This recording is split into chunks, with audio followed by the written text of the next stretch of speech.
Chapter 1.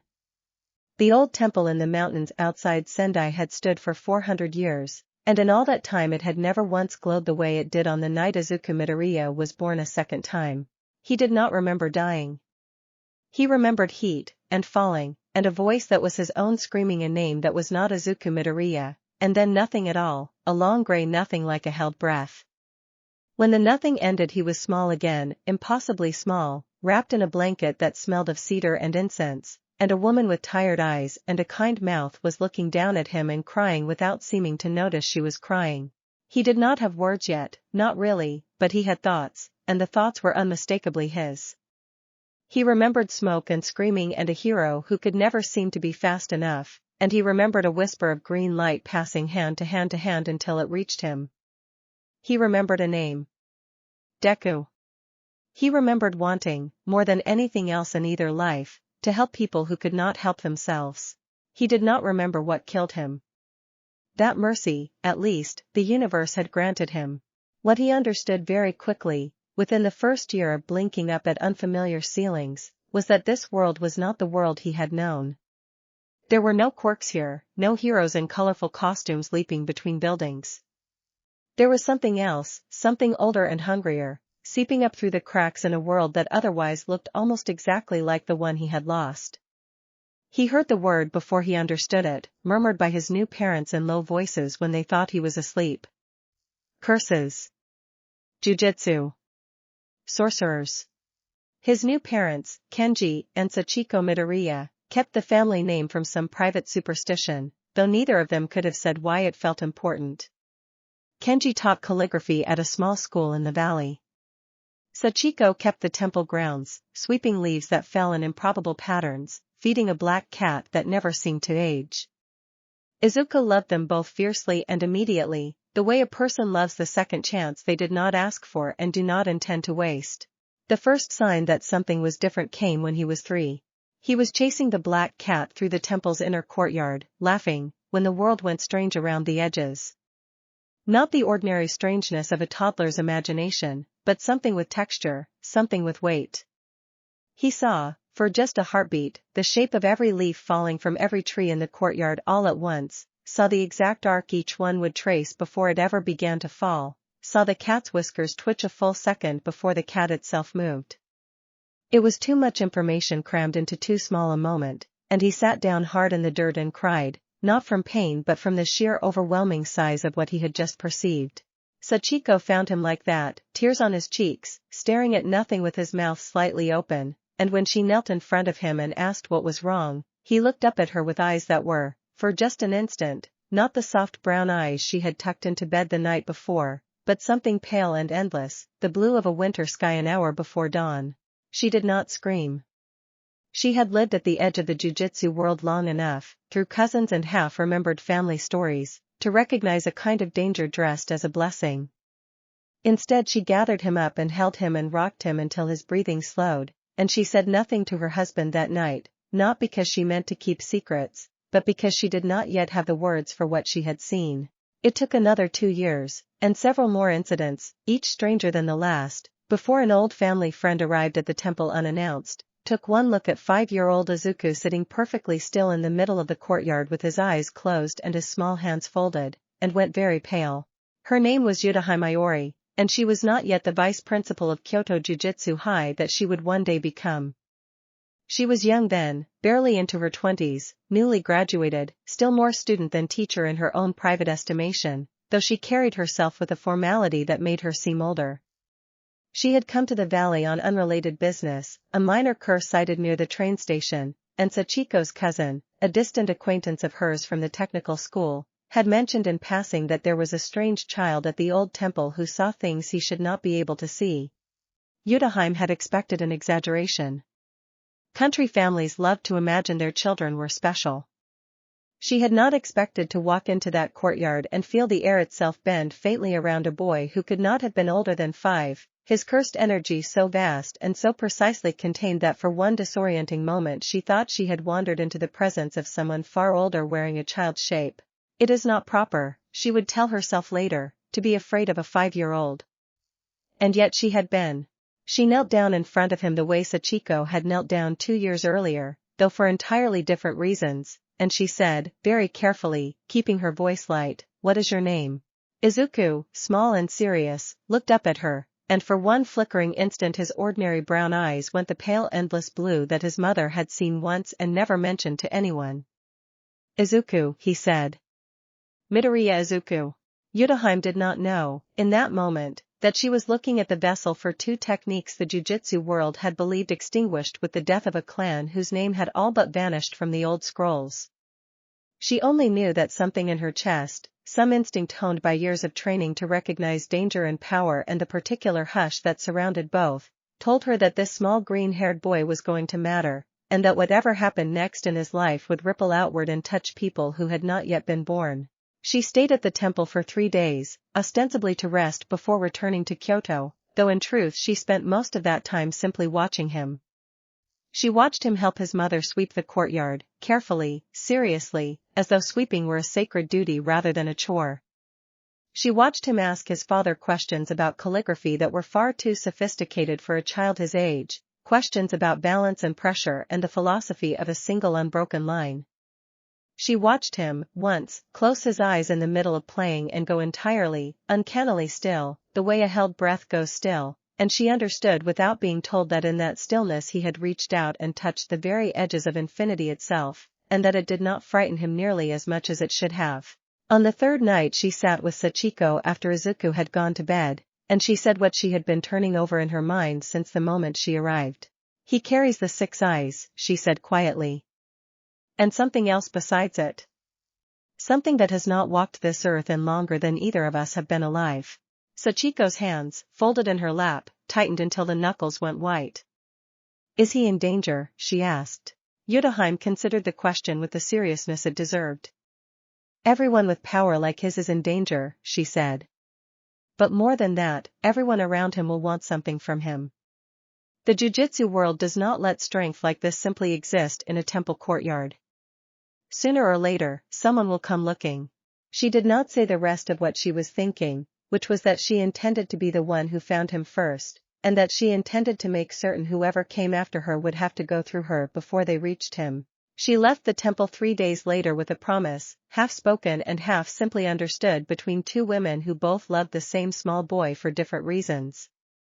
"When he is old enough," she said, "send him to me. I will make sure he is taught properly. I will make sure he is not exploited." Sachiko, who had learned enough about the Jujutsu world in her years at the temple's edge to know how rare that kind of promise was, nodded once, and did not cry until Utahime's car had already disappeared down the mountain road. For the next 7 years, Izuku grew up mostly as any other child might, though he carried inside him the growing awareness of what he was.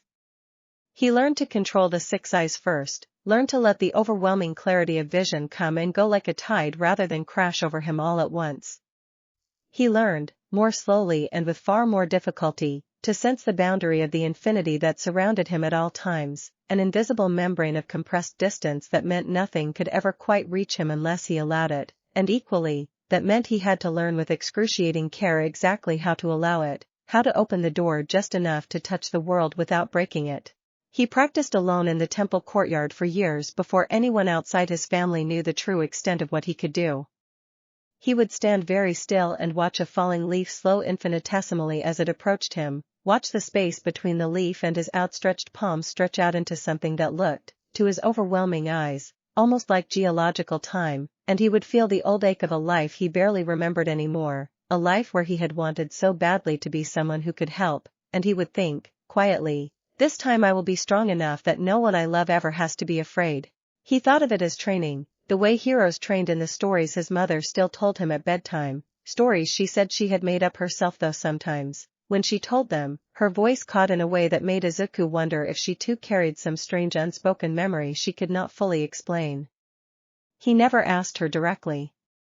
Some mysteries, even a boy with eyes that could see forever learned to leave alone.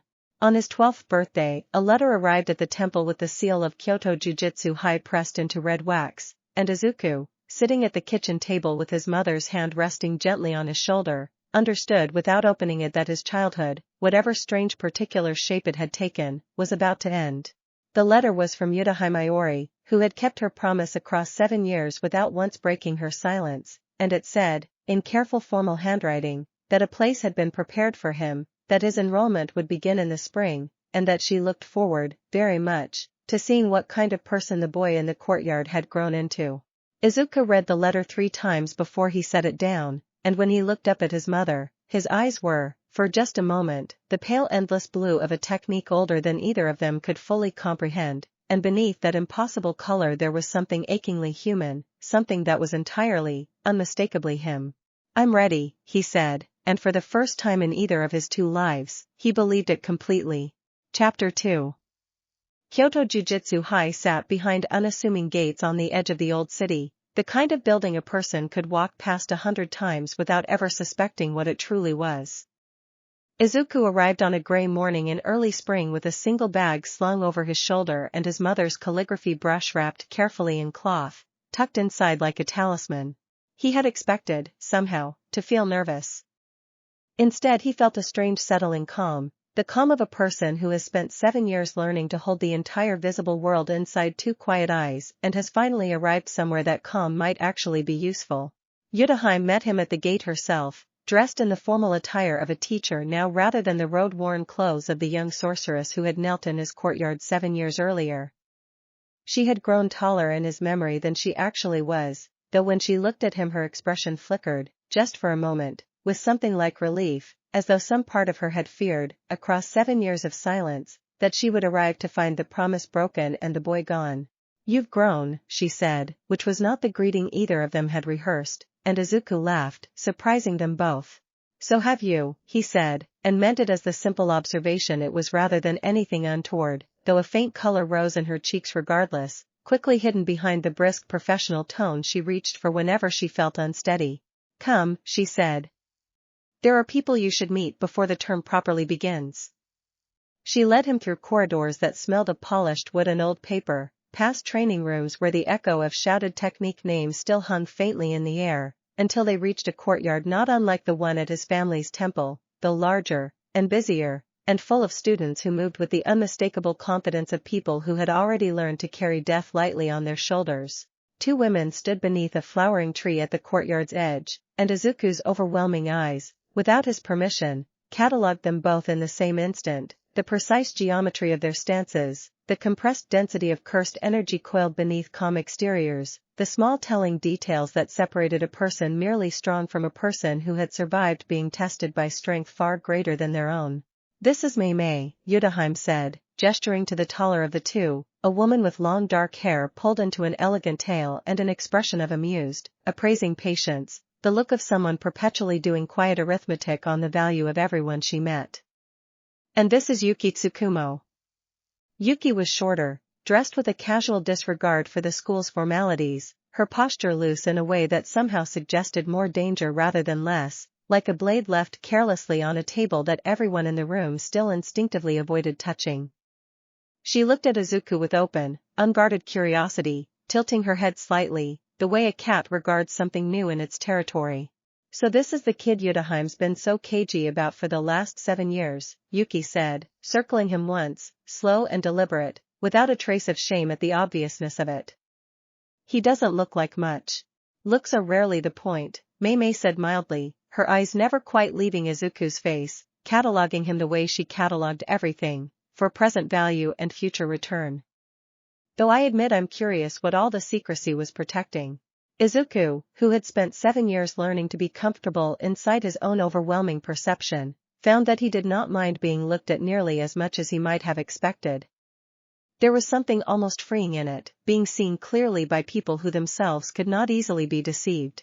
"I'm just a student," he said, with the easy honesty that had somehow survived a death and a rebirth intact. "I'm here to learn, same as everyone else." Yuki laughed at that, a short surprised bark of a laugh.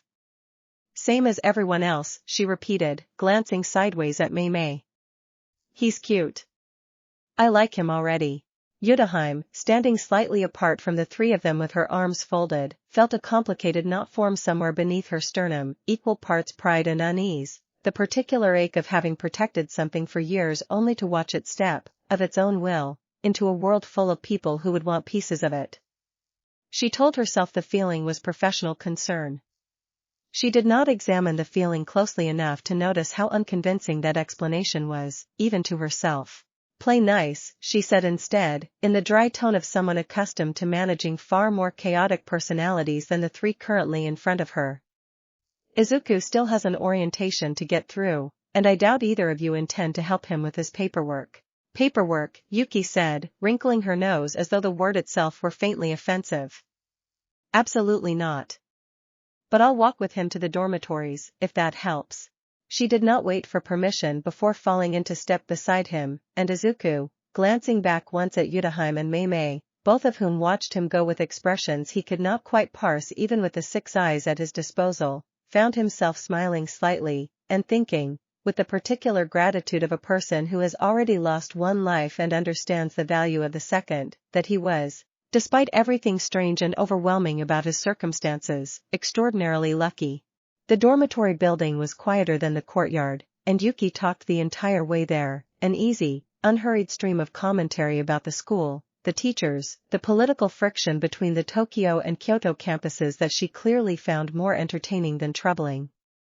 Izuku listened, and asked questions, and found that Yuki answered them with more patience than her careless posture suggested she possessed.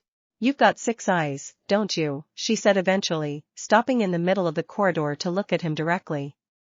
"Utahime never said it outright, but the way she talked about you for 7 years, and the way she just looked at you back there, there's only one thing that explains all that fuss." Izuku considered lying, briefly, out of some old habit of caution, and then decided against it. There did not seem to be much point in hiding from someone who had already worked it out. "Yes," he said. "Among other things." Yuki's eyebrows rose slightly. "Among other things," she repeated. "That's an interesting way to phrase having what might be the rarest technique in a century." "It's not the technique that matters," Izuku said, and he meant it, the way he meant most things, entirely and without performance. "It's what you do with it." Yuki studied him for a long moment, something shifting behind her eyes, some private recalculation. "Huh," she said finally. "I think I might actually like you, kid." They reached the dormitories as the afternoon light began to slant gold through the corridor windows, and Yuki left him at the door to his assigned room with a casual wave and a promise, tossed over her shoulder as she walked away, that she would see him at dinner, and that he had better not embarrass her in front of the underclassmen.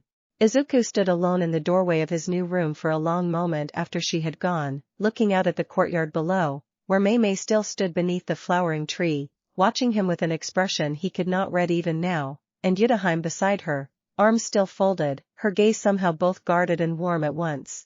Somewhere beneath the overwhelming clarity of everything his eyes could show him, in some quieter part of himself that had carried through both lives intact, Izuku thought that whatever else this new world asked of him, it had at least given him people worth protecting, and people who, for reasons he did not yet fully understand, seemed determined to protect him in return.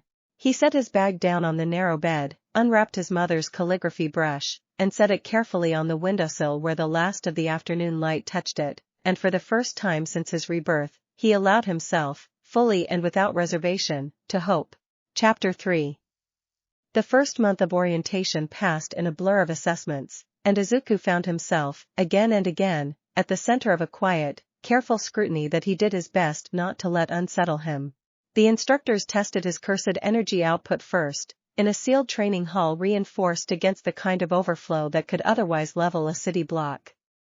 He held back, out of long habit and genuine caution, releasing only a fraction of what he could actually produce, and even that fraction was enough to make the senior instructor overseeing the test go quiet for a long moment before he set down his clipboard entirely.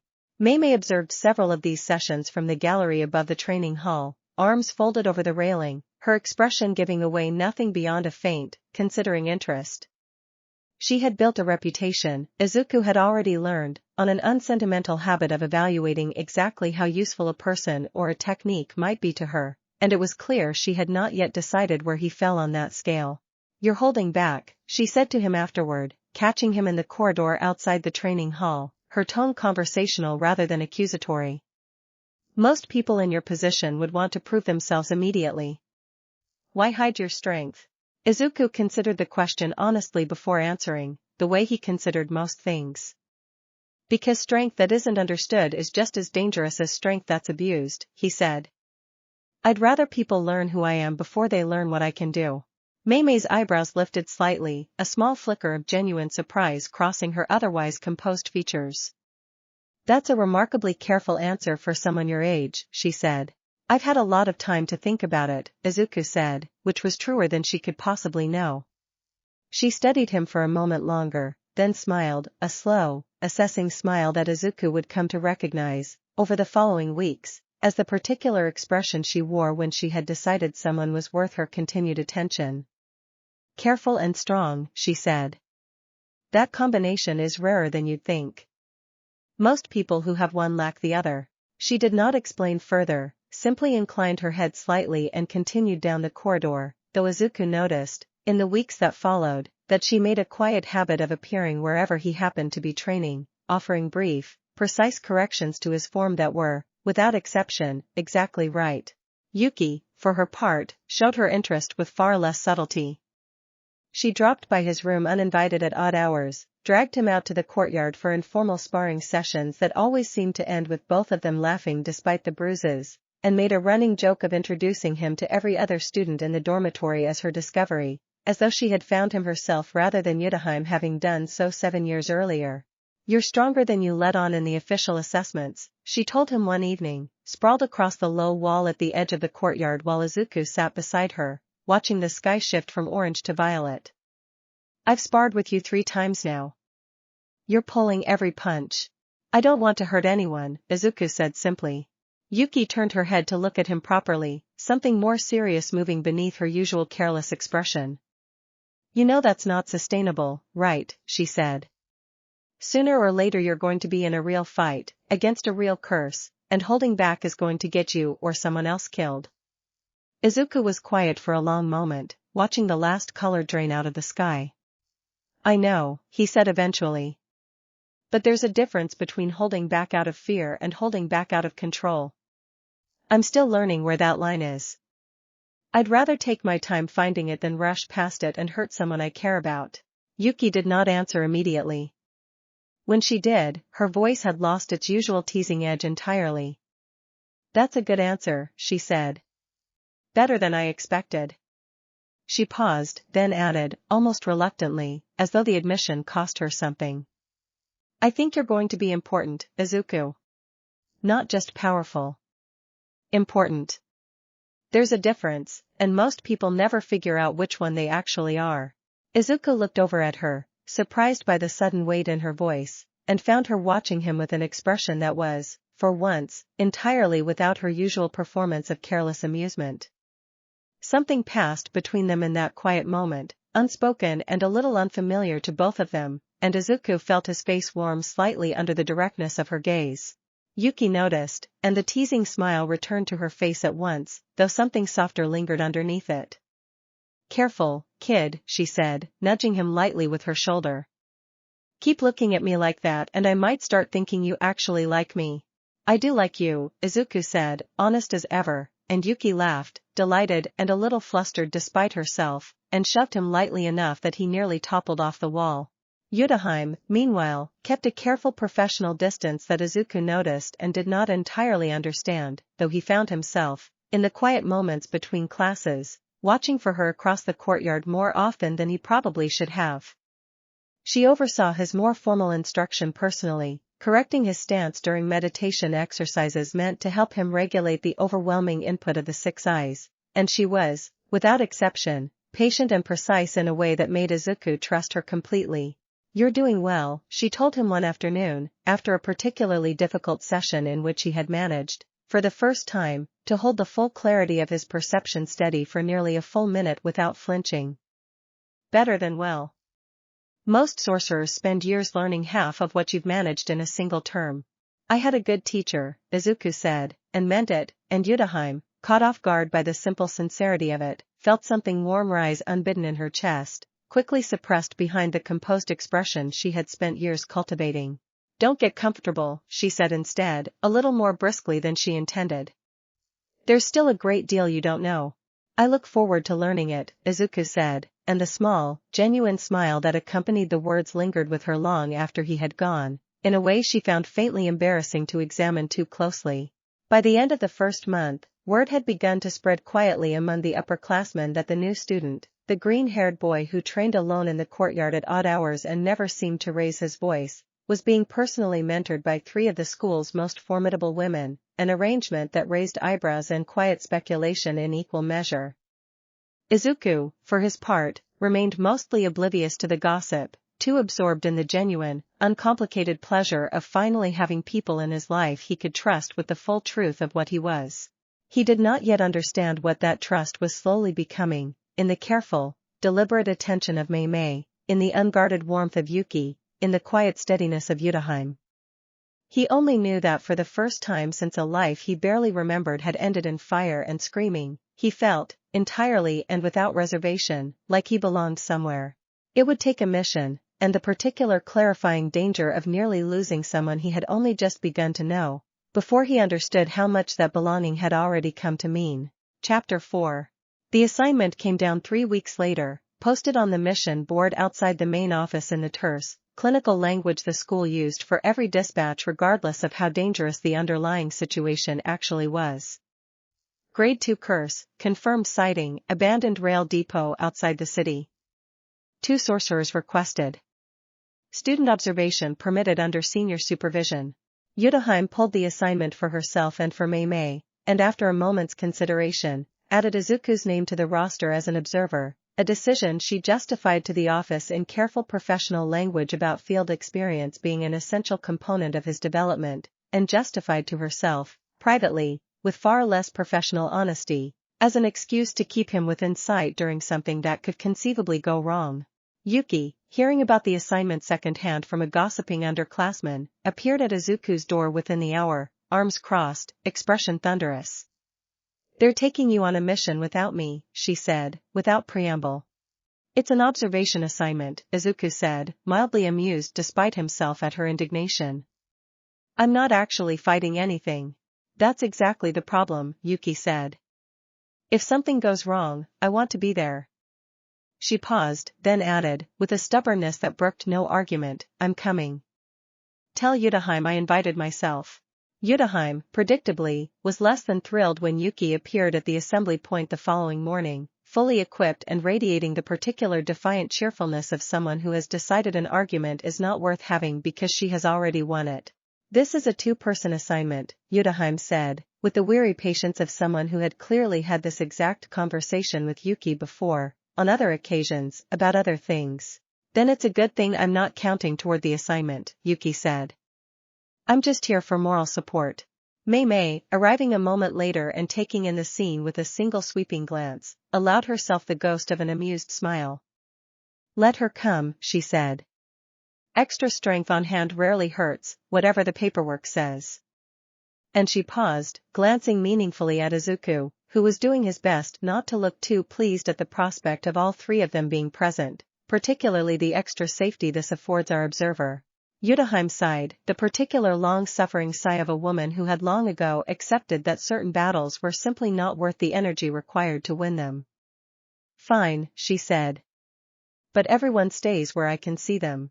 The abandoned rail depot sat at the edge of an overgrown industrial district, half swallowed by weeds and creeping vine, the kind of place that curses gravitated toward naturally, drawn by decades of accumulated negative emotion, abandonment, and quiet human despair.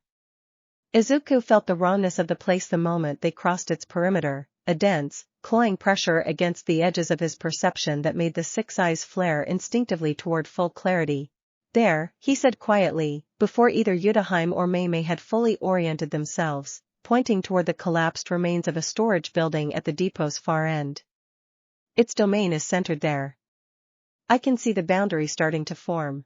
Both women turned to look at him, surprise flickering across their faces at the speed and precision of the observation. Utahime's hand went instinctively to the hilt of her weapon. "Domain expansion," she said, low and urgent. "That's well beyond a grade 2 curse's typical capability." The report was wrong. "Or the curse has been growing quietly for longer than anyone realized," Mei Mei said grimly, already shifting into a readier stance. "Either way, we need to move before that domain completes." What followed happened very quickly, in the compressed, adrenaline-soaked way that real danger always seemed to move, at odds with the careful patience of the training hall. The domain began to close around the storage building just as they reached it, a visible warping of the air, and inside the swirling boundary a curse far larger and far older than any Grade 2 designation could have accounted for unfurled itself from the shadows, something built of twisted limbs and too many eyes, radiating a hunger that Izuku felt pressing against the edge of his infinity like a physical weight. Yuki moved first, throwing herself between the emerging curse and Izuku with a speed that startled even Mei Mei, her cursed energy flaring gold and violent around her fists as she met the first strike head-on, the impact sending a shockwave through the collapsed building that knocked loose beams and old rusted machinery in every direction. Izuku, watching the entire exchange with the terrible, perfect clarity of the six eyes, saw the curse's true form an instant before it fully materialized, saw the gap in its defense that even Yuki's overwhelming speed had not yet noticed, and without pausing to think, without pausing to weigh the careful restraint he had practiced for months, he moved. He did not remember deciding to release the full weight of his infinity. He only remembered the world slowing around him, the curse's next strike freezing in the compressed space between one heartbeat and the next, close enough that he could see, with dizzying clarity, every detail of its monstrous approach, and yet held, entirely and effortlessly, at a distance it could never actually cross. "Yuki, get back," he said, and his voice, though quiet, carried an authority that made even Mei Mei glance toward him in startled reassessment. Yuki scrambled clear just as Izuku stepped fully into the open, and for the first time since his arrival at the school, he let the six eyes show plainly in his gaze, that pale, endless blue, and let the full pressure of his infinity settle visibly around him like a held breath finally released. The curse, sensing the sudden shift in the air, hesitated, some ancient animal instinct recognizing a predator far more dangerous than itself. Izuku did not raise his voice. He simply lifted one hand, palm outward, and said, with the calm, absolute certainty of someone who had spent a lifetime, and then another lifetime besides, learning exactly what it meant to protect the people he cared about, "This ends now." What followed was, by any objective measure, brief. The curse's every attempt to close the distance met an invisible, unbreakable boundary, its every strike arrested a fraction of an inch from contact, and within moments its wild, panicked thrashing slowed, exhausted, its cursed energy bleeding away into the compressed space Izuku had drawn around it, until finally, with a final shuddering collapse, it dissolved entirely, leaving nothing behind but drifting motes of spent energy and an eerie, sudden silence. For a long moment, none of them moved.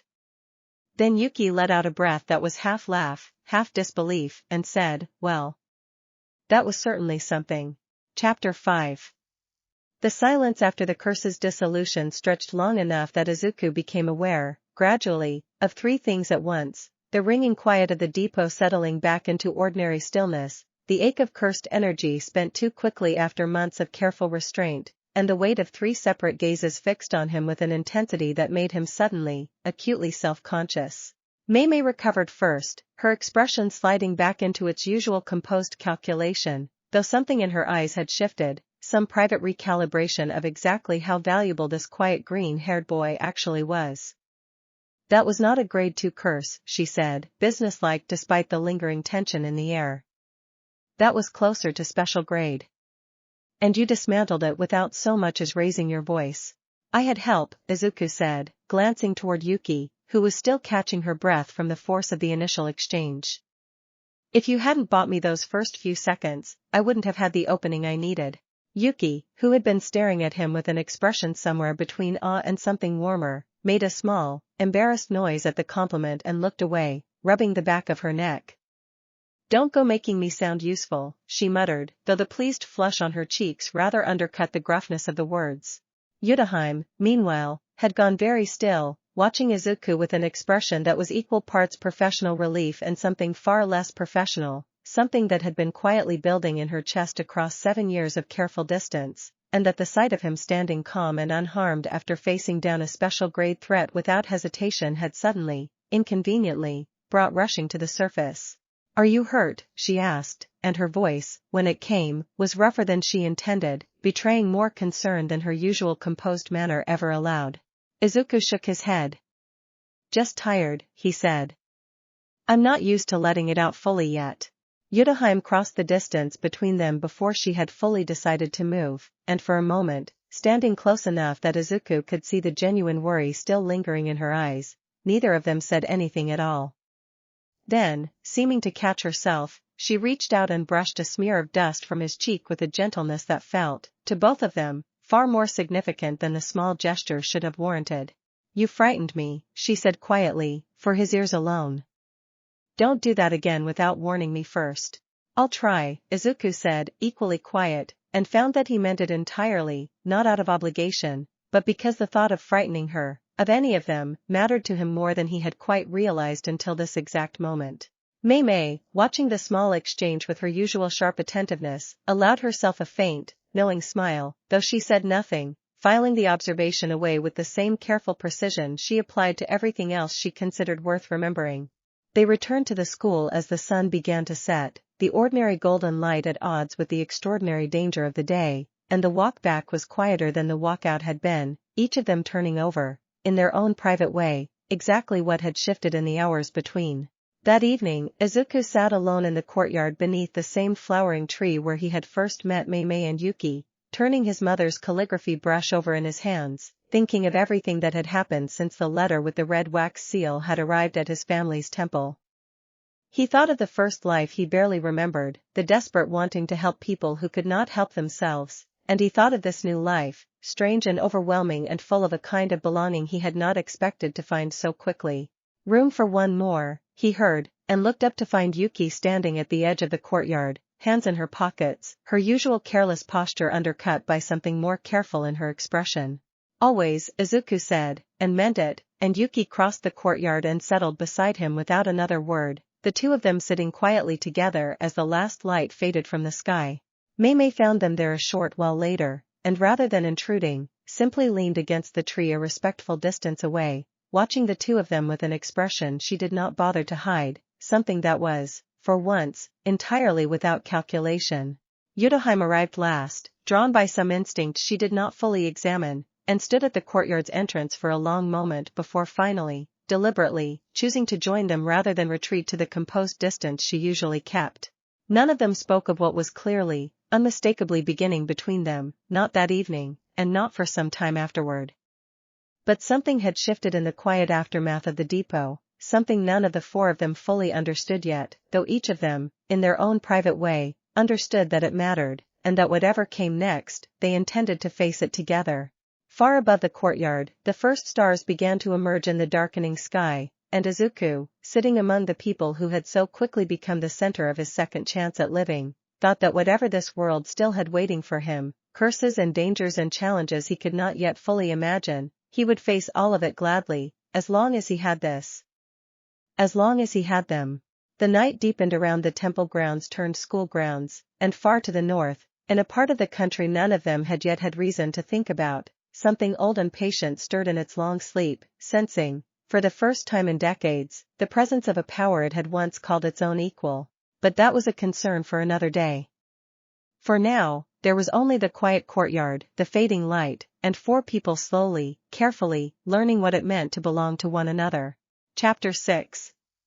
News of the depot incident traveled through the school faster than any of them expected, filtered and exaggerated through the particular gossip economy of teenagers who spent their days training to fight monsters and their evenings inventing increasingly dramatic versions of anything remotely interesting that happened to their classmates. By the following morning, Izuku found himself the subject of a hushed, curious attention that followed him from the dining hall to his first class, students falling quiet as he passed, whispering the moment they thought he was out of earshot.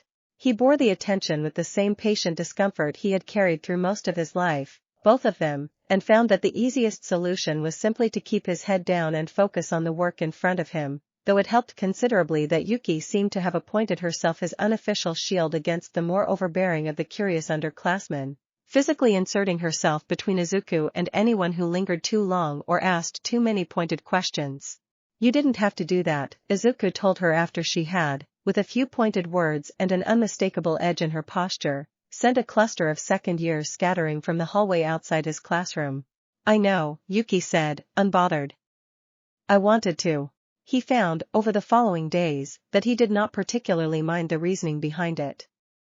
There was something steadying in her presence, a kind of unwavering, uncomplicated loyalty that reminded him, in a way he did not examine too closely, of the found family he had built once before, in a life that felt further away every day even as its lessons stayed close. Mei Mei's attention took a different, more practical shape. She began appearing at his training sessions with increasing regularity, offering commentary that was invariably precise and occasionally, in her own dry way, encouraging, though she wrapped even her praise in the same appraising tone she applied to everything. "Your control is improving," she told him one afternoon, watching him hold a narrow band of infinity steady around a training dummy without the visible strain that had marked his earlier attempts. "At this rate, you'll be fielding special grade assignments on your own within the year. That's either an excellent investment of the school's resources, or a catastrophe waiting to happen, depending entirely on who ends up trying to use you for it."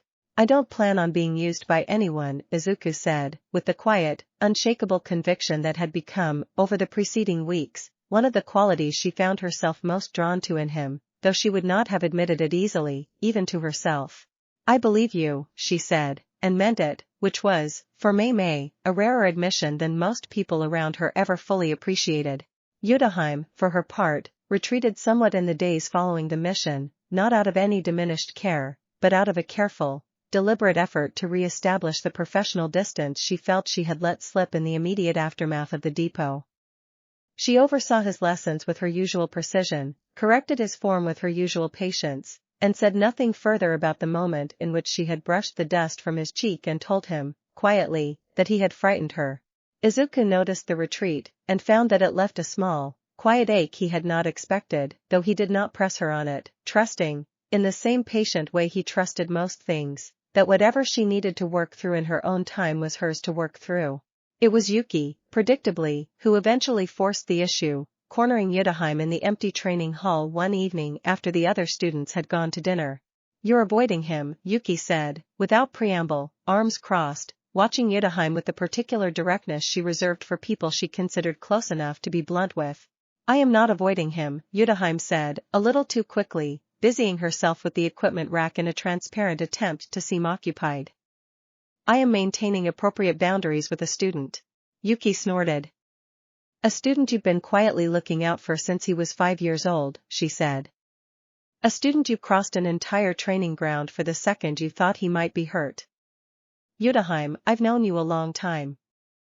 I've never seen you look at anyone the way you looked at him in that depot." Utahime's hand stilled on the equipment rack, and for a long moment she said nothing at all, some private battle playing out behind her composed expression. "It's complicated," she said finally, quietly. "He's my student. He's also, in some ways, still a child I promised to protect. I don't know how to reconcile that with anything else I might be feeling." Yuki's expression softened, the teasing edge falling away entirely. "He's not a child anymore, Utahime," she said, more gently than her usual manner allowed. "You saw what he did out there. Whatever he is now, complicated or not, I don't think either of us is walking away from this untangled." She paused, then added, with a wry, self-aware smile, "I know I'm not, anyway." Utahime looked at her for a long moment, something wary and something grateful moving in equal measure behind her eyes. "And Mei Mei?" she asked. "Mei Mei doesn't do anything by accident," Yuki said.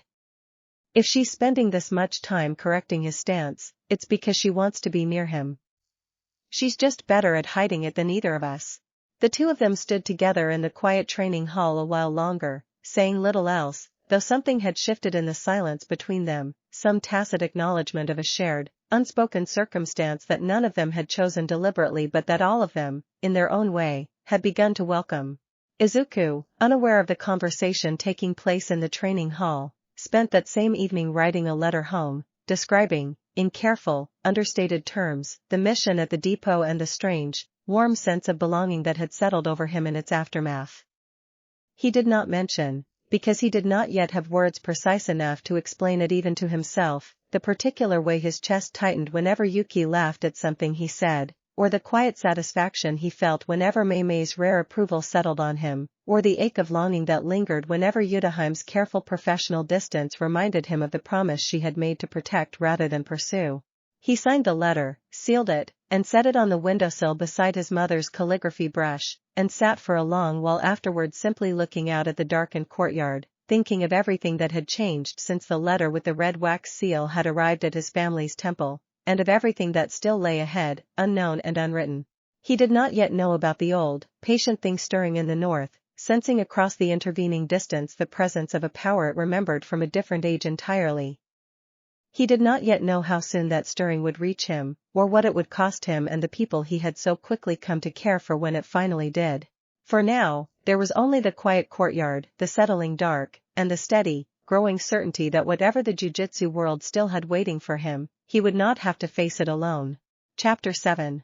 A month after the depot mission, the school observed one of its rare full rest days, a tradition older than most of the current faculty, meant to give students a single stretch of time each term free from formal training and assessment. Izuku had never quite known what to do with unstructured time, a habit left over from a first life spent constantly moving towards some goal or another, but Yuki appeared at his door before he had even finished his morning tea and announced, without room for argument, that he was coming with her into the city. "You can't spend every free day meditating in the courtyard," she told him, already pulling him along by the sleeve before he had fully agreed to anything. "It's not healthy. Also, I'm hungry, and I refuse to eat alone." Mei Mei joined them at the school gate with the air of someone who had simply happened to be passing by at exactly the right moment, though the carefully chosen elegance of her outfit suggested rather more premeditation than she cared to admit, and Utahime, arriving last and pretending, with limited success, that she had merely wanted to make sure none of them got into trouble unsupervised, completed the small, unlikely group that made its way down from the school grounds into the old city streets. The day unfolded with an easy, unhurried warmth that Izuku found himself treasuring long after it had passed. They wandered through a market street lined with vendors selling everything from grilled skewers to hand-painted fans, and Yuki insisted on sampling nearly everything they passed, declaring each new food the best thing she had ever eaten with a consistency that made Mei Mei roll her eyes and Utahime hide a small, involuntary smile behind her hand. At a narrow shop selling traditional writing supplies, Izuku lingered longer than the others, drawn by the familiar smell of ink and paper that reminded him of his father's calligraphy lessons, and Utahime, noticing his interest, stopped beside him without comment, watching as he ran his fingers gently along the edge of a display of brushes not unlike the one he still kept on his windowsill. "Your father taught calligraphy, didn't he?" she said quietly, remembering some small detail from the letters she and Sachiko had exchanged over the years. "He did," Izuku said. "He used to say that a single unbroken line held more discipline than any technique, because there was nowhere to hide a mistake once the brush touched the paper." Utahime considered that for a moment, something thoughtful in her expression. "That sounds like a fitting philosophy for someone with your particular technique," she said. "No hiding, no correction. Only the choice you make in the moment, and the discipline to make it well." Izuku looked at her, faintly surprised by how precisely she had understood something he had spent years turning over privately in his own mind, and found himself smiling, unguarded and genuinely pleased. "That's exactly it," he said. "I don't think I've ever heard anyone put it that clearly before." Utahime, caught slightly off balance by the warmth in his voice, looked away first, though the small, pleased flush on her cheeks lingered a moment longer than her usual composure would have preferred.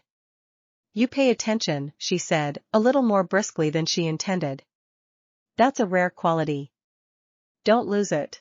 They caught up with Yuki and Mei Mei a short while later at a small tea house overlooking the river, where Yuki had already claimed a table and ordered enough food for twice their number, and the four of them spent the remainder of the afternoon in easy, unstructured conversation, the careful formalities of school and rank falling away in favor of something simpler and warmer.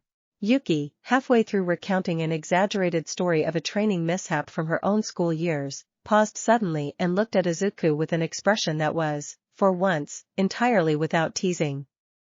"You know," she said, "you're different than I expected, when Utahime first mentioned you all those years ago."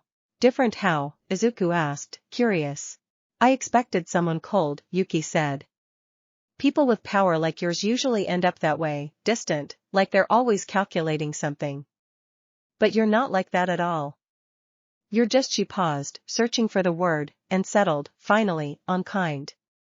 "You're just kind. It's disarming." Mei Mei, listening quietly from across the table, nodded slightly in agreement, her usual guarded expression softening for just a moment. It's an unusual combination, she said. Strength most people would kill for, and not a trace of the cruelty that so often comes with it. She met Izuku's eyes directly, something unusually open in her expression. I find myself curious what shaped you into someone like that. Izuku considered the question for a long moment, turning his teacup slowly in his hands, thinking of a mother who had died trying to save him, of a hero who had never quite been fast enough, of a whispered inheritance passed hand to hand until it reached him, and of a promise he had made to himself, in whatever quiet space existed between one life and the next, to be someone worth that inheritance. I think I just always wanted to be someone people could rely on, he said finally, careful and honest in the way that had become, over the preceding weeks, entirely characteristic of him. Someone who used what he had to help, instead of to take. I don't really know how else to be. The table fell quiet for a moment, the easy chatter of the afternoon giving way to something more contemplative, and Izuku, glancing between the three faces watching him with such open, unguarded warmth, felt, for just an instant, the full weight of how far he had come from a solitary boy meditating alone in a temple courtyard. Utahime broke the silence first, her voice softer than her usual professional tone. I think, she said, that whatever shaped you, it did its work well. The afternoon stretched into evening, and by the time the four of them made their way back up toward the school, the last light fading gold over the rooftops of the old city, something had settled comfortably between them, unspoken but entirely understood, a quiet, growing certainty that whatever shape the coming months took, they intended to face it as they had faced this single ordinary, treasured day, together, and without pretense, and glad, each of them, for the accident of circumstance that had brought them into one another's lives. Izuku returned to his room that night lighter than he had felt in longer than he could easily remember, and as he set his mother's calligraphy brush back in its place on the windowsill, he thought, with the particular clarity that came so naturally to him now, that whatever trials the jujutsu world still had waiting in the distance, he would meet them from a place of strength he had never quite possessed in his first life, not the strength of power alone, considerable as that was, but the strength of people who had chosen, freely and without obligation, to stand beside him. He thought, too, of the letter still waiting on his windowsill, addressed to the temple in the mountains, and of his mother's voice reading him stories at bedtime, stories that had always seemed, in some private way he still could not fully articulate, to carry the echo of a truth larger than either of them ever spoke aloud. He wondered, sometimes, in these quiet moments before sleep, whether she too had once carried some fragment of a life before this one, some inherited ache for a world of quirks and heroes that had never quite let her go. He did not ask. Some questions, he had learned, mattered less than the love that made them unnecessary. Sleep came easily that night, easier than it had in weeks, and if he dreamed at all, he dreamed only of warm afternoons by a river, and of three faces watching him with a fondness he was only beginning to let himself trust completely.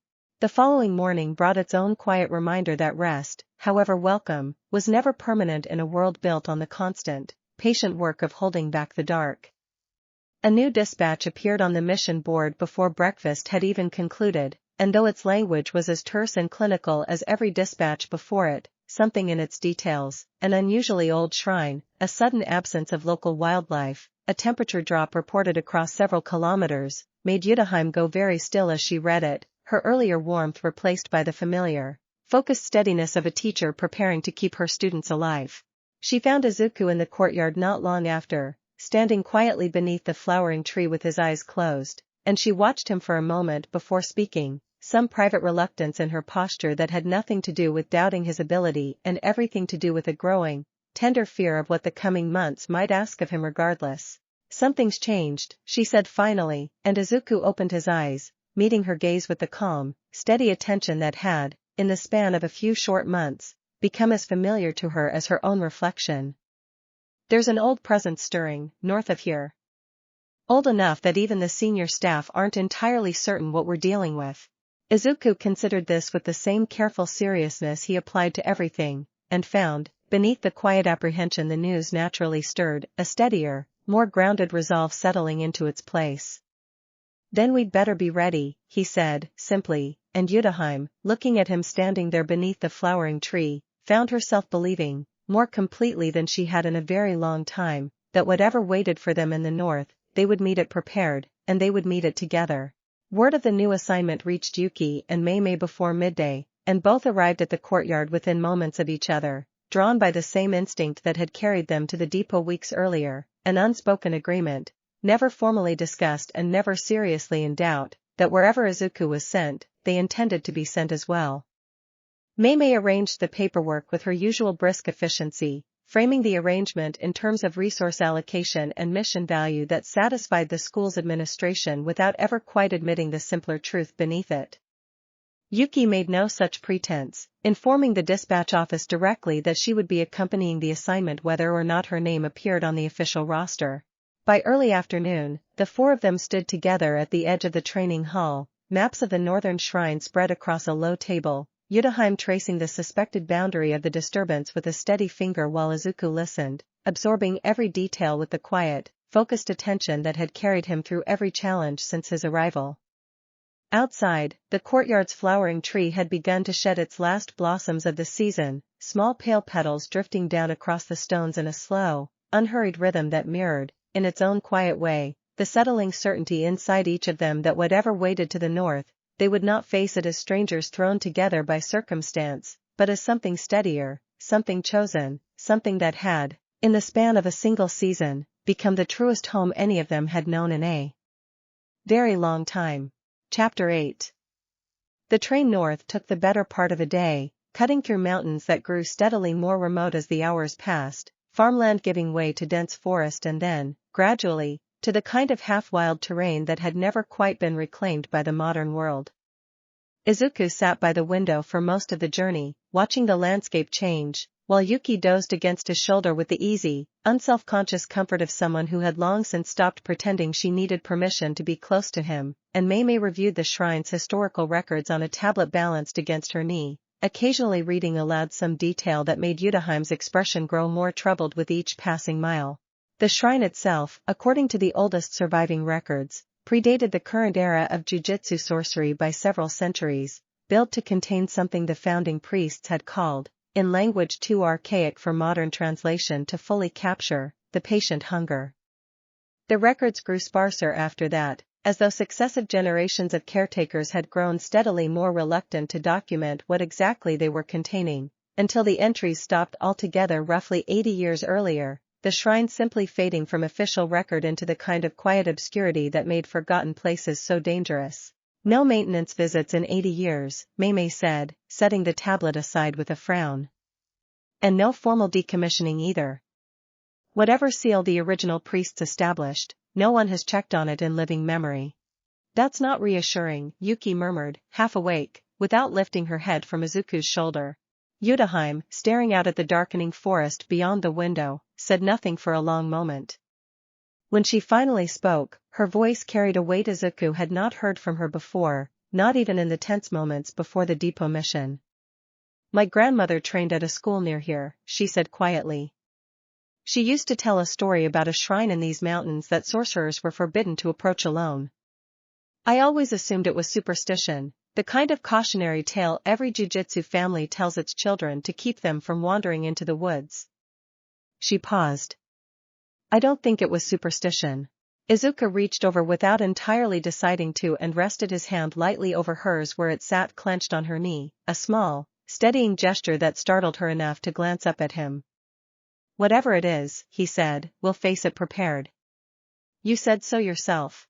Utahime's hand turned beneath his, not pulling away, and for a long moment the two of them simply sat like that, her tension easing incrementally under the quiet reassurance of his touch, while Mei Mei watched the small exchange with her usual sharp attentiveness and said nothing, filing it away, as she filed away everything worth remembering.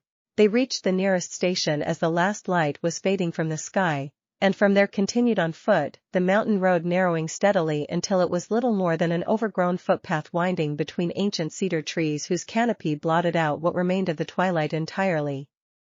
Izuku found his six eyes flaring instinctively to full clarity almost the moment they crossed some invisible threshold in the forest, the ordinary details of bark and branch and shadow suddenly overlaid with a dense, cloying pressure that reminded him, uncomfortably, of the moment just before the curse at the depot had fully manifested, except larger, and older, and far more patient. "It's watching us," he said quietly, and the other three fell silent immediately, trusting the observation without question. "How far?" Utahime asked, her hand already moving to the hilt of her weapon.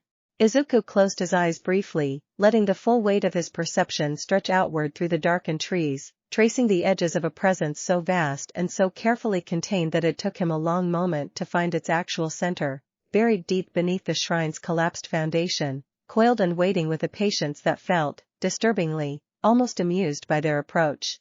"Half a kilometer," he said finally, opening his eyes. "And it already knows we're here. It's been watching since we entered the tree line." Mei Mei's expression sharpened with focus. "Then there's no value in stealth," she said. "We proceed carefully, but we proceed directly. Whatever advantage surprise might have offered, we've already lost it." They moved through the last stretch of forest in close formation, Izuku at the center with the others fanned protectively around him, an arrangement none of them had explicitly agreed upon but that had settled naturally into place over the preceding weeks, born of an unspoken, mutual understanding of exactly how much weight rested on keeping him safe, not because he could not protect himself, but because each of them, in their own private way, had come to care for him too much to risk anything less than absolute caution. The shrine, when they finally reached it, stood in a state of eerie, arrested decay, its wooden structure blackened with age but somehow never quite collapsing, as though something within its foundations actively resisted the ordinary passage of time. A torii gate stood at its entrance, moss-thick over ancient stone, and beyond it, in the deep unnatural silence of the clearing, the air itself seemed to hold its breath. Izuku stopped at the edge of the torii gate, every instinct honed across a lifetime and a half telling him that whatever waited beyond it, deserved every ounce of caution he could offer. "We're not facing a curse tonight," he said quietly, more to himself than to the others. "We're facing something that predates curses as we understand them." Behind him, Utahime's hand found his shoulder, steady and warm despite the growing chill in the air. "Then we face it together," she said. Same as always. Chapter 9. The clearing beyond the torii gate opened into a wide, moss-covered courtyard. The shrine's main hall collapsed at its center into a cairn of blackened timber that seemed, on closer inspection, to pulse faintly with its own slow, subterranean rhythm, like something enormous breathing far beneath the earth. Izuku felt the pressure of the thing's attention settle over the four of them the moment they crossed into the courtyard proper, a vast, unhurried awareness that examined them with the patient thoroughness of something that had waited 80 years without particular concern for how much longer it might have to wait, and that found, in their arrival, not a threat exactly, but something closer to a long-anticipated curiosity finally satisfied. "So small," a voice said, and none of them could have said afterward whether it had come from the collapsed shrine itself or simply from inside their own skulls, a sensation like a held breath being pushed slowly out through unfamiliar lungs. "So very small, to carry what you carry, little air."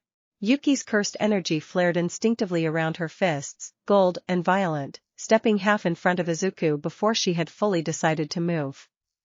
"Show yourself," she said, sharp and demanding, and something in the ruined timber shifted, a slow, grinding motion, and rose. What emerged from the wreckage of the shrine was not, strictly speaking, a curse in the shape either Izuku or the others had encountered before.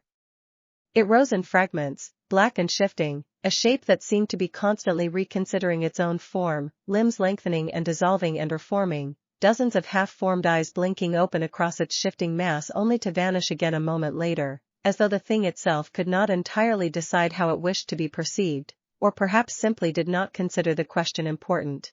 "I remember your predecessor," it said, its voice a slow, layered murmur that seemed to come from every direction at once. "I remember the weight of his gaze, centuries past, when the world still feared what your bloodline could become. I have waited a long while to see whether the gift survived him, or whether it finally, mercifully, died out with the rest." Izuku, standing very still at the center of the group, felt the six eyes stretch instinctively to their fullest clarity, cataloging every shifting inch of the creature's form with a precision that, even now, threatened to overwhelm him if he let it. It survived, he said, quiet but unwavering. I'm still here. The creature's shifting mass paused, something like consideration rippling through its uncertain shape. So you are, it said. And what do you intend to do with it, little heir? The last who carried your gift used it to end wars. The one before him used it to start them. Tell me which path you walk. Neither, Izuku said. I intend to use it to protect the people standing beside me, and the people who can't protect themselves. That's all it's ever been for, as far as I'm concerned. A sound rippled through the creature's shifting form that might have been laughter, low and ancient and not entirely unkind. Naive, it said. But not unpleasant to hear, after so long a silence. Perhaps that is why the shrine's old wardings still hold. Perhaps they were built not merely to contain hunger, but to wait for someone foolish enough to answer it honestly. Mei Mei, watching the exchange with careful, guarded attention, stepped forward slightly, her voice level despite the obvious strangeness of the situation. What is it you actually want? She asked. If you intended to attack us, you would have already. You're talking instead. That suggests you want something else. The creature's attention shifted toward her, and for a moment its shifting eyes settled, focused, taking her measure with an unsettling thoroughness. Clever, it murmured. Yes. I want, more than anything, to finally be released from a duty that has long outlived its purpose. I was bound here to guard against a hunger that might otherwise have devoured the surrounding villages whole, a hunger born of grief so old the mountains themselves have forgotten the tragedy that caused it. But the binding was never meant to be permanent. It was meant to hold until someone strong enough, and more importantly, kind enough, arrived to release it properly. Utahime's hand tightened on Izuku's shoulder, wary. Release it how? She asked, her voice carrying the sharp edge of someone who had seen enough careless promises unravel into disaster to trust nothing at face value. The creature's shifting form settled, for the first time, into something almost resembling stillness. There is a ritual, it said. Old, and difficult, and dangerous to perform incorrectly. It requires a vessel capable of holding the full weight of the hunger for the span of its completion, someone whose own cursed energy is vast enough, and controlled enough, to contain something this old without being consumed by it in turn. Izuku felt the weight of every gaze in the clearing settle on him at once, understanding, even before the creature finished speaking, exactly what it was asking of him. You want me to hold it, he said. Directly. Inside my own infinity. Yes, little heir, the creature said, something almost gentle in its ancient, layered voice. I am asking you to carry, for a short while, a grief far older than your own short life, so that it might finally, after 80 years of patient waiting, be laid properly to rest. Chapter 10. The clearing fell into a long, heavy silence after the creature finished speaking, the weight of its request settling over the four of them like the first cold breath of an approaching storm. Absolutely not, Utahime said immediately, her voice sharper than Izuku had ever heard it, stepping fully in front of him with a protectiveness that brooked no argument. We don't know this thing. We don't know what happens if the ritual goes wrong, or if it's lying about its intentions entirely. I won't allow it. The creature's shifting form regarded her with what might have been patience, or might simply have been the vast indifference of something too old to be troubled by mortal urgency. Your caution is wise, it said. I would expect nothing less from someone who has clearly appointed herself his guardian. But I am not lying, and I have little reason to. I have waited 80 years for release. I can wait longer, if the alternative is trusting the wrong hands with the burden. Mei Mei, arms folded, studied the creature with the same careful calculation she applied to everything she considered valuable enough to weigh properly. If we refuse, she said, what happens? Then the binding holds, the creature said simply. And I continue to wait, as I have waited, patient and undiminished, until either the seal finally fails on its own, unleashing the hunger it was built to contain without any guidance at all, or until someone else arrives who meets the conditions your companion apparently meets. That's not an answer that inspires confidence, Yuki muttered, though her cursed energy had settled somewhat, the immediate readiness for violence giving way to something more thoughtful. Izuku, who had remained quiet through the exchange, turned the creature's words over carefully, weighing them against everything his 6 eyes had shown him since the moment they crossed the Torii gate. The pressure of the creature's presence, vast as it was, carried none of the hungry, chaotic malice he had felt from the curse at the depot. If anything, it felt tired, in a way that reminded him, unexpectedly, of old photographs his mother kept of relatives who had passed on long before he was born, faces holding a weariness that had nothing left to prove. "I don't think it's lying," he said quietly, and the others turned to look at him. "I can see the shape of what it's carrying, at least as much as it will let me see. It's not hunger for its own sake. It's grief that curdled into something monstrous because no one ever came to help it put the grief down properly. I think that's exactly what it's telling us." Utahime's expression tightened, torn visibly between her trust in his judgment and her instinct to protect him from exactly the kind of risk he was now proposing to take. "Even if you're right," she said, "that doesn't mean you should be the one to carry it. There has to be another way." "There isn't," the creature said, not unkindly. "I have examined the shape of his cursed energy since the moment he crossed into these woods. There is no one else within 100 kilometers capable of containing what I carry without being consumed by it. Perhaps, in time, another vessel might be found elsewhere in the world. But 80 years is already a long patience, sorceress. I would not ask you to extend it further on my behalf, if a solution stands already within your reach." Izuku stepped forward, gently but firmly disengaging himself from Utahime's protective grip, meeting her eyes with the calm, steady certainty that had carried him through every challenge since his arrival at the school. "I want to try," he said. "Not because I don't understand the risk. Because I think I can actually help, and because I made a promise to myself a long time ago that I wouldn't let fear of risk stop me from doing the one thing I've always been best at." Utahime searched his face for a long moment, some private battle playing out behind her composed expression, before finally, reluctantly, she nodded. "Then we do this together," she said. "Whatever the ritual requires, you're not doing it alone in that clearing while the rest of us watch from a safe distance." The creature's shifting form rippled with something that might have been approval. "Wise," it said. "The ritual does, in fact, require anchors, sorcerers whose own cursed energy can help stabilize the vessel while the transfer takes place.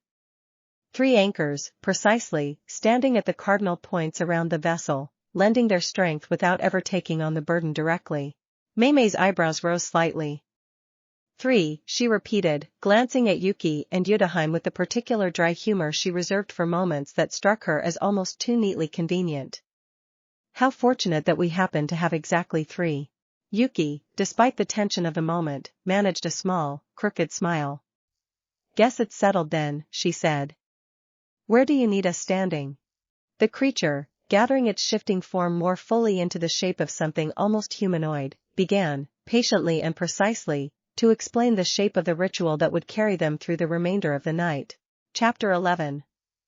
The ritual circle the creature described was simple in its geometry and punishing in its execution, a wide ring traced in the moss-covered stone of the courtyard, with Izuku positioned at its center and the other 3 spaced evenly around its circumference, each of them anchoring one cardinal point with a thread of their own cursed energy extended inward toward him. "You must open your infinity fully," the creature instructed, its shifting form settling into a low, patient stillness at the circle's edge. "Not the careful, controlled boundary you maintain in ordinary combat, but something far wider, wide enough to hold the entire weight of what I carry without allowing it to slip past you into the world beyond. Your anchors will help steady that boundary. But the containing itself falls to you alone." Izuku closed his eyes, drawing on 7 years of discipline, and let the familiar walls of his infinity begin, slowly and deliberately, to widen, the compressed, protective boundary he had spent so long learning to hold small and precise now stretching outward, further and further, until it encompassed not just his own body but the entire ritual circle, the 3 anchors standing at its edges, and the ruined shrine beyond. He felt Yuki's cursed energy first, a bright, fierce warmth anchoring the northern point of the circle, steady despite the obvious strain of the effort. Then Mei Mei's, cooler and more measured, holding the eastern point with the same precise control she brought to everything. And finally Utahime's, at the southern point, carrying a warmth that felt, even now, distinctly personal, a thread of her own strength offered without hesitation despite the fear he knew she still carried for him. Begin, the creature said, and its shifting form dissolved, all at once, into something that felt less like a physical shape and more like a vast, ancient wave of grief finally given permission to move. The sensation that followed defied easy description even for Izuku's overwhelming perception. It was less like carrying a weight and more like suddenly perceiving the full, unfiltered shape of 80 years of solitary suffering, grief compounded upon grief, an original tragedy so old its details had blurred entirely, leaving only the raw, aching shape of loss behind, curdled by decades of isolation into something that had forgotten it was ever anything other than hunger. Izuku's infinity strained under the sheer scope of it, the careful boundary he had built flickering at its edges as the weight of centuries pressed against it, and for one terrifying instant he felt the boundary begin to buckle, felt the vast grief threaten to spill past his control into the surrounding forest. Hold, Utahime's voice cut through the strain, sharp and clear despite the visible effort etched across her face, her own cursed energy surging brighter to reinforce the weakening southern point. I've got you, Izuku. We've got you. Just hold. Yuki's voice followed immediately after, equally fierce. Don't you dare let this beat you, kid. I didn't drag you into the city for tea just to lose you to some sad old ghost in the woods. Mei Mei's contribution was quieter, but no less steadying. You've already proven you can hold far more than this, she said. Trust the discipline you've built.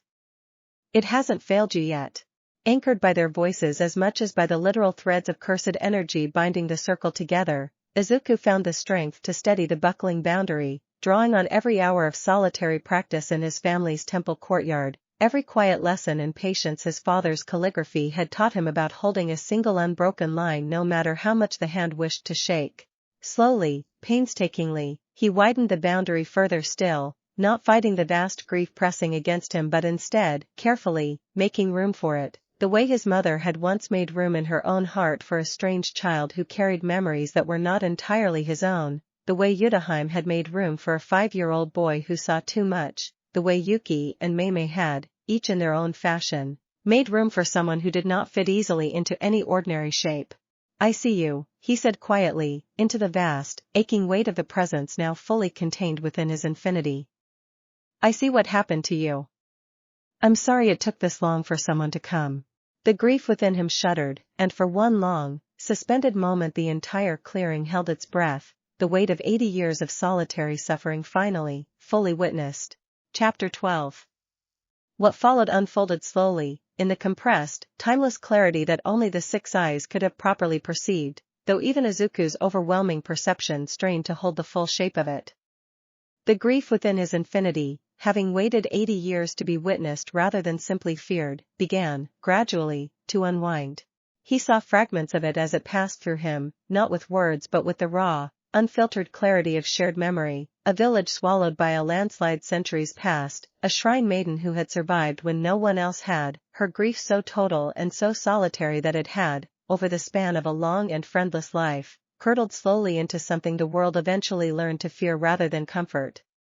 He saw the priests who had first bound her transformed sorrow to the shrine, saw their fear as much as their compassion, saw the long, unbroken silence of 80 years in which no one had returned to ask whether the binding had ever been meant to be permanent. It's all right, he said, holding the full weight of that ancient loneliness steady within his widened infinity, his voice carrying a gentleness that belonged, in equal measure, to both of his lives. You don't have to carry it alone anymore. Let it go. I've got you.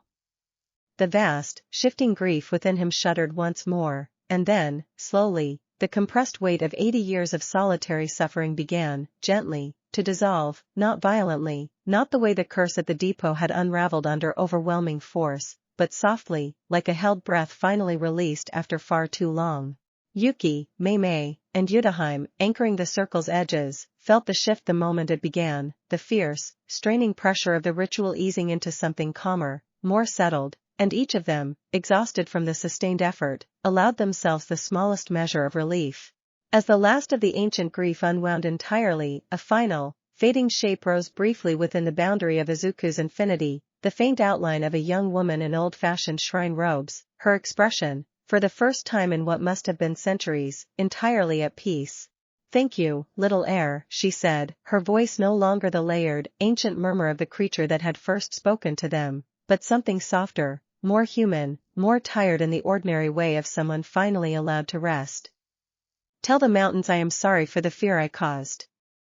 I did not mean to become what I became. I only wanted, for a very long time, for someone to remember that I had once been more than my grief. We'll remember, Izuku said quietly, and the shape smiled, faint and grateful, before fading entirely, leaving behind only a settled, gentle quiet in place of the vast, aching pressure that had filled the clearing since their arrival. Izuku, feeling the sudden absence where the grief had been, allowed his infinity to contract slowly back to its ordinary boundary, and the moment the ritual circle's tension finally broke, his knees buckled beneath the accumulated exhaustion of holding so much for so long, and he would have fallen entirely if Utahime had not already been moving, catching him before he hit the ground, her arms wrapping around him with a fierce, unguarded relief that surprised them both. You did it, she said, her voice rough with an emotion she no longer bothered to hide. You actually did it. Yuki and Mei Mei reached them a moment later, both visibly drained from the sustained effort of anchoring the ritual, but both wearing expressions of open, undisguised relief and pride that Izuku, even through the haze of his exhaustion, found himself treasuring. Never, Yuki said, kneeling beside him and brushing damp hair back from his forehead with a gentleness that belied her usual careless manner, do that to me again. I aged 10 years watching that boundary shake. You held, Mei Mei said simply, settling on his other side, her usual composed distance entirely absent in the aftermath of the ritual's success. All three of you held, and so did he. That's not nothing. That's not nothing at all. The four of them remained like that for a long while, gathered together in the quiet, settled clearing, the ruined shrine behind them no longer radiating the dense, cloying pressure that had first announced its presence, replaced instead by the ordinary, peaceful stillness of an old forest at rest. I think, Izuku said eventually, his voice thick with exhaustion but unmistakably content, that might be the best thing I've ever done with what I was given. Utahime, still holding him steady against her, pressed a kiss to the top of his head, quick and instinctive and entirely without her usual careful restraint, before either of them fully registered what she had done. It was, she said, quietly. All of it. And she did not pull away, even as her cheeks colored at the small, unplanned intimacy of the gesture, and Izuku, too exhausted and too content to overthink it, simply leaned into her warmth and let himself, for the first time in a very long while, rest completely. Chapter 13. They stayed the night in a small ranger's shelter near the base of the mountain, too far from the last train to make the return journey before morning, and too exhausted, all four of them, to consider anything but rest. The shelter was sparse, a single room with a low table and a stove that Mei Mei coaxed into life with brisk efficiency while Yuki spread out the thin sleeping mats they had packed and Utahime tended, with unusual gentleness, to the faint, lingering strain still visible in Izuku's posture. You pushed yourself further tonight than I've ever seen anyone push themselves, she said, kneeling in front of him and checking, with careful professional thoroughness, the flow of his cursed energy for any sign of lasting damage. I need you to promise me something. Anything, Izuku said, and meant it, watching her with the quiet, open trust that had, over the preceding months, become entirely characteristic of him whenever she was near. Don't do that again without telling me first, she said, an echo of the words she had spoken to him after the depot mission, though this time there was less reproach in her voice and more of something rawer, more openly afraid. I understand why you did it. I even agree it was the right choice. But I need you to understand what it does to me, watching you carry something that large, not knowing if you'll come back from it whole. Izuku reached up and covered her hand with his own, the same small gesture he had offered on the train, and this time she did not simply allow it, she turned her hand beneath his and laced their fingers together, holding on with a quiet desperation that told him, more clearly than words could have, exactly how frightened she had been. I promise to always tell you, he said. And I promise to always trust you to have my back, the way you did tonight. I couldn't have held that boundary without you anchoring it. Any of you. Across the small room, Yuki, pretending with limited success not to be watching the exchange, cleared her throat loudly. If we're doing promises, she said, I want one too. Next time you decide to volunteer for something world historically stupid and dangerous, you loop me in before you agree to it, not after. That seems fair, Izuku said, smiling despite his exhaustion, and Yuki, satisfied, dropped down beside him on the sleeping mat, close enough that her shoulder pressed against his, an easy, uncomplicated affection that had become as natural to her as breathing. Mei Mei, finishing with the stove, settled on his other side with rather more deliberate composure, though the warmth in her expression was, for once, entirely unguarded. I don't make a habit of admitting fear, she said.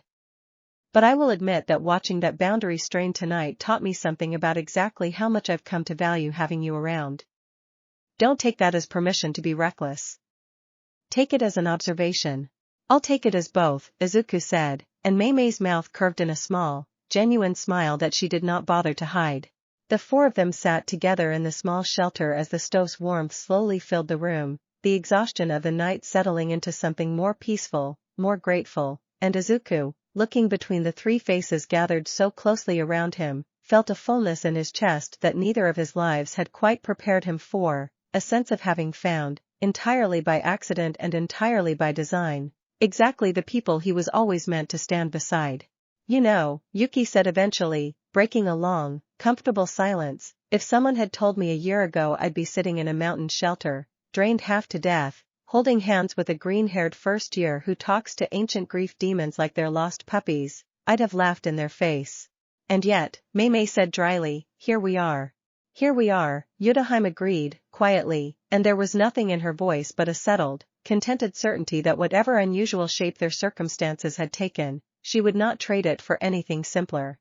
Izuku, caught between the three of them, exhausted and warm and entirely, fully content, thought that if this was what his second chance at living had been building toward all along, then every strange and difficult step that had brought him here had been worth every bit of the cost. Chapter 14. They returned to the school 2 days later, the ordinary rhythm of classes and training resuming around them even as the four of them carried, privately, the unmistakable knowledge that something fundamental had shifted between them in that quiet mountain clearing. Utahime filed her mission report with the careful, understated language the school's administration expected, though she left out entirely the small, private moment at the ritual's end, and neither Yuki nor Mei Mei mentioned it either, an unspoken agreement among the three of them that whatever had begun that night belonged to the four of them alone, not to the school's watchful bureaucracy. Word of the mission's success spread quickly nonetheless, the details growing more exaggerated with each retelling, until by the end of the week half the underclassmen were convinced Izuku had single-handedly defeated an ancient god in single combat, a rumor Izuku found more amusing than troubling, and that Yuki, delighting in the attention it brought him, did remarkably little to correct. The senior staff took a rather more measured view. Called before the school's directing council to formally account for the unauthorized ritual, Izuku found himself facing a row of senior sorcerers whose expressions ranged from cautious approval to open skepticism, though it was the school's aging principal, a soft-spoken man with sharp, assessing eyes, who spoke first. You took a considerable risk, he said, without preamble. Containing a presence of that age, inside your own technique, without prior authorization or established protocol. Many would call that reckless, regardless of the outcome. Izuku, standing steady despite the weight of the council's collective scrutiny, met the principal's gaze without flinching. I understand the risk I took, he said. And I'd make the same choice again, given the same circumstances. That presence had been suffering alone for 80 years because no one had ever come to help it properly. I wasn't willing to let that continue simply because the proper protocol hadn't caught up to the situation yet. A long silence followed, broken finally by the principal's slow, considering nod. That is either the answer of someone dangerously overconfident, he said, or the answer of someone who genuinely understands what this work is supposed to be for. He paused, glancing briefly toward Utahime, who stood at the edge of the room with her arms folded, watching the proceedings with poorly hidden tension. Given your record so far, young man, I am inclined to believe the latter. But I expect you to exercise considerably more caution going forward. The mountains are full of old, patient things. Not all of them will be so easily reasoned with. I'll remember that, Izuku said, and the council, after a further round of muted discussion, dismissed the matter with nothing more severe than a formal note added to his file, an outcome that left Utahime visibly relieved once they were finally alone in the corridor outside. That went better than I expected, she admitted, some of the day's tension finally draining from her shoulders. I had a good reason, Izuku said, simply, and Utahime, looking at him in the quiet corridor light, felt the same warm, settled certainty she had felt in the mountain shelter 2 nights earlier, the growing, undeniable knowledge that whatever complicated, unconventional shape her feelings for him had taken, she no longer intended to fight against it. That evening, the 4 of them gathered once more beneath the flowering tree in the courtyard, the season's last blossoms long since fallen, replaced now by the first green leaves of early summer, and Izuku, sitting among the people who had so thoroughly become his family in this new and unexpected life, found himself thinking, not for the first time, of the promise he had made to himself in whatever quiet space existed between one life and the next. He had wanted, more than anything, to be someone worth the strange, undeserved gift of a second chance. Watching Yuki laugh at something Mei Mei said with characteristic dryness, watching Utahime's guarded composure soften, entirely and without reservation, whenever her eyes settled on him, Izuku thought that whatever trials still waited in the wider, dangerous world beyond the school's gates, he had already found the thing worth protecting most. Far to the south, in a city neither of them had yet had reason to think about, a very different kind of gathering was quietly taking shape, one that would, before the season's end, test everything the 4 of them had built in ways none of them could yet fully anticipate. But that, like so much else, was a matter for another day. Chapter 15. Summer settled over Kyoto Jujutsu High with a slow, humid warmth that turned the courtyard's morning training sessions into something closer to endurance trials, and Izuku, whose body still carried the lean, wiry conditioning of a childhood spent chasing an aging black cat through temple grounds, found himself, for the first time since his arrival, genuinely struggling to keep pace with the physical demands of the school's advanced curriculum. It's not your technique that's the problem, Mei Mei told him bluntly, during a particularly grueling afternoon session that left him doubled over and gasping in the training hall while she circled him with her arms folded, more amused than sympathetic. Your control over the 6 eyes and your infinity is already well beyond your year. Your body, on the other hand, is still catching up to what your cursed energy can actually do. You've been relying on technique to compensate for conditioning. That gap will get you killed against an opponent who forces you into close combat. Izuku, straightening slowly and wiping sweat from his brow, considered the criticism with the same open, unguarded seriousness he brought to every lesson. Then teach me, he said. I'd rather close the gap now than find out the hard way later. Mei Mei's eyebrows rose slightly, something like approval flickering behind her usual composed expression. Most students balk at admitting a weakness that directly, she said. Very well. Meet me here at dawn, starting tomorrow. I'll see what I can make of you. What followed, over the coming weeks, was a punishing regimen of close combat drills that left Izuku bruised and exhausted most mornings, Mei Mei's own considerable skill in hand-to-hand combat translating into a teaching style that was exacting, occasionally merciless, and, Izuku found, exactly what he needed. She corrected the smallest details of his footwork with a patience that belied her usual brisk manner, and though she rarely offered praise outright, the quiet, satisfied nod she gave whenever he successfully incorporated a correction told him plainly enough that his progress mattered to her far beyond simple professional obligation.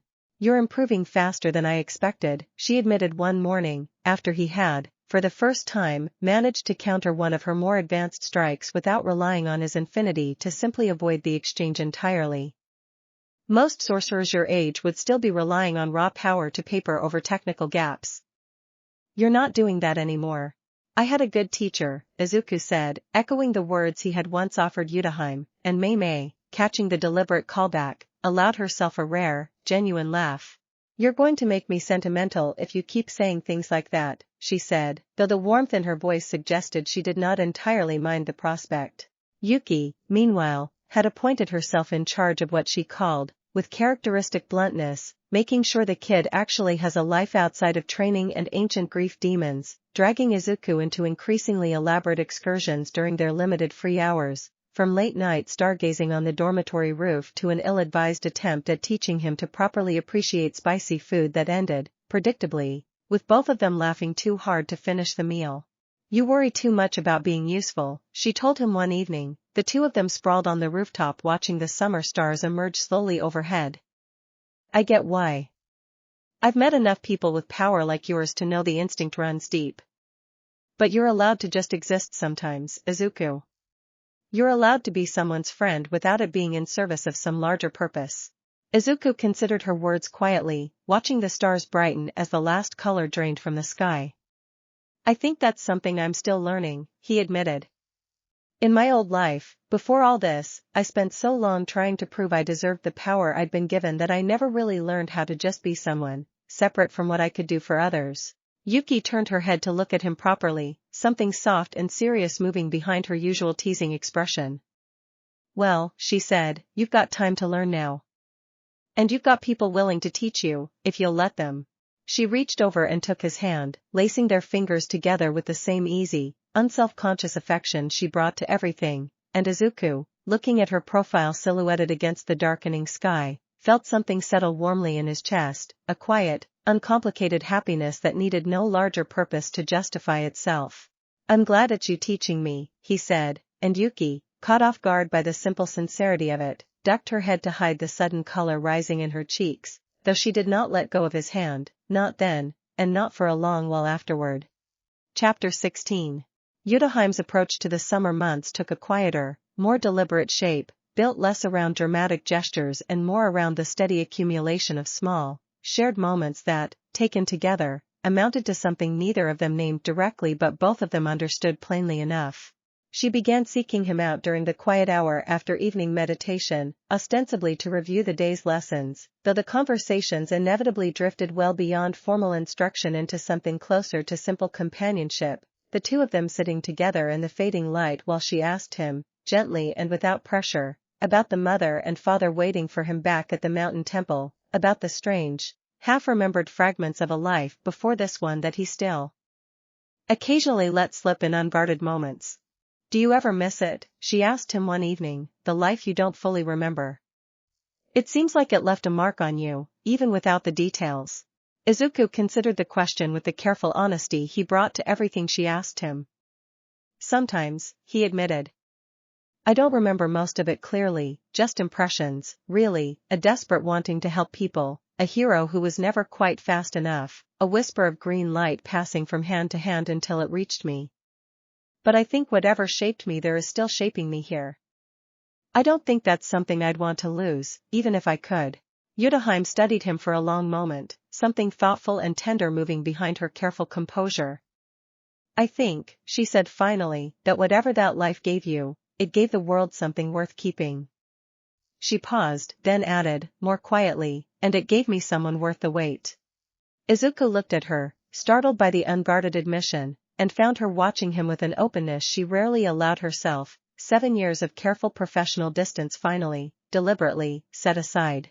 I've known you since you were 5 years old, she continued, before he could respond.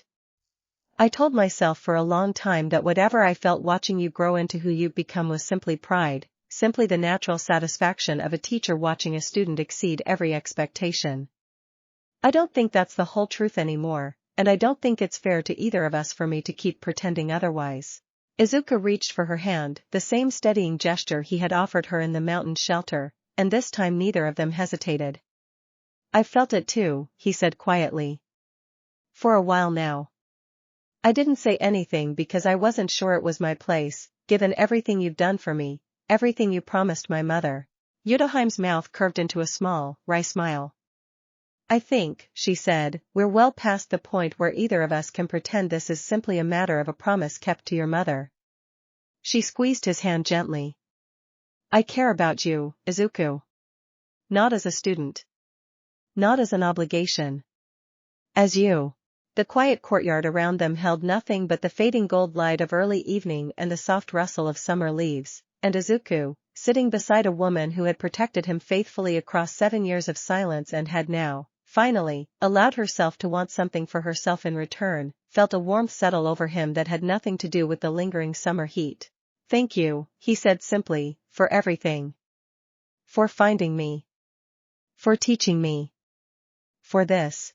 Utahime leaned her head lightly against his shoulder, an easy, comfortable affection that mirrored, in its own quieter way, the warmth he had already found with Yuki and with Mei Mei, and the 3 separate threads of feeling that had been slowly, carefully weaving themselves through his life since his arrival at the school settled, in that quiet courtyard moment, into something he no longer needed to question or overthink. He did not know yet what challenges the wider world still had waiting for the four of them, the gathering he could not yet see taking shape far to the south, the tests of loyalty and strength that lay somewhere in the unwritten months ahead. He only knew, sitting in the fading light with Utahime's head resting against his shoulder, that whatever came next, he would meet it exactly as he had met everything since his rebirth into this strange, dangerous, extraordinary world, surrounded by people who had chosen him freely, and who he, in turn, had chosen just as freely to protect with everything he had. The summer evening deepened around them, warm and unhurried, and somewhere in the quiet distance, the first cicadas of the season began their slow, rising song, a sound that felt, to Izuku, like the world itself settling contentedly into the shape of a life he had once only dared to hope for. Chapter 17. The letter from home arrived 3 weeks later, carried up from the valley by the same weathered postal courier who had delivered mail to the temple for as long as Izuku could remember, and he recognized his mother's careful handwriting on the envelope the moment he saw it left in the small stack of mail outside his dormitory room. He read it alone that evening, sitting on the edge of his bed with his mother's calligraphy brush resting beside him on the windowsill, and found, tucked among the ordinary updates about the temple grounds and his father's latest calligraphy students, a single paragraph that made his chest tighten with an emotion he could not immediately name. "Your father and I have been talking," his mother had written, "about the strange dreams I sometimes have, of a world with quirks instead of curses, of a green-haired boy who was not quite you and yet somehow entirely you. I do not know what to make of these dreams, and I have never been brave enough to ask you directly whether you carry memories of your own that might explain them. But I want you to know, whatever the truth of it turns out to be, that the boy who came to us as a baby, wrapped in cedar and incense, has always been exactly the son we hoped for, in whichever life brought him to us. Whatever you were before, and whatever you are becoming now, we love you completely, without condition, and without needing an explanation." Izuku sat with the letter for a long while after reading it, the careful, unspoken permission in his mother's words settling over him with a warmth that reached all the way back to a memory he barely held on to, a memory of a different mother, in a different life, who had also loved him without condition, who had also, in her own way, given everything she had to make sure he grew up believing he could become someone who helped rather than someone who harmed. He wrote back that same night, his own hand steadier than he expected as he set brush to paper, and found himself, for the first time, willing to put into words the fragments he had carried silently for 12 years, the whisper of green light, the desperate wanting, the hero who was never quite fast enough, the name that was not Izuku Midoriya and yet had shaped, in ways he was only beginning to fully understand, the boy who now bore that name so completely. "I think I was someone else once," he wrote. "Someone who wanted, more than anything, to help people who couldn't help themselves. I don't remember exactly how that life ended, only that it did, and that somehow, impossibly, I was given another chance to become the person that first life was always trying to shape me into. I think you and father were the ones who finished that shaping. Whatever strange dreams you've had, I don't think they're anything to be afraid of. I think they're just an echo of a truth we've both always known without needing to say it directly. I love you both completely too. Thank you for never once making me feel like I had to earn that." He sealed the letter and set it beside the first, both of them waiting now for the courier's next visit, and sat for a long while afterward simply looking out at the darkened courtyard, feeling, for the first time since his rebirth, that the full shape of his two lives had finally, quietly, become whole. A soft knock at his door drew him from his thoughts some time later, and he found Yuki, Mei Mei, and Utahime gathered together in the corridor outside, an unusual configuration that made him immediately curious, given how rarely all three of them coordinated anything without at least some initial friction. "We wanted to talk to you," Utahime said, a little more formally than her usual manner, though the warmth in her expression undercut whatever nervousness had prompted the stiffness. "Together. About where things stand between the four of us." Izuku, understanding immediately the significance of the moment, stepped back to let them into his room, and the four of them settled together in the small space, an easy, comfortable closeness that had, by now, become entirely natural between them. It was Mei Mei who spoke first, characteristically direct even in a moment that clearly called for some measure of vulnerability. We've each, separately, made our feelings for you known over these past months, she said. I think it's overdue that we acknowledge, honestly, what that means going forward, rather than continuing to navigate it in these separate, private conversations. Yuki, uncharacteristically serious, picked up where Mei Mei left off. I care about you, Izuku, she said. A lot.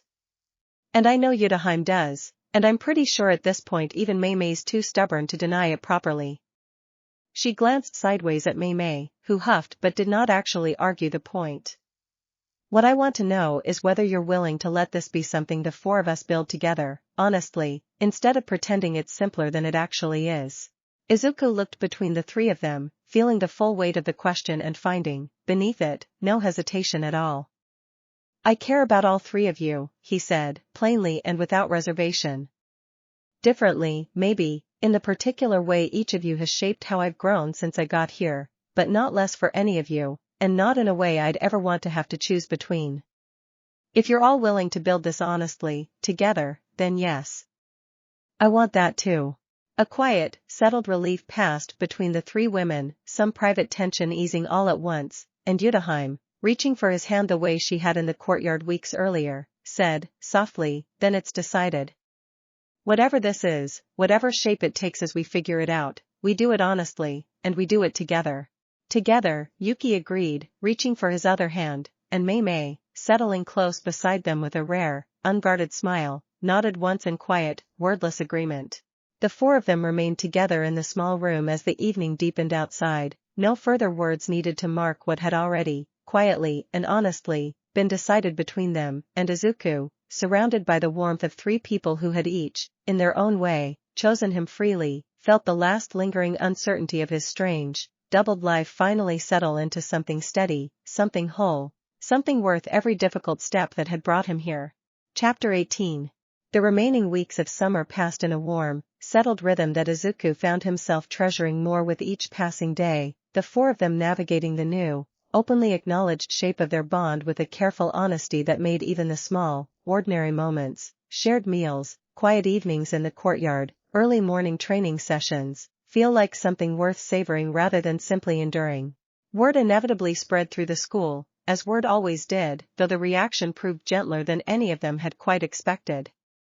A few of the older faculty raised eyebrows at the unconventional arrangement, and Utahime found herself fielding more than one carefully worded inquiry from colleagues curious about the propriety of a teacher's relationship with a student, inquiries she answered with the same calm, unflinching honesty she brought to everything, pointing out, correctly, that Izuku's training now fell increasingly under Mei Mei's supervision rather than her own, and that whatever personal understanding existed between the four of them had been built with a transparency that left no one, least of all the students themselves, in any doubt about its sincerity.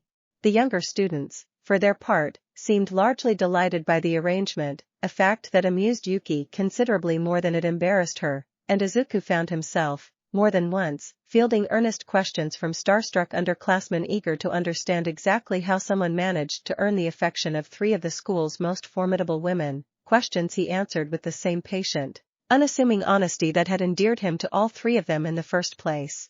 I didn't do anything special, he told one particularly persistent second year, who had cornered him after training to ask, with wide-eyed sincerity, for advice. I just tried to be honest about who I am, and I let them be honest about who they are, and somewhere in all that honesty, we found each other. It was, Mei Mei observed dryly when he recounted the exchange to her later, an infuriatingly simple explanation for something that had taken the four of them the better part of a year to fully navigate. Simple isn't the same as easy, Izuku pointed out, and Mei Mei, unable to argue the point, conceded it with a small, fond smile. As the final weeks of summer gave way to the first cooling breath of autumn, the school's dispatch office grew steadily busier, curse sightings increasing with the season's turn in the particular pattern the senior staff had come to associate with the changing weight of collective human emotion each year. Utahime, reviewing the growing stack of assignments with her usual thoroughness, found herself pausing over one report in particular, forwarded from the Tokyo campus with an unusual formal urgency that immediately set her instincts on edge.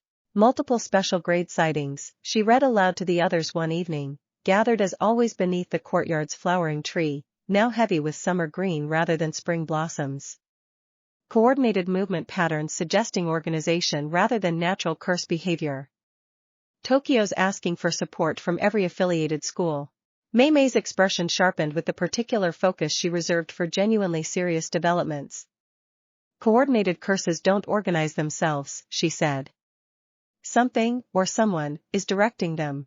Yuki, leaning back against the tree with her arms folded, let out a low whistle. Well, she said, that's certainly a more concerning way to start the autumn term than I was expecting. Izuku, listening quietly, felt the familiar clarity of the six eyes stir faintly at the edges of his perception, some instinct he could not yet fully name responding to the shape of the danger being described. Whatever this is, he said, we should assume it's connected to something larger. Curses don't typically organize on their own. If something's coordinating them deliberately, there's likely a person, or a group of people, behind it.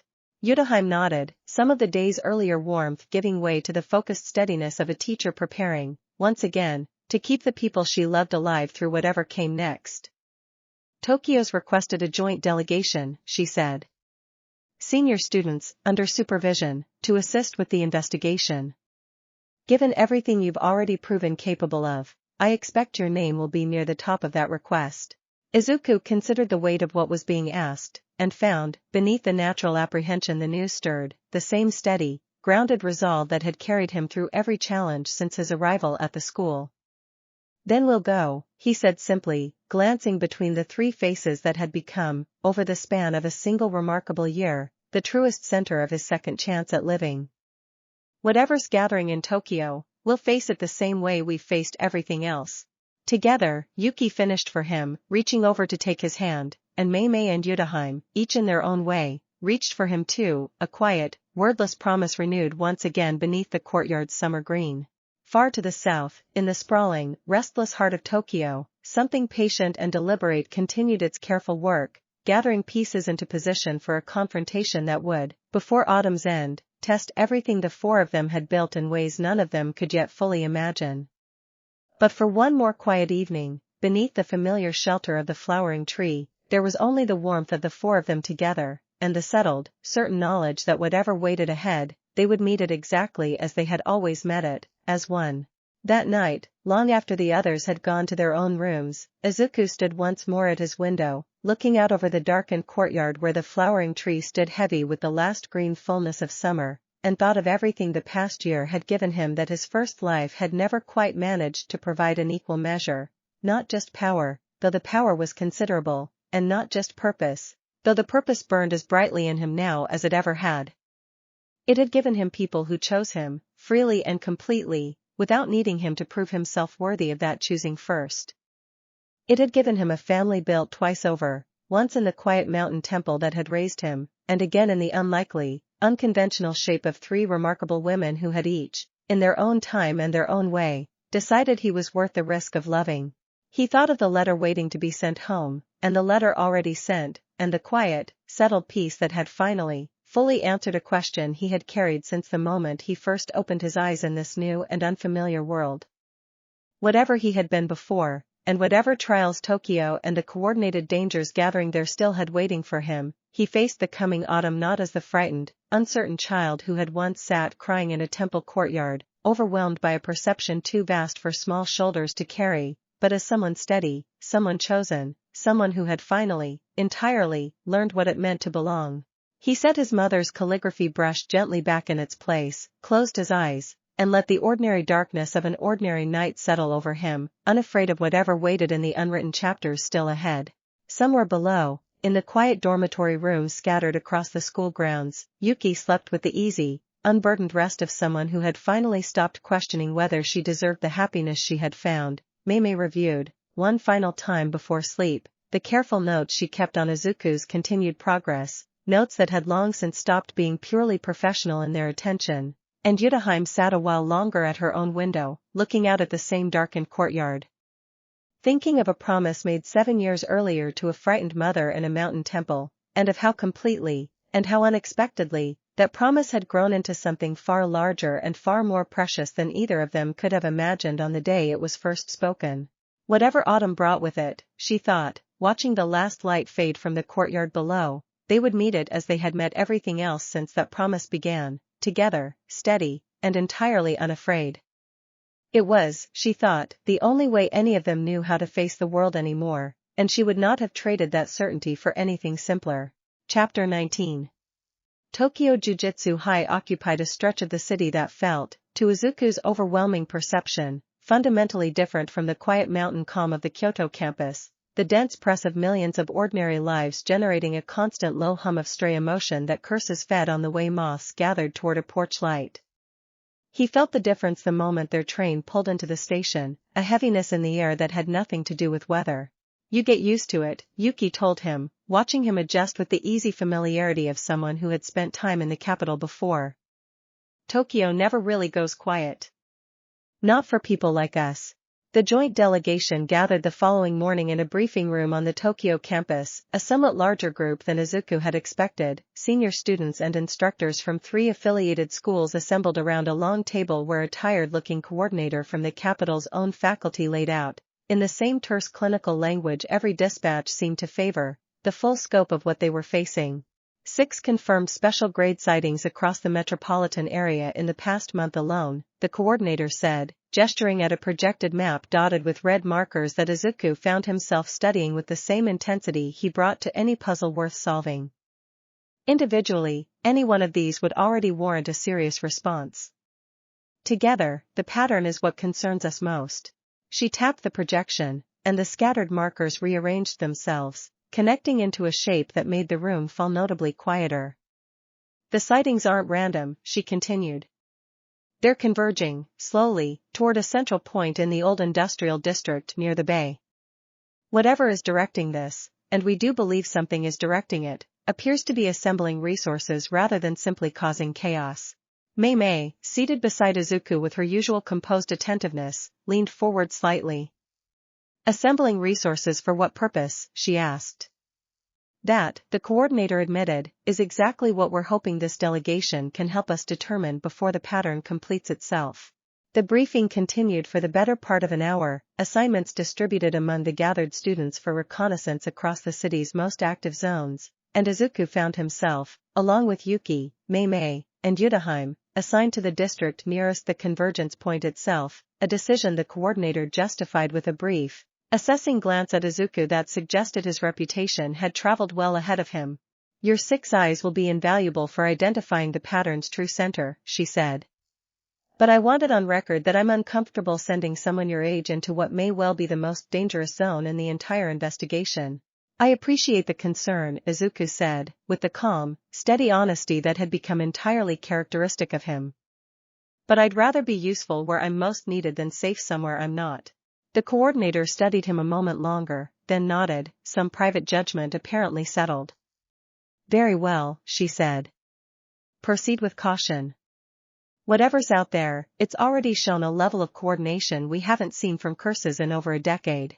They set out that afternoon into the industrial district, the old warehouses and rusted shipping cranes casting long shadows across streets that grew progressively emptier the closer they drew to the marked convergence point, and Izuku felt the familiar, unwelcome pressure building at the edges of his perception long before they reached it, a dense, deliberate weight that felt, disturbingly, nothing like the ancient grief they had encountered in the northern mountains. This is different, he said quietly, as the 4 of them paused at a rusted intersection, the wind carrying a faint, metallic tang that none of them could quite place. Whatever's out there, it's not old and tired. It's patient in a different way. Calculated. Utahime's hand moved to her weapon, the same careful readiness she had carried into the mountain clearing months earlier. Then we proceed the way we always do, she said. Together, and carefully. Yuki's cursed energy flared faintly at her fists, an unconscious readiness. And if it's a person behind all this, she added, we make sure they understand exactly what they're dealing with. Chapter 20. The warehouse at the convergence point had clearly once served some ordinary industrial purpose, its corrugated walls rusted through in places, its loading bay doors hanging open on broken tracks, but the moment the 4 of them crossed its threshold, Izuku's 6 eyes registered a wrongness far more deliberate than the ambient decay of an abandoned building. Someone's been here recently, he murmured, studying the floor, where faint marks in the dust suggested regular foot traffic despite the building's outward appearance of long abandonment. And not just curses. There are human footprints here too. Mei Mei crouched to examine the marks more closely, her expression tightening. Multiple sets, she confirmed. Coming and going over what looks like weeks, not days. Whoever this is, they've been using this location as a base of operations for some time. They moved deeper into the warehouse's interior, past rusted machinery draped in tarps that Yuki checked methodically for concealed threats, until they reached a wide open space at the building's center where the source of the pressure Izuku had felt from the street finally revealed itself, a circular array etched directly into the concrete floor, dense with symbols that made even Utahime, with her considerable formal training, pause in visible unease. That's not standard ritual notation, she said slowly, studying the array's edges. It's old. Older than anything I was ever taught to recognize. Whoever built this has access to knowledge that shouldn't exist outside a handful of the most restricted archives in the country. Izuku knelt at the array's edge, letting the full clarity of his perception trace its structure, and felt a cold certainty settle over him as the pattern's purpose became gradually legible to his overwhelming sight. It's a summoning circle, he said. But not for a single curse. It's designed to draw multiple entities simultaneously and bind them under a single directing will. Whoever built this isn't trying to cause random chaos. They're trying to build an army. A slow, deliberate clap echoed from the warehouse's shadowed upper gallery, and the four of them spun toward the sound, weapons, and cursed energy readying in the same instant, as a figure stepped into the pale light filtering through the broken roof above. He was younger than Izuku expected, barely older than Mei Mei by the look of him, dressed in clothes too fine for the warehouse's grimy surroundings, his expression carrying the particular, unsettling calm of someone who had long since stopped considering ordinary morality relevant to his own ambitions. Impressive, he said, his voice carrying easily across the open warehouse floor. Most delegations take considerably longer to identify the array's true purpose. I confess I expected the Six Eyes rumors to be exaggerated. It appears they were not. Who are you? Utahime demanded, stepping protectively in front of Izuku despite his obvious readiness to defend himself. The man's mouth curved into something that was not quite a smile. My name would mean little to you, he said. But you may call me, for the sake of this conversation, an architect. I am building something the jujutsu world has long needed and long refused to provide itself, a proper reckoning with the curses it has spent centuries merely managing rather than resolving. Mei Mei's eyes narrowed. That's a grandiose way of describing mass murder, she said flatly. The architect's expression did not change. Every great reckoning looks like mass murder to those who benefit from the current arrangement, he said. I have no interest in convincing you of my vision today. I called this meeting for a simpler purpose. He turned his attention fully to Izuku, something calculating entering his gaze. I want to know what the inheritor of the Six Eyes and Infinity intends to do, now that he has found my work. Whether he intends to become an obstacle, or whether, perhaps, he might yet be convinced to become something more useful. I'm not interested in what you're offering, Izuku said, his voice steady despite the obvious danger radiating from the man before them. Whatever reckoning you think you're building, it's built on the same cruelty you claim to be fixing. The architect studied him for a long moment, something almost disappointed crossing his composed features. A pity, he said finally. I had hoped, given your reputation for kindness, that you might understand the necessity of hard choices better than your predecessors did. He raised one hand, and the summoning array beneath them flared abruptly to life, symbols glowing a sickly violet light. It seems, then, that this conversation must conclude rather more forcefully than I intended. Chapter 21. The warehouse floor split open along the lines of the summoning array, and from the widening cracks came a surge of cursed energy so dense that even Izuku's carefully maintained infinity flared instinctively wider in immediate, reflexive defense, the boundary hardening around all four of them a fraction of a second before the first wave of summoned curses could reach them. Yuki was already moving, cursed energy blazing gold around her fists as she met the nearest emerging shape head-on, her strength sending shattered concrete and twisted curse matter scattering across the warehouse floor in every direction. Mei Mei followed a half-beat behind, her own technique carving precise, economical lines through the chaos, each strike calculated to eliminate a threat with minimum wasted motion. Utahime, positioned at Izuku's side, split her attention between defending their immediate position and calling out warnings as new shapes emerged from the widening cracks, her voice cutting clearly through the mounting chaos. 3 more to your left, Izuku. The array's still feeding them. We need to shut it down at the source. Izuku, watching the unfolding battle with the terrible clarity of the 6 eyes, saw immediately what none of the others had time to notice in the heat of the fighting. The array's true center was not the visible circle etched into the floor, but a smaller, hidden secondary sigil concealed beneath a section of collapsed machinery near the warehouse's rear wall, feeding the larger array with a slow, patient trickle of power that would, if left uninterrupted, eventually summon something far larger than the scattered curses currently pouring through. The real array's hidden, he called out, already moving toward the rear wall even as his infinity continued to absorb the glancing edges of the ongoing assault. Keep them occupied. I need 30 seconds. Understood, Mei Mei called back, shifting her focus without hesitation to cover the ground he was vacating, her technique adjusting seamlessly to compensate for his absence from the immediate defensive formation. The architect, watching from the gallery above with an expression that had shifted from composed interest to something sharper, more alert, raised his hand again, and the warehouse's remaining structural supports groaned ominously. You are more perceptive than I anticipated, he called down. But perception alone will not save you from what comes next.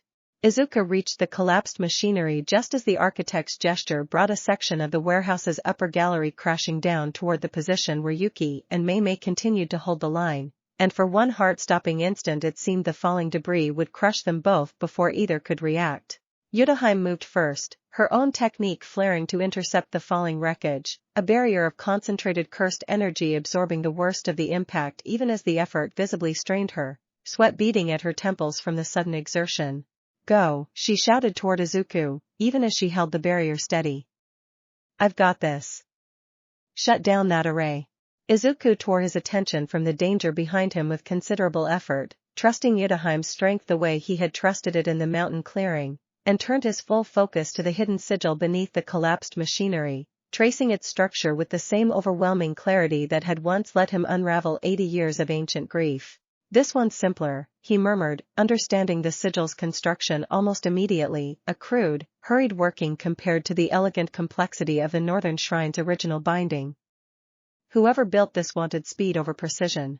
He reached out and, with the same careful, deliberate control he had spent 7 years cultivating, unwound the sigil's structure thread by thread, feeling the flow of power sustaining the larger array falter and then, abruptly, cut off entirely, the widening cracks in the warehouse floor ceiling shut with a final, grinding shudder as the last of the summoned curses collapsed into inert, scattered fragments. The sudden silence that followed was almost as disorienting as the chaos that had preceded it, broken only by Yuki's ragged, exhausted breathing and the settling creak of the damaged warehouse structure around them. Impressive, the architect said again, from the gallery above, though his composed tone had frayed slightly at the edges, some genuine surprise finally breaking through his careful control. It seems I underestimated you rather more significantly than I intended to admit. Chapter 22. The architect's retreat, when it came, was as calculated as everything else about him, a sudden burst of cursed energy that shattered the gallery railing behind him and carried him swiftly out through a gap in the warehouse's damaged roof before any of them could close the distance to stop him.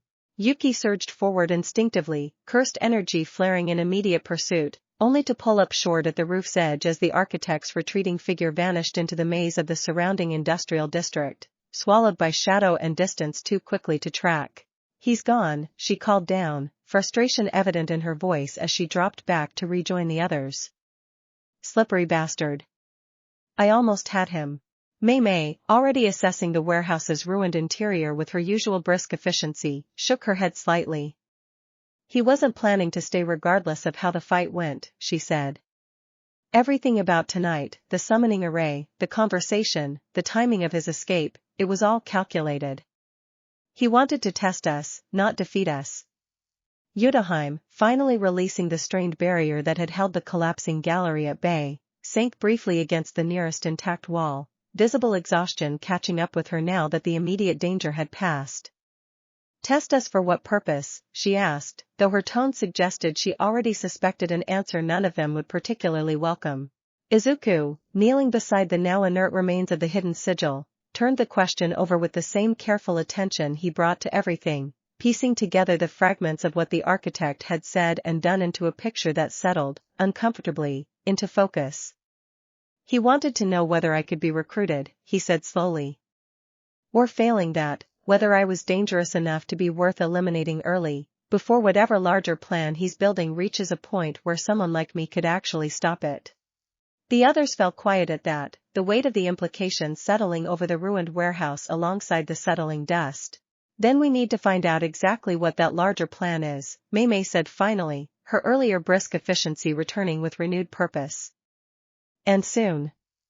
If tonight was merely a test, I don't like to imagine what the actual execution of his ambitions might look like.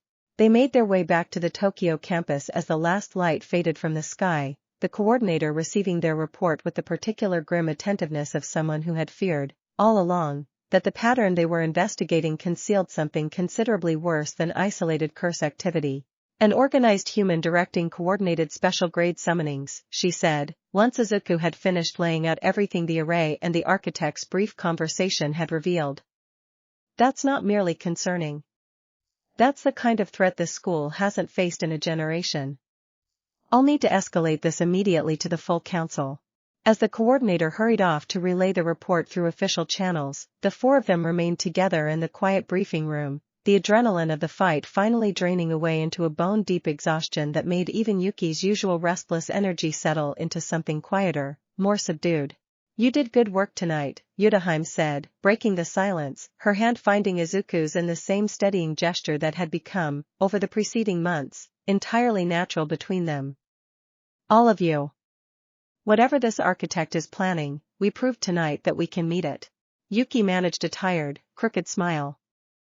Yeah, well, she said, next time let's try meeting it with slightly less structural damage. I liked that warehouse's roof better before I had to watch it nearly cave in on all of us. Mei Mei, settling beside them with her own quiet exhaustion finally showing through her usual composure, allowed herself a small, genuine smile. Structural damage aside, she said, I think tonight proved something else, too. Whatever the architect intended by testing us, I don't think he expected to walk away from that warehouse having learned exactly how outmatched he actually is. Izuku, sitting among the three people who had, once again, thrown themselves without hesitation into danger for his sake, felt the same warm, grounding certainty he had carried since the northern mountains settled back into place beneath the lingering unease of the evening's revelations. Whatever the architect is building, he said quietly, we'll stop it before it finishes. We already know he's afraid of what happens if we get in his way. That's not nothing. It's a start, Mei Mei agreed. But I suspect this is only the beginning of a much longer fight. Chapter 23. The days following the warehouse confrontation brought a flurry of activity across the Tokyo campus, the full council convening an emergency session to weigh the implications of an organized human threat capable of directing special grade curses with apparent ease, while Izuku and the others found themselves called upon repeatedly to recount every detail of the encounter for a steadily widening circle of senior sorcerers. The architect's methods suggest access to restricted material, one of the council's senior members observed during a particularly lengthy debriefing session, studying the notes Utahime had compiled on the summoning array's construction. Material that should exist only within the most heavily guarded archives maintained by the oldest sorcerer families. If he has genuine access to that level of knowledge, we may be facing a far more sophisticated threat than a single ambitious individual. Izuku, listening to the mounting concern with the same careful attention he brought to every lesson, found himself increasingly troubled by a detail that none of the senior sorcerers seemed to be weighing quite as heavily as he thought it deserved. He said something about a reckoning the jujutsu world has refused to provide itself, he said, breaking into the discussion with a directness that made several of the older sorcerers glance toward him with faint surprise. He didn't frame this as simple ambition. He framed it as correcting a failure he genuinely believes the current system has allowed to persist. That kind of conviction is more dangerous than simple greed. It won't be deterred by force alone. The council chamber fell quiet for a moment, several of the gathered sorcerers exchanging uneasy glances at the uncomfortable validity of the observation. "What would you suggest instead?" one of them asked, a note of genuine curiosity beneath the obvious skepticism. "I don't know yet," Izuku admitted honestly. "But I think understanding what failure he's actually responding to might matter as much as stopping him outright. If there's a genuine grievance underneath his methods, addressing it might do more to end this than simply defeating him in another fight." Mei Mei, seated beside him, nodded slowly in thoughtful agreement. "It's worth investigating, at least," she said. "Understanding an opponent's true motivation has ended more conflicts quietly than any number of confrontations ever have." The council, after considerable further debate, ultimately authorized a broader investigation into the architect's identity and background, drawing on resources from all three affiliated schools, and Izuku found himself, along with Yuki, Mei Mei, and Utahime, assigned to lead the effort, a responsibility that came with both the weight of genuine trust and the unmistakable pressure of expectations that had grown considerably since his arrival at Kyoto Jujutsu High barely a year earlier. That evening, the four of them gathered in the modest guest quarters provided for their extended stay in Tokyo, spreading out what limited information they had across a low table in an effort to identify some thread worth following. "The array's design is old," Utahime said, tracing her finger along the notes she had compiled. "Old enough that whoever taught him this must have had access to pre-war archival material, the kind of records that were mostly destroyed or sealed away during the reorganization of the major sorcerer families 2 generations ago. Which narrows the field considerably," Mei Mei observed. "There are only a handful of families with any documented access to material from that era. If we can identify which archive he drew from, we might be able to trace his connections backward from there." Yuki, sprawled across the room's single-worn sofa with characteristic disregard for formality, frowned in thought. "What if it's not a family connection at all?" she said. "What if he's not working from inherited access, but from something he found or took?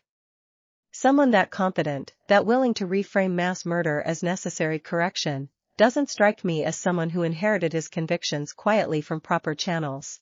Izuku considered her suggestion carefully, something in it resonating with the impression the architect's brief conversation had left him. "I think you might be right," he said. "He didn't talk like someone protecting a family legacy. He talked like someone who found something, or lost something, that convinced him the entire system needed to be torn down and rebuilt on his own terms." "Then we're not looking for a bloodline," Utahime said slowly, the pieces settling into a new and more troubling shape. "We're looking for an event. Something that happened to him personally, severe enough to convince him that mass curse summoning is a reasonable solution." The four of them sat with that unsettling realization for a long moment, the quiet weight of an unknown, deeply personal tragedy somewhere in the architect's past settling over the room alongside the lengthening shadows of the Tokyo evening outside. Chapter 24. The investigation stretched across the following 2 weeks, the four of them dividing their efforts between the Tokyo campus's restricted archives and a careful, methodical review of unsolved curse-related incidents from the past decade, searching for any pattern that might connect to the kind of personal tragedy Yuki had first suggested as the architect's likely motivation.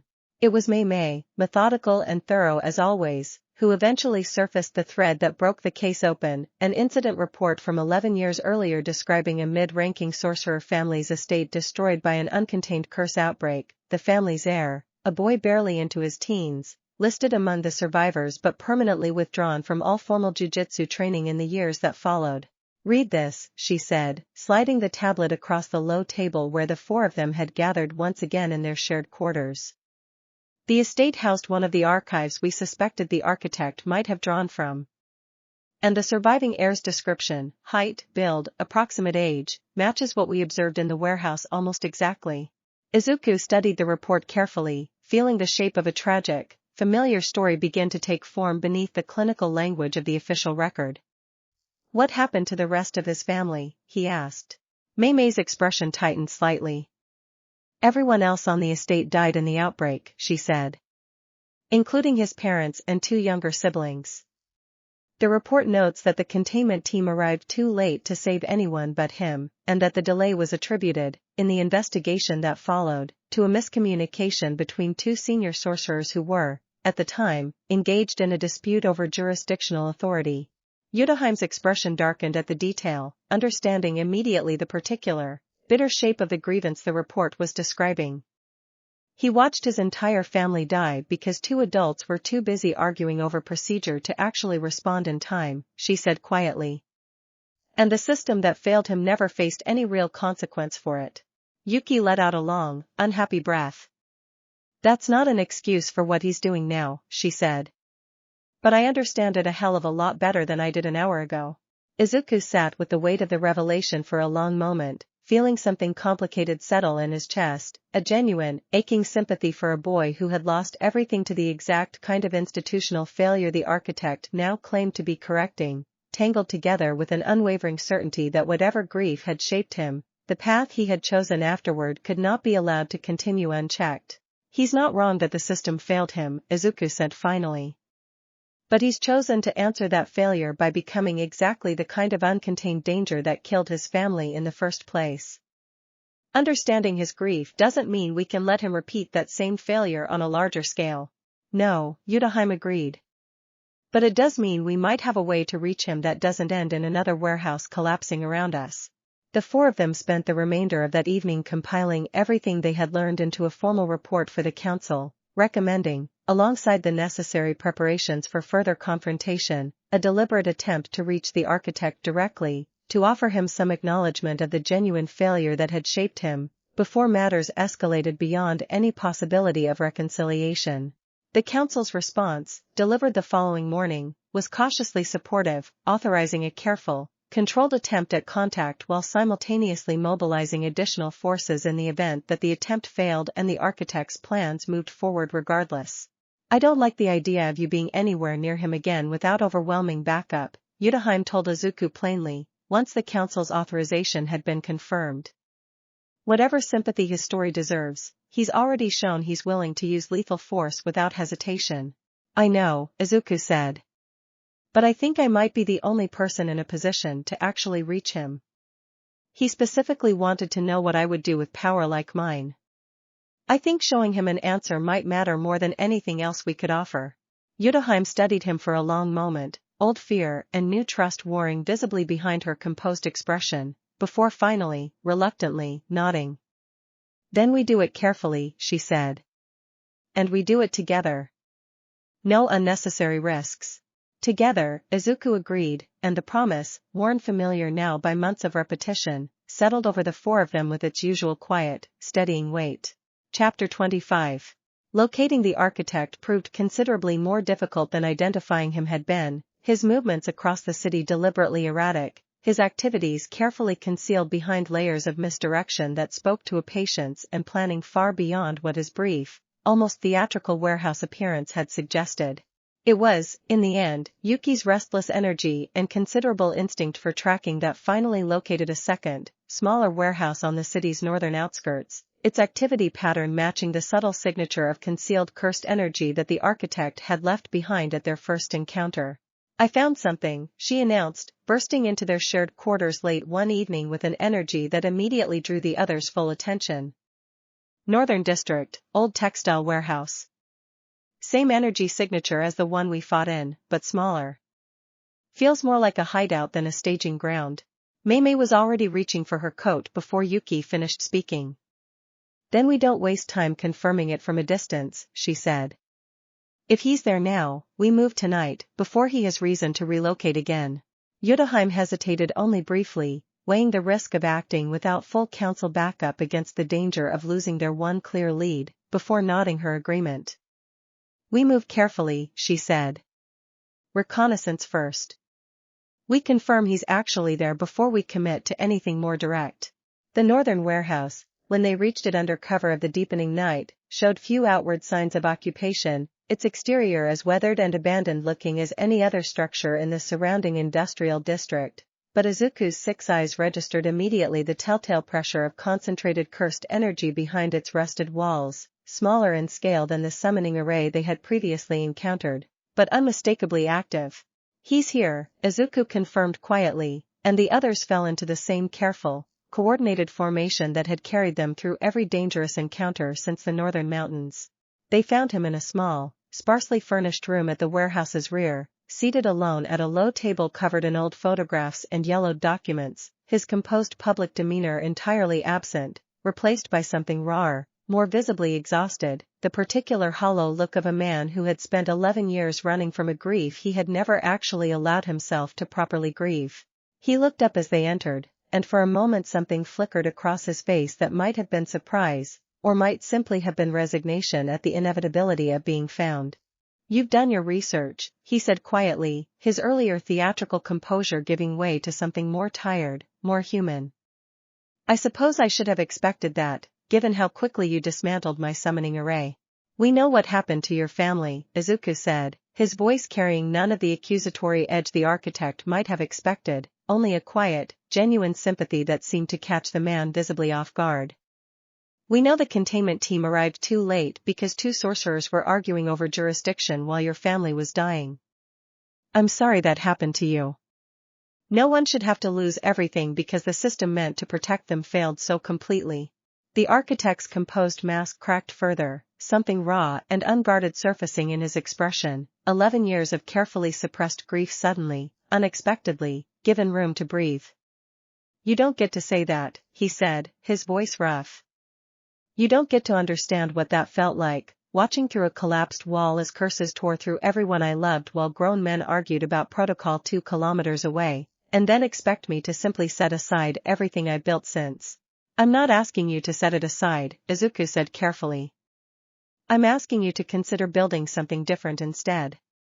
Something that actually honors what you lost, instead of repeating the same uncontained tragedy on a larger scale." Chapter 26. The architect stared at Izuku for a long, charged moment, the small room heavy with 11 years of unspoken grief finally given voice, and when he spoke again his composed public persona had fractured almost entirely, replaced by something rawer and more dangerously unpredictable. "You think kindness is going to undo 11 years of watching this world protect its own bureaucracy more carefully than it protects its children," he said, his hands trembling slightly against the table's scattered photographs. "I studied everything I could find precisely because kindness accomplished nothing. Petitions accomplished nothing. Grief accomplished nothing except making me weak enough that no one took my complaints seriously. I'm not offering kindness instead of change," Izuku said steadily, holding his ground despite the mounting tension radiating from the man before him. "I'm offering you a chance to make that change without becoming the exact danger that killed your family in the first place. There's a difference between demanding accountability and becoming an uncontained threat yourself." For a moment, something in the architect's expression wavered, some genuine consideration flickering behind the raw grief and years of accumulated bitterness, and Izuku, watching with the full clarity of the six eyes, allowed himself a fragile hope that the confrontation might yet end without further violence. Then the moment passed, the architect's expression hardening once more into something more familiar, more composed, the mask settling back into place with visible effort. "A pretty sentiment," he said, his voice regaining its earlier theatrical control. "But sentiment did not save my family, and I no longer believe it capable of saving anyone else's." He rose from the table, and a concealed cursed energy Izuku had sensed throughout the warehouse suddenly flared to open, dangerous life. "I have given you an honest answer to your honest offer. Now I must ask you to leave, before this conversation becomes something none of us actually want." Utahime stepped forward immediately, positioning herself protectively despite the obvious escalating danger. "We're not leaving without ending this," she said firmly. "Whatever you're planning next, we can't allow it to proceed." The architect's expression flickered with something almost like regret. "Then I suppose we've reached the only conclusion this could ever have reached," he said quietly, and gestured, and the walls of the small room dissolved outward into a far larger space than the warehouse's exterior had suggested, a hidden chamber lined with dozens more of the same summoning sigils they had destroyed weeks earlier, all of them flaring simultaneously to sickly, violet life. "He's been building a second array this entire time," Mei Mei said grimly, already shifting into a combat-ready stance as the air around them thickened with the unmistakable pressure of imminent summoning. "A larger one," Izuku confirmed, his six eyes tracing the full scope of the hidden chamber's construction with mounting alarm. "This isn't meant to summon scattered curses anymore. This is designed to draw something singular. Something far more dangerous than anything we faced in the first warehouse." The architect, retreating toward the chamber's rear as the summoning circles blazed brighter, offered them one final, weary look before the gathering cursed energy obscured him from view entirely.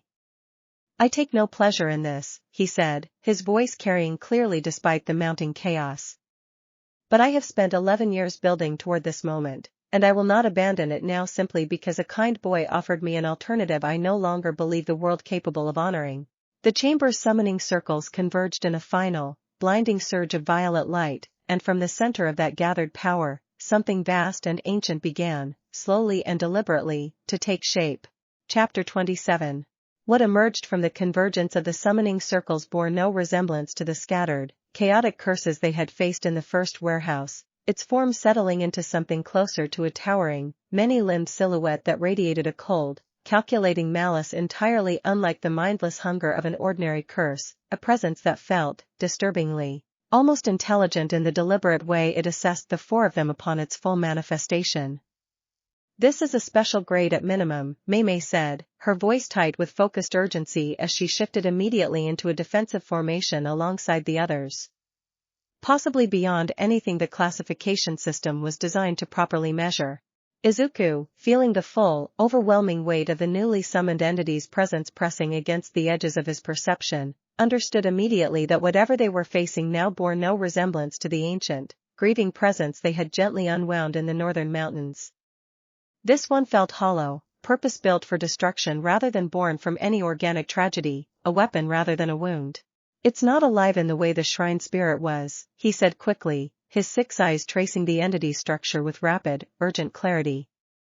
"It's constructed. Assembled deliberately from component curses bound together under a single directing will. That means it doesn't have the kind of grief we could reason with. It only has the purpose it was built for." "Which is what, exactly?" Utahime demanded, already moving to intercept the entity's first advancing strike, her own technique flaring bright to meet the impact. "Destruction," Izuku said grimly. "Indiscriminate and total. Whatever grievance drove the architect to build it, this thing itself doesn't carry that grievance. It just carries the instruction to cause as much damage as possible before it's stopped." The battle that followed unfolded with a brutal, escalating intensity that tested every ounce of skill and coordination the four of them had built together across the preceding year, the entity's many limbs lashing out with a speed and precision that forced Yuki and Mei Mei into their most demanding exchanges yet, each strike met and countered only through the kind of seamless, practiced cooperation that months of training and genuine trust had made possible between them. Izuku, holding the widest boundary of his infinity he had ever attempted outside the ritual in the northern mountains, found himself straining to contain the entity's full destructive potential while simultaneously searching, with increasingly urgent clarity, for some structural weakness in its assembled construction that might allow them to unravel it the way he had unraveled the smaller sigil weeks earlier. "There," he called out finally, spotting a narrow seam in the entity's shifting mass where the individually summoned curses had been bound together less securely than the rest, a fracture point born of haste rather than deliberate design. "If I can widen that seam, the whole construction should destabilize." "Then widen it," Utahime called back, her own technique straining to hold the entity's advance at bay long enough to buy him the necessary opening. "We'll cover you." Izuku moved, drawing on every ounce of discipline his 2 lives had given him, directing the full precision of his infinity toward the narrow structural fracture with a focus that momentarily blotted out every other consideration, every strain of the ongoing battle around him narrowing into a single, absolute point of concentration. The seam widened under the pressure of his focused technique, the entity's assembled mass beginning, slowly and then rapidly, to unravel at its weakest point, individual bound curses tearing free of the architect's directing will as the construction's structural integrity finally, catastrophically failed. With a final, shuddering collapse that shook the entire hidden chamber, the towering entity dissolved entirely into scattered, inert fragments, the sickly violet light of the summoning circles guttering out into darkness, and in the sudden, ringing silence that followed, the four of them stood together, exhausted but unbroken, amid the wreckage of the architect's ambitious, terrible design. Chapter 28. The architect was gone by the time the dust settled, his retreat covered by the chaos of the collapsing summoning chamber, and though a thorough search of the surrounding district turned up no immediate trace of him, Izuku found himself troubled less by the escape itself than by the raw, unresolved grief he had witnessed in the man's expression during their brief, honest exchange. "He'll come back," Izuku said quietly, as the four of them made their way back toward the Tokyo campus in the exhausted aftermath of the battle, dawn beginning to color the eastern sky. "Whatever we destroyed tonight, we didn't actually resolve what's driving him. That's still there, waiting for whatever he tries next." Utahime, walking close beside him with the particular protective attentiveness that had become entirely natural between them, considered his words carefully. "Maybe," she said. "But tonight proved something important all the same. We can meet whatever he builds next, and we can do it without losing ourselves in the process. That matters even if the fight isn't finished." Mei Mei, a few steps ahead, glanced back at the two of them with her usual sharp assessment. "It also proved something about you," she added, addressing Izuku directly. "You offered him genuine compassion even after everything he'd done, even knowing the risk it carried. Most people in your position would have simply attacked the moment they identified the threat. You tried something harder, and more human, first." "It didn't work," Izuku said, a note of quiet frustration coloring his voice despite his obvious exhaustion. "Not yet," Yuki corrected gently, falling into step on his other side and bumping her shoulder lightly against his in a gesture of easy, familiar comfort. "But you planted something in him tonight, kid. I saw his face when you told him you were sorry for what happened to his family. That wasn't nothing. Sometimes these things take more than one conversation to actually land." The council received their report the following morning with a mixture of grave concern and cautious relief. The destruction of the second, far more dangerous summoning array representing a significant setback to whatever larger plan the architect still intended to pursue, even as his continued freedom left the underlying threat unresolved. "You've done more here than most delegations twice your size and experience could have managed," the senior council member told them during the extended debriefing that followed, his earlier skepticism from their first meeting replaced now by a genuine, considered respect. "Whatever comes next in this matter, I suspect this school owes a great deal to the four of you specifically." As the formal proceedings finally concluded, granting the exhausted delegation several days of rest before their eventual return to Kyoto, the four of them found themselves, for the first time in what felt like weeks, with nothing more urgent to attend to than simply being together. They spent that first free afternoon at a quiet tea house near the Tokyo campus, the kind of ordinary, unhurried outing that felt, after everything the preceding weeks had demanded of them, like its own small, precious victory. Yuki recounted, with considerable embellishment, the details of the warehouse battle to anyone within earshot who would listen, while Mei Mei corrected her more outlandish exaggerations with dry, affectionate precision, and Utahime, watching the easy warmth between the three of them, allowed herself, for once, to simply enjoy the moment without the weight of professional distance she had carried for so long. Izuku, sitting among the people who had, once again, stood beside him through danger neither of them could have anticipated a year earlier, felt the same settled, grateful certainty that had carried him through every trial since his rebirth into this strange and demanding world. Whatever the architect still intended, whatever grief still waited unresolved in the shadows of his broken plans, Izuku understood, with the same clarity that had once let him witness 80 years of solitary suffering, that some fights could not be won in a single confrontation, and that the patience to keep trying, keep offering compassion even in the face of repeated failure, mattered just as much as any technique he carried. "We'll find him again," he said quietly, more to himself than to the others, though all three of them heard him regardless, and reached for him in their own way, a hand on his shoulder, a quiet nod of agreement, a warmth that needed no further words to convey its meaning. "And when we do, I'll keep trying to reach him, for as long as it takes." Chapter 29. Their remaining days in Tokyo passed with a gentler rhythm than the preceding weeks had allowed, the four of them making the most of the unexpected reprieve before their return to Kyoto, wandering the city's quieter districts in the golden light of early autumn, the ordinary pleasures of shared meals and unhurried conversation feeling, after everything they had faced together, more precious than either of Izuku's two lives had ever quite prepared him to fully appreciate. On their final evening in the capital, the four of them climbed to the observation deck of a modest tower overlooking the bay, the city spread out beneath them in a glittering expanse of light that Izuku found himself studying with the same quiet wonder he brought to most things. A boy who had once died in fire and screaming now standing, whole and warm, Above a city he had helped protect from a danger few others could have properly perceived. It's strange, he said, watching the lights flicker and shift below them. A year ago I didn't know any of this existed. Curses, jujutsu, any of it. And now I can't imagine my life without it, or without the three of you. Yuki leaned against the railing beside him, her shoulder pressed warm against his in the cooling evening air. For what it's worth, she said, I can't imagine mine without you either.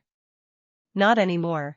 Mei Mei, standing at his other side with her usual composed grace, allowed herself a rare moment of open sentiment. When Utahime first told me, all those years ago apparently, that she'd found something remarkable in a temple courtyard, she said, I confess I imagined something considerably more straightforward than what you've turned out to be.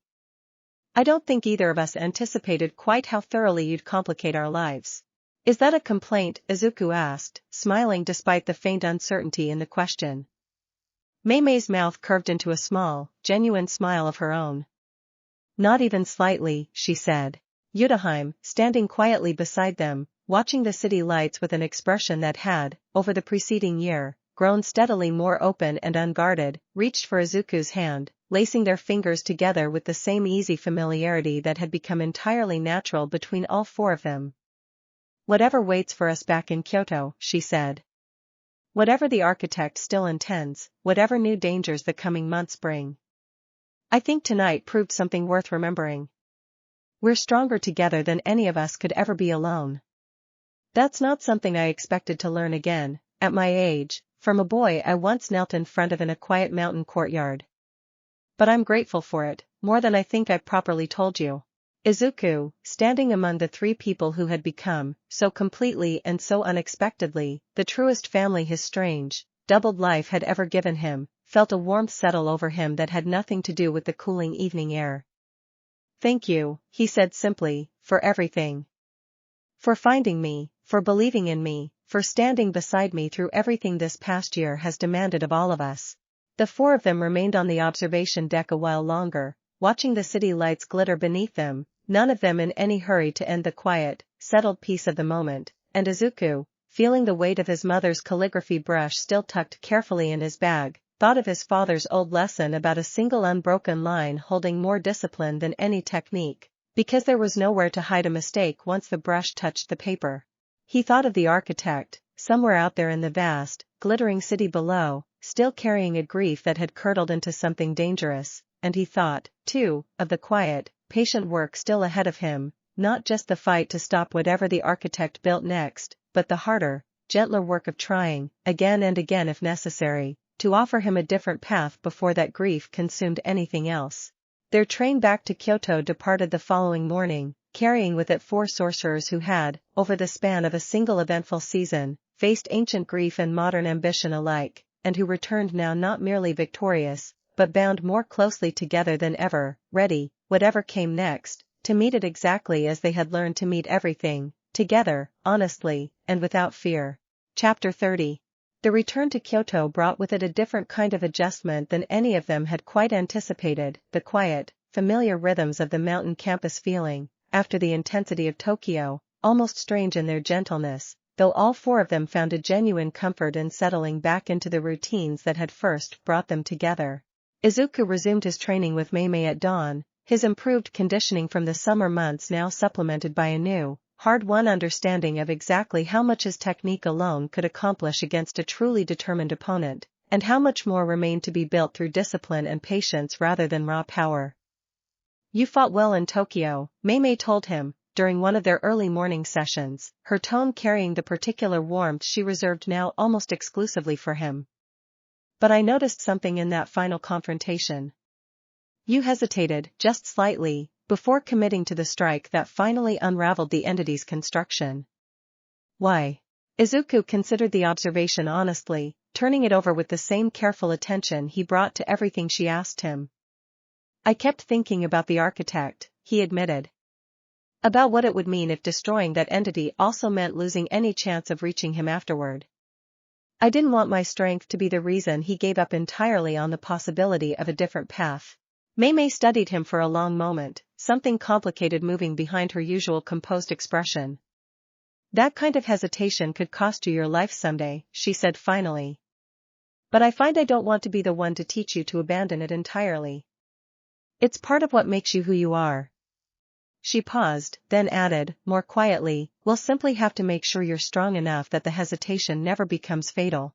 Utahime, meanwhile, found herself increasingly drawn into the broader administrative response to the architect's continued threat, spending long hours coordinating with the Tokyo campus on continued surveillance efforts, tracking the faint, scattered signs of his ongoing activities across the region even as his precise location remained frustratingly elusive.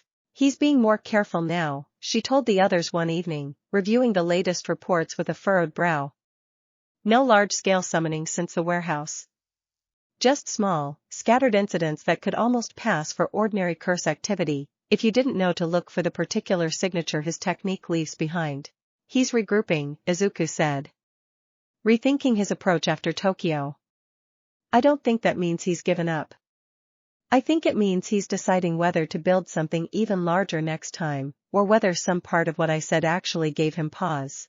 Yuki, characteristically restless with the uncertainty of not knowing exactly when or how the architect might resurface, threw herself into the interim with her usual energetic determination, volunteering for every reconnaissance mission the school offered and pushing her own training to new, demanding heights in preparation for whatever confrontation still waited ahead.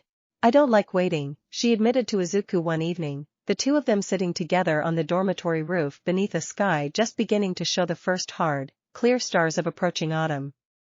I'd rather be doing something than sitting around wondering when he's going to make his next move. I know, Izuku said, reaching for her hand in the cooling evening air. But I think waiting is its own kind of work sometimes. Getting stronger, staying ready, staying together. That's not nothing, even if it doesn't feel like enough. Yuki leaned into him, her earlier restlessness easing slightly under the quiet, steady comfort of his presence. Yeah, she said, well. I guess if anyone's earned the right to tell me that patience matters, it's the guy who spent 7 years meditating alone in a temple courtyard before any of this even started. As the weeks passed, life at the school settled into a watchful, determined rhythm, the four of them balancing their ordinary responsibilities as students and instructors against the ever-present awareness that the architect's next move, whenever it finally came, would likely demand everything they had built together across the past year to properly meet it. Izuku, riding home once more to his parents in the quiet hours before sleep, found himself reflecting on how completely his second life had grown to encompass not just the strange, extraordinary gifts he had carried since birth, but the deep, hard-won relationships that gave those gifts their true purpose. He wrote of Tokyo, of the architect's grief and the fight that had followed, of the quiet, patient hope he still carried that some different ending remained possible for a man who had lost everything to the very failures he now threatened to repeat on a larger scale. Whatever happens next, he wrote, in his final line before sealing the letter, I want you to know that I'm not facing any of it alone. I found people worth trusting with everything I am, the same way you and Father trusted a strange child who arrived wrapped in cedar and incense all those years ago. I think that's the real inheritance passed down through both of my lives, in the end. Not the 6 eyes, not the infinity. Just the simple, stubborn belief that the people around us are always worth fighting for.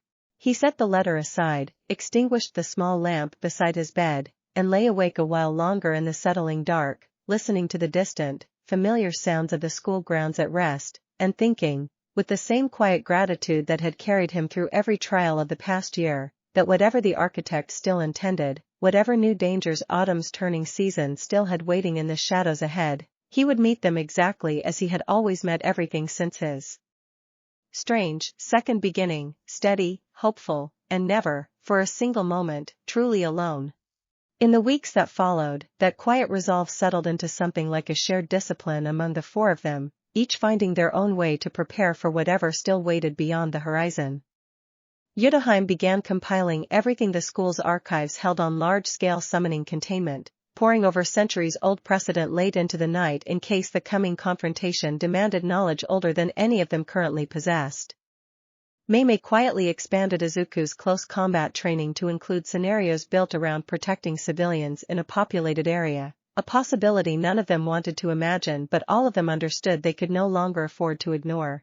Yuki, for her part, took to sparring with increasing intensity against anyone in the school willing to face her, sharpening her instincts against every variation of attack she could think to simulate, while still, without fail, making time each evening to simply sit with Izuku beneath the darkening sky, refusing to let the mounting tension of what lay ahead crowd out the ordinary, precious warmth of simply being together. Even Izuku, usually the most disciplined among them about balancing preparation against rest, found himself pulled more than once from his own study of old ritual texts by Yuki's insistent hand on his sleeve, and did not resist the pull nearly as much as he pretended to, understanding, in his own quiet way, that whatever strength they built for the fight ahead would mean little if they forgot, in the process, exactly what they were fighting to protect. It was, in the end, a lesson none of them had needed to be taught twice, though each of them, in their own quiet way, was grateful to have someone close enough to offer the reminder whenever the weight of what still lay ahead threatened to grow too heavy to carry alone, and none of them, watching the rain continue outside, doubted for a moment that they would need each other's steadiness again before this was finally over, and each of them, in the quiet of that rain-soaked evening, silently resolved to be exactly that steadiness for one another, whatever the coming days demanded. Chapter 31. The first real sign of the architect's next move came nearly a month later, in the form of an urgent dispatch that reached the Kyoto campus late on a rain-soaked autumn evening. The message relayed directly from the Tokyo coordinator with a formal urgency that immediately set the entire faculty on edge. Confirmed sighting of concentrated cursed energy signature matching our target, the dispatch read, near the coastal town of Kamakura. Scale of preparation suggests significantly larger operation than the warehouse incident. Requesting immediate deployment of prior response team. Utahime read the message aloud to the others in the quiet of their shared study room, her voice carrying the same focused steadiness that had carried her through every crisis since the northern mountains. He's moved on from small-scale testing, she said, setting the tablet down.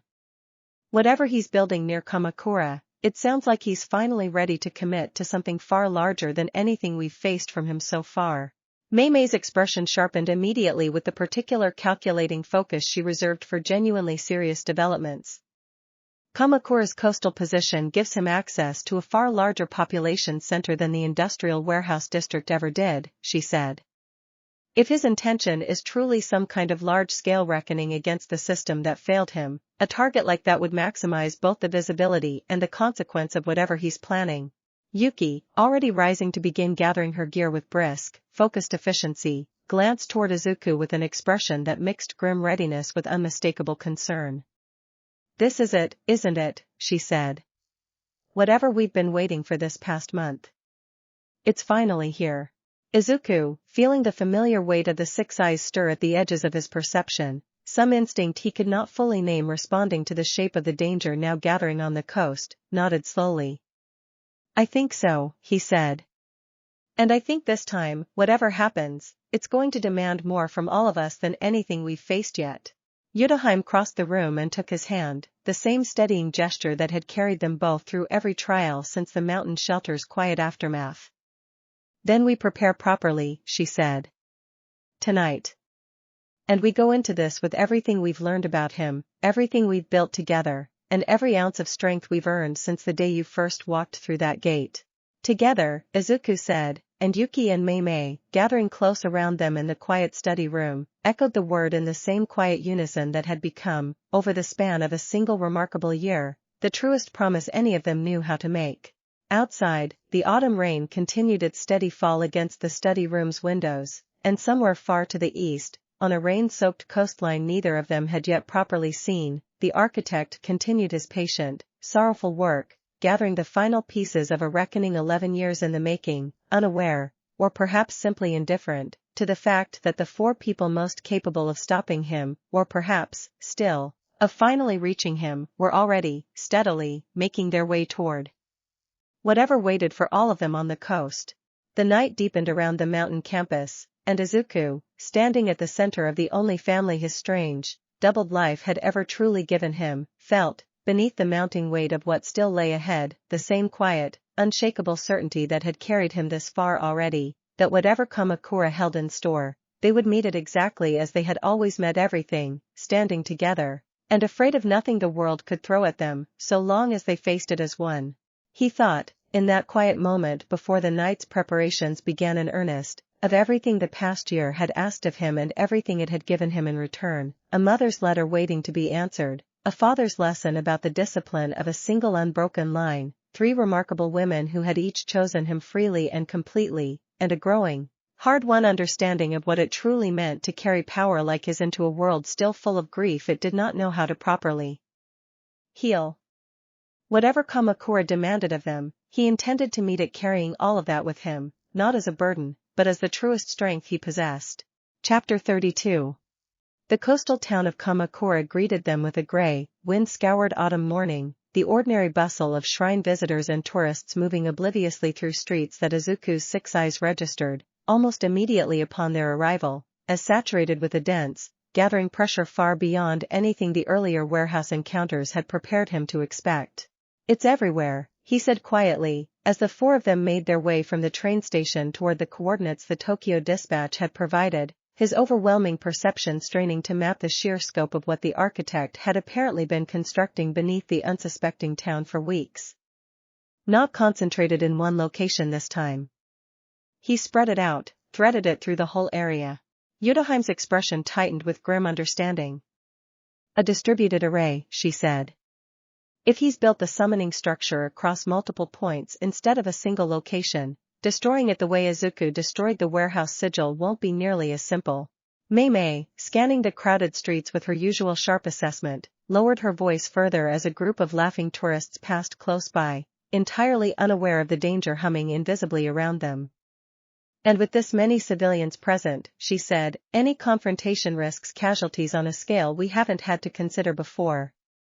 We need to locate the array's actual control point before we do anything else. Whatever this is, it needs a central will directing it, the way the warehouse array needed the architect himself." Yuki, uncharacteristically subdued as she took in the scale of the danger threading invisibly through the crowded streets, glanced toward Izuku. "Can you find it?" she asked. "The center, I mean. If it's spread out like you're saying, is there still a heart to it somewhere?"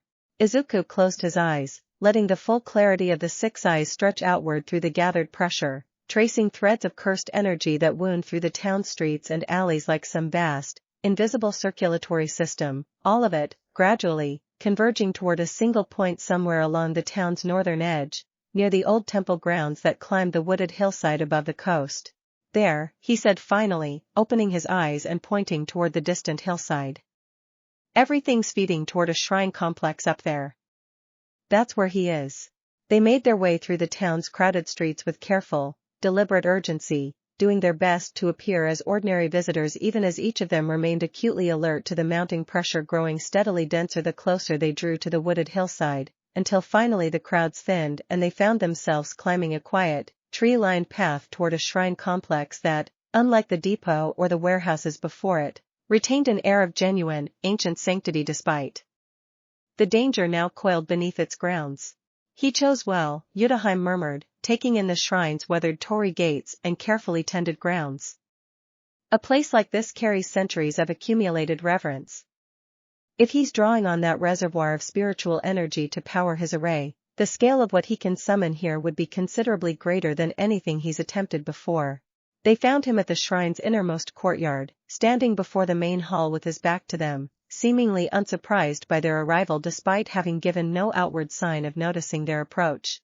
"I wondered how long it would take you to find me," he said, without turning, his voice carrying the same weary, composed exhaustion Izuku remembered from their conversation in the warehouse.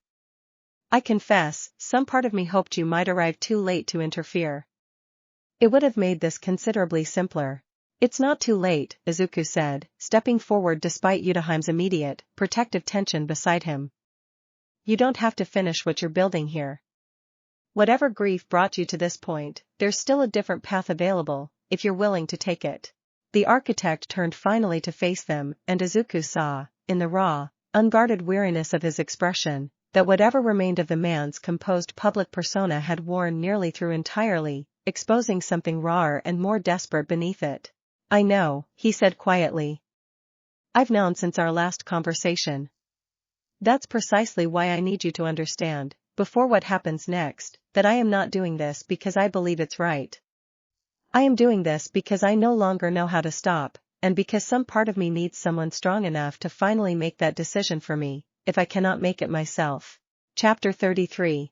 The admission hung in the cold autumn air of the shrine courtyard, heavier in its quiet honesty than any of the architect's earlier theatrical threats had managed to be, and Izuku felt something in his chest tighten at the raw, unguarded desperation beneath the words. "You're asking me to stop you," Izuku said carefully, "because you can't stop yourself." The architect's expression flickered with something like bitter relief at being understood so plainly. "Yes," he said. "I built the first array telling myself it was justice. I built the second telling myself it was necessary escalation. And now, standing here, I find I can no longer remember which parts of what I believe are genuine conviction and which parts are simply momentum I no longer know how to arrest on my own." He gestured toward the main hall behind him, where Izuku's 6 eyes could now clearly perceive an enormous, intricate array spanning the entire structure's foundation, drawing on centuries of gathered spiritual reverence with a scale that dwarfed anything they had previously encountered. "I have built something that will, within the hour, summon a presence capable of leveling this entire town and everyone in it. I do not know, anymore, whether some part of me still wants that to happen, or whether I have simply become too afraid to admit that I don't." Utahime, watching the exchange with a complicated mixture of wariness and genuine sorrow, stepped forward slightly. "Then let us help you stop it," she said. "Not through force, if it can be avoided. Through choice. Yours, this time, rather than ours." The architect studied her for a long moment, something almost grateful passing behind his exhausted eyes, before shaking his head slowly. "I wish it were that simple," he said.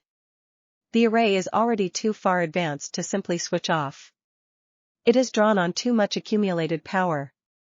Attempting to halt it now, without properly discharging the gathered energy, would likely trigger an uncontrolled release far more catastrophic than even the summoning itself would have been." Izuku, listening with the same overwhelming clarity he had brought to unraveling the ancient grief in the northern mountains, felt the shape of the problem settle into focus with the particular, terrible precision of the 6 eyes. "Then we don't switch it off," he said. "We complete it, carefully, and contain whatever emerges the moment it manifests, the same way I contained the grief at the shrine in the mountains. If the power has to go somewhere, better it goes into something we can control than into an uncontrolled catastrophe." Mei Mei's eyes widened slightly at the audacity of the suggestion, though her expression sharpened quickly into focused calculation rather than doubt. "That would require an anchoring formation considerably more demanding than anything we attempted at the northern shrine," she said. "The scale of power involved here is an order of magnitude greater." "I know," Izuku said. "But I think it's the only option that doesn't end in disaster either way." He turned back to the architect, meeting the man's exhausted gaze directly. "Will you help us do this properly?" he asked. "Not to salvage your original plan, but to prevent it from destroying everything around us regardless of what either of us originally intended." The architect was silent for a long moment, some final internal reckoning playing out behind his composed, exhausted features, before finally, slowly, he nodded. "Yes," he said. "I built this. It falls to me to help make certain it does not become the very failure I spent 11 years trying to answer." "Then we don't have much time," Utahime said, already moving toward the main hall's entrance with brisk, focused urgency. "Whatever this containment requires, we need to prepare it now, before the array completes its natural progression." Chapter 34. The interior of the shrine's main hall had been transformed entirely beyond recognition, its ordinary wooden floors replaced by a vast, intricate array that spanned the building's full interior, dense with layered symbols that made even Utahime's considerable formal training strain to fully parse their construction. "This will require 5 anchors instead of 3, the architect explained, moving through the array's structure with the familiar, practiced ease of its own architect, tracing points along its outer boundary. "The scale of what's being summoned demands a wider containing formation than the ritual you performed in the mountains.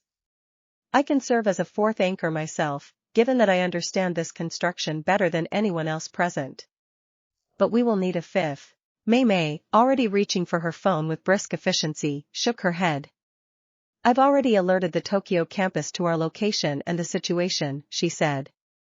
"A senior instructor is being dispatched immediately, someone with sufficient reserve strength to serve as the final anchor."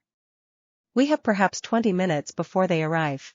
Will the array wait that long? Izuku asked, studying the shifting, mounting pressure building visibly within the symbols beneath their feet. The architect considered the question with grim honesty. It's close, he said. 20 minutes may be more than we actually have to work with. We should prepare to begin the containment with 4 anchors if the 5th does not arrive in time, though the strain on each of us will be considerably greater as a result. They moved quickly into position, Izuku taking the array's center exactly as he had at the northern shrine months earlier, while Yuki, Mei Mei, and Utahime spread out to anchor 3 of the 4 remaining points, the architect himself, moving with the careful, deliberate precision of someone determined to see his final act through properly, taking the 4th. I want you to know, the architect said quietly, as the array's mounting pressure began to build toward its culmination around them, that whatever happens in the next few minutes, I am grateful you found me before this went further than it already has. I do not know if grateful is the right word for what I feel. But it is the closest word I have. We'll talk properly once this is over, Izuku said, his focus already beginning to narrow toward the demanding work of widening his infinity to encompass the array's full, mounting scope. Right now, just hold your point. That's all any of us need from you. The array's culmination arrived with a violent, sudden surge that shook the entire shrine structure, centuries of gathered spiritual reverence and 11 years of the architect's careful, grief-driven preparation converging all at once into a presence that made even the ancient grief of the northern mountains feel, by comparison, almost gentle in its scope. What emerged from the convergence was vast beyond anything Izuku had previously attempted to contain, a towering, indistinct mass of raw, ancient power that seemed to draw as much from the shrine's centuries of accumulated devotion as from the architect's own carefully directed cursed energy, a presence that felt, disturbingly, like the physical manifestation of grief and reverence and desperate hope all tangled together into something too large for any single vessel to properly hold. Izuku felt his infinity strain immediately under the sheer overwhelming scope of it, the careful boundary he had built flickering violently at its edges, and for one terrifying instant, exactly as it had at the northern mountains, he felt the entire containment threaten to buckle entirely. Chapter 35. Hold, Utahime's voice cut through the mounting strain, exactly as it had months earlier, her own cursed energy surging brighter to reinforce her point of the formation despite the visible cost etched across her face. I've got you. We've all got you. Yuki's voice followed immediately, fierce and unwavering despite the obvious strain of anchoring a formation far beyond anything she had previously attempted. Don't you dare buckle now, kid, she called out. We didn't come all this way to lose you to some overgrown shrine spirit. Mei Mei's contribution, though quieter, carried the same steady conviction that had anchored every crisis since their earliest days together. Trust your discipline, she said. It has carried you through worse than this. And the architect, his voice carrying a raw, unguarded urgency that surprised even himself, added his own strained encouragement to the chorus. I built this to be uncontainable, he called out. But I did not build it accounting for someone with your particular gift. Do not let my failure become the reason this ends in tragedy after all. Anchored by the combined strength of all 4 anchoring points, Izuku found, once again, the discipline to widen his boundary rather than fight against the overwhelming pressure bearing down on it, drawing on the same patient lesson his father's calligraphy had once taught him, the same careful, deliberate acceptance that had let him hold 80 years of solitary grief steady within his infinity months earlier. He felt the vast, tangled presence within his widening boundary begin, slowly, to separate into its component threads, the centuries of accumulated shrine devotion distinct from the 11 years of the architect's carefully directed grief, each thread carrying its own particular weight and shape once properly, patiently examined rather than simply resisted as a single overwhelming mass. I see you, he murmured, the words carrying across both threads at once, into the ancient, patient reverence of the shrine's accumulated devotion and into the raw, more recent grief the architect had poured into his construction alike. You don't have to become something monstrous. Whatever purpose gathered you here, it doesn't have to end in destruction. The vast presence within his infinity shuddered, the 2 distinct threads responding, gradually, to the patient clarity of his perception, the shrine's ancient devotion settling first, recognizing, in some deep, wordless way, the same reverent care that had originally been offered to it across centuries of quiet worship, while the architect's more recent, rawer grief resisted longer, tangled tightly around 11 years of carefully cultivated purpose that did not easily surrender its shape. Izuku, straining to hold both threads steady within his widened boundary, felt the particular, familiar ache of the architect's grief pressing against his perception, the same raw loss he had witnessed in the man's own expression during their earlier conversation, and he understood, with sudden, clarifying certainty, exactly what the thread actually needed in order to finally, safely, unwind. "It's not the world you need to answer," he said, directing the words now specifically toward the architect's own contribution to the tangled mass within him. "It's yourself. You've spent 11 years building an answer for grief you never actually let yourself grieve properly. Let it go. Let yourself actually mourn them, instead of turning that mourning into something this destructive." Chapter 36. For a long, suspended moment, nothing happened, the vast presence within Izuku's infinity holding perfectly, terribly still, and then, from the physical position where the architect stood anchoring his point of the formation, a sound emerged that none of them had expected. Quiet, broken weeping, 11 years of carefully suppressed grief finally, fully breaking free. "I'm sorry," the architect said, his voice cracking entirely, the careful composure that had defined every previous encounter dissolving completely under the weight of grief he had never once, in 11 years, allowed himself to properly express. "I'm so sorry. I couldn't save them. I couldn't save any of them. And I turned that failure into something that almost cost this town everything instead of simply letting myself grieve the way I should have from the very beginning." Within Izuku's widened boundary, the raw, tangled thread of the architect's grief responded immediately to the honest, unguarded release, the carefully cultivated purpose that had bounded into something monstrous finally, gently, beginning to unravel, not through force, but through the simple, overdue relief of finally being properly witnessed and finally, at last, properly grieved. The shrine's ancient devotion, settling alongside it, seemed almost to offer its own quiet comfort to the unraveling grief, centuries of accumulated reverence lending its patient, gathered strength to the process of letting go, until finally, slowly, both threads dissolved entirely within Izuku's containing boundary, the vast, towering presence collapsing gently rather than violently, dispersing into scattered, harmless motes of spent energy that drifted quietly through the shrine's damaged interior like the last embers of a fire finally, fully burned out. The silence that followed was profound, broken only by the architect's continued quiet weeping and the ragged, exhausted breathing of all four anchors who had held the formation through its demanding, terrible completion. Izuku, feeling the sudden absence where the vast presence had been, allowed his infinity to contract slowly back to its ordinary boundary, and found his knees buckling immediately beneath the accumulated exhaustion of the containment, exactly as they had at the northern mountains, though this time it was the architect himself, moving with unexpected quickness despite his own obvious exhaustion, who caught him before he could fall. "Thank you," the architect said quietly, holding him steady with trembling hands. "For not giving up on the possibility that I could still choose something different. I don't know if I deserve that kind of faith. But I am grateful for it regardless." Utahime, Yuki, and Mei Mei reached them a moment later, each visibly drained from the sustained effort of the containment, and though their initial instinct was wariness toward the man who had, until moments ago, been actively planning the town's destruction, something in his broken, genuine grief seemed to settle their concern into something closer to cautious, exhausted compassion. "What happens now?" Yuki asked, glancing between Izuku and the architect with obvious uncertainty about how the situation was meant to resolve. Izuku, still catching his breath in the architect's steadying grip, considered the question carefully. "That depends on him," he said finally. "Whether he's willing to face what he's done honestly, and whether he's willing to let people help him carry the grief instead of trying to answer it alone the way he has for the past 11 years.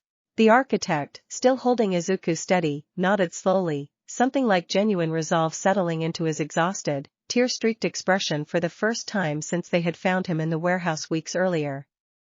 "I'll face it," he said. "Whatever consequence the council decides is appropriate. I think I've owed this world an honest reckoning for 11 years now, and I'd rather finally offer it than continue running from what I've become in its absence." Chapter 37. The council's response to the architect's surrender, once the full details of the Kamakura confrontation had been relayed through official channels, proved considerably more measured than any of them had initially expected, the senior sorcerers gathering an emergency session to weigh not merely the appropriate punishment for his actions, but the genuine, complicated question of what justice actually looked like for a man whose crimes had grown directly out of the system's own documented failure to protect his family in the first place. It took the better part of 3 weeks to reach a final resolution, weeks during which the architect remained under careful, secure supervision at the Tokyo campus while the council reviewed the original incident report from 11 years earlier alongside the full scope of his more recent actions, and Izuku, along with Yuki, Mei Mei, and Utahime, found themselves called upon repeatedly to testify not just to the danger he had posed, but to the genuine remorse and cooperation he had shown in the aftermath of the Kamakura containment. He could have simply let the array run its course and disappeared in the chaos, Izuku told the council during one particularly lengthy session, his voice carrying the same calm, steady conviction that had guided every difficult choice since his arrival at Kyoto Jujutsu High. Instead he stayed and helped us contain it, at considerable personal risk, and then submitted himself fully to whatever consequence you decided was appropriate. That matters. It should matter, when weighing what happens to him next. The council's final decision, when it finally came, offered a resolution more complicated and more hopeful than simple imprisonment. The architect's genuine cooperation and remorse weighed carefully alongside the undeniable severity of his actions, resulting in a lengthy period of closely supervised service to the very system he had once tried to destroy, working directly with the council's containment and prevention divisions to help identify and correct exactly the kind of institutional failures that had originally cost him his family. It's not forgiveness, the senior council member told him, during the formal proceeding that concluded the matter, and Izuku, Yuki, Mei Mei, and Utahime stood together at the chamber's edge to witness the resolution's final delivery. But it is, I think, a more honest reckoning than either punishment or pardon alone could have offered. You will spend the coming years making certain no other family suffers the particular failure that cost you yours. I hope you find, in that work, something closer to peace than anything your original plan could ever have provided. The architect, standing quietly before the council with none of his earlier theatrical composure remaining, simply nodded, his exhausted, grateful expression carrying a genuine humility that Izuku found himself glad to witness. I'll do everything I can to honor that chance, he said. And I won't forget who it was that gave me the choice to take it, rather than simply ending the matter with force when force alone would have been so much easier to justify. As the proceeding concluded and the gathered sorcerers began to disperse, the architect approached Izuku and the others directly, something tentative and genuinely grateful in his bearing that had not been present in any of their previous encounters. I don't expect friendship, he said quietly. Not after everything I've done. But I wanted you to know, all 4 of you, that whatever peace I manage to find in the years ahead, it exists because you refused to let my worst choices be the final word on who I actually am. I won't waste that. Izuku extended his hand, and after a moment's visible surprise, the architect took it. I think everyone deserves the chance to become someone different than their worst mistakes, Izuku said simply. I'm glad you're taking it. Chapter 38. The weeks following the council's resolution brought a quieter, more settled rhythm to the 4 of them than they had known since before the first warehouse confrontation months earlier. The immediate danger the architect had posed finally, properly resolved, and the ordinary routines of the school reasserting themselves with a welcome, unhurried familiarity. Izuku found himself, in the settling calm, reflecting often on everything the encounter had taught him about the particular weight of the gift he carried, the way the 6 eyes and infinity together had allowed him not merely to defeat threats through overwhelming strength, but to actually witness and address the grief and failure that so often gave rise to them in the first place. You handled that entire situation better than most sorcerers twice your experience could have managed, Mei Mei told him, during one of their now customary dawn training sessions, her tone carrying the particular warmth she had grown increasingly comfortable expressing since their return from Tokyo months earlier. Most people would have simply seen a dangerous man building weapons of mass destruction and responded accordingly. You saw a person shaped by genuine, documented failure, and you found a way to address both the danger and the failure at once. I had good teachers, Izuku said, echoing the words that had become, by now, something of a private refrain between them, and Mei Mei's answering smile carried none of her earlier guarded reserve. Utahime, for her part, found herself increasingly involved in the broader institutional reforms that grew out of the architect's case. The council, in the aftermath of the crisis, finally taking seriously the kind of systemic failures that had originally allowed his family's tragedy to occur, and she threw herself into that work with the same careful, dedicated thoroughness she brought to everything, determined to make certain no future family suffered the particular grief that had shaped the man they had, ultimately, helped rather than simply defeated. It matters, she told Izuku one evening, reviewing the latest round of proposed reforms with visible satisfaction. Not just stopping the danger, but actually fixing the failure underneath it. I don't think we would have thought to push for this kind of change if you hadn't insisted on understanding him properly instead of just meeting him with force. Yuki, meanwhile, found her own restless energy increasingly settled by the resolution of a threat that had occupied so much of her focus across the preceding months, and she threw herself instead into simply enjoying the ordinary, hard-won peace that followed, dragging Izuku into increasingly elaborate outings across the city and the surrounding countryside with her usual enthusiastic insistence that he was allowed to simply exist without some larger purpose demanding his constant attention. You did good, kid, she told him, during one particularly memorable afternoon spent exploring a quiet mountain trail well beyond the school's grounds, the autumn foliage blazing gold and crimson around them. Really good. I don't think I've ever seen anyone turn an enemy into someone worth actually saving before. That's rare. I hope you know that. I couldn't have done it without all three of you, Izuku said, and meant it entirely, the same honest gratitude that had defined every significant moment of the past year settling comfortably into the easy warmth of the autumn afternoon around them. As the season continued its slow turn toward winter, the four of them found themselves, more and more, simply enjoying the settled, hard-won peace that months of trial and danger had finally allowed them to properly claim, the deep bonds forged across ancient grief and modern tragedy alike settling into something steady and enduring, a family built not merely from shared circumstance, but from the deliberate, repeated choice to stand beside one another through everything the strange, demanding world of Jujutsu sorcery continued to ask of them. Chapter 39. Winter arrived early that year, the mountain campus dusted in a fine, early snow that transformed the familiar courtyard into something quietly magical, and Izuku, standing beneath the same flowering tree that had witnessed so much of the past year's quiet, significant moments, now bare of leaves and traced delicately with frost, found himself thinking of everything that had changed since he first arrived at its edge as a nervous, uncertain 12-year-old carrying nothing but a single bag and his mother's calligraphy brush. A letter arrived from his parents that same week, carrying news of the temple's own quiet winter preparations and, tucked within the ordinary details of his father's latest calligraphy students and his mother's careful tending of the aging black cat, a simple, heartfelt line that Izuku read several times over before setting the letter carefully aside. "We are so proud of the person you've become," his mother had written. "Whatever strange gift brought you to us, wrapped in cedar and incense on that long-ago night, we have never once doubted that raising you was the greatest privilege either of us has ever known. Come home for the winter holiday if your duties allow it. We would love to finally properly meet the three women who have clearly come to mean so much to you, if they would be willing to make the journey with you." He shared the invitation with the others that evening, gathered together in the warm, familiar comfort of their shared study room as the season's first proper snow continued falling steadily outside the windows, and found, in each of their responses, the same easy, genuine warmth that had come to define every significant decision the four of them made together. "I'd love to meet them properly," Utahime said, something soft and genuinely pleased in her expression at the invitation. "I've corresponded with your mother for years, but we've never actually met in person, not since the day I first found you in that courtyard." Yuki, characteristically enthusiastic, was already making plans for the visit before anyone else had finished speaking.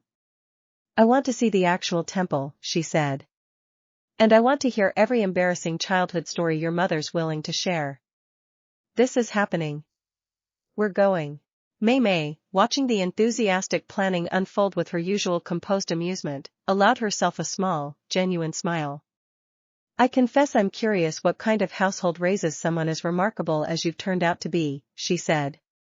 "I look forward to seeing it for myself." The winter holiday arrived a few weeks later, and the four of them made the journey together down from the mountain campus toward the quiet valley temple where Izuku's second life had first properly begun, the familiar cedar and incense scent of the temple grounds greeting them long before the old wooden gate itself came into view. His mother met them at the gate, her careful composure dissolving almost immediately into open, joyful tears at the sight of her son returning home not merely grown, but visibly, thoroughly happy, surrounded by three women whose warmth toward him was evident in every small gesture and glance exchanged between them.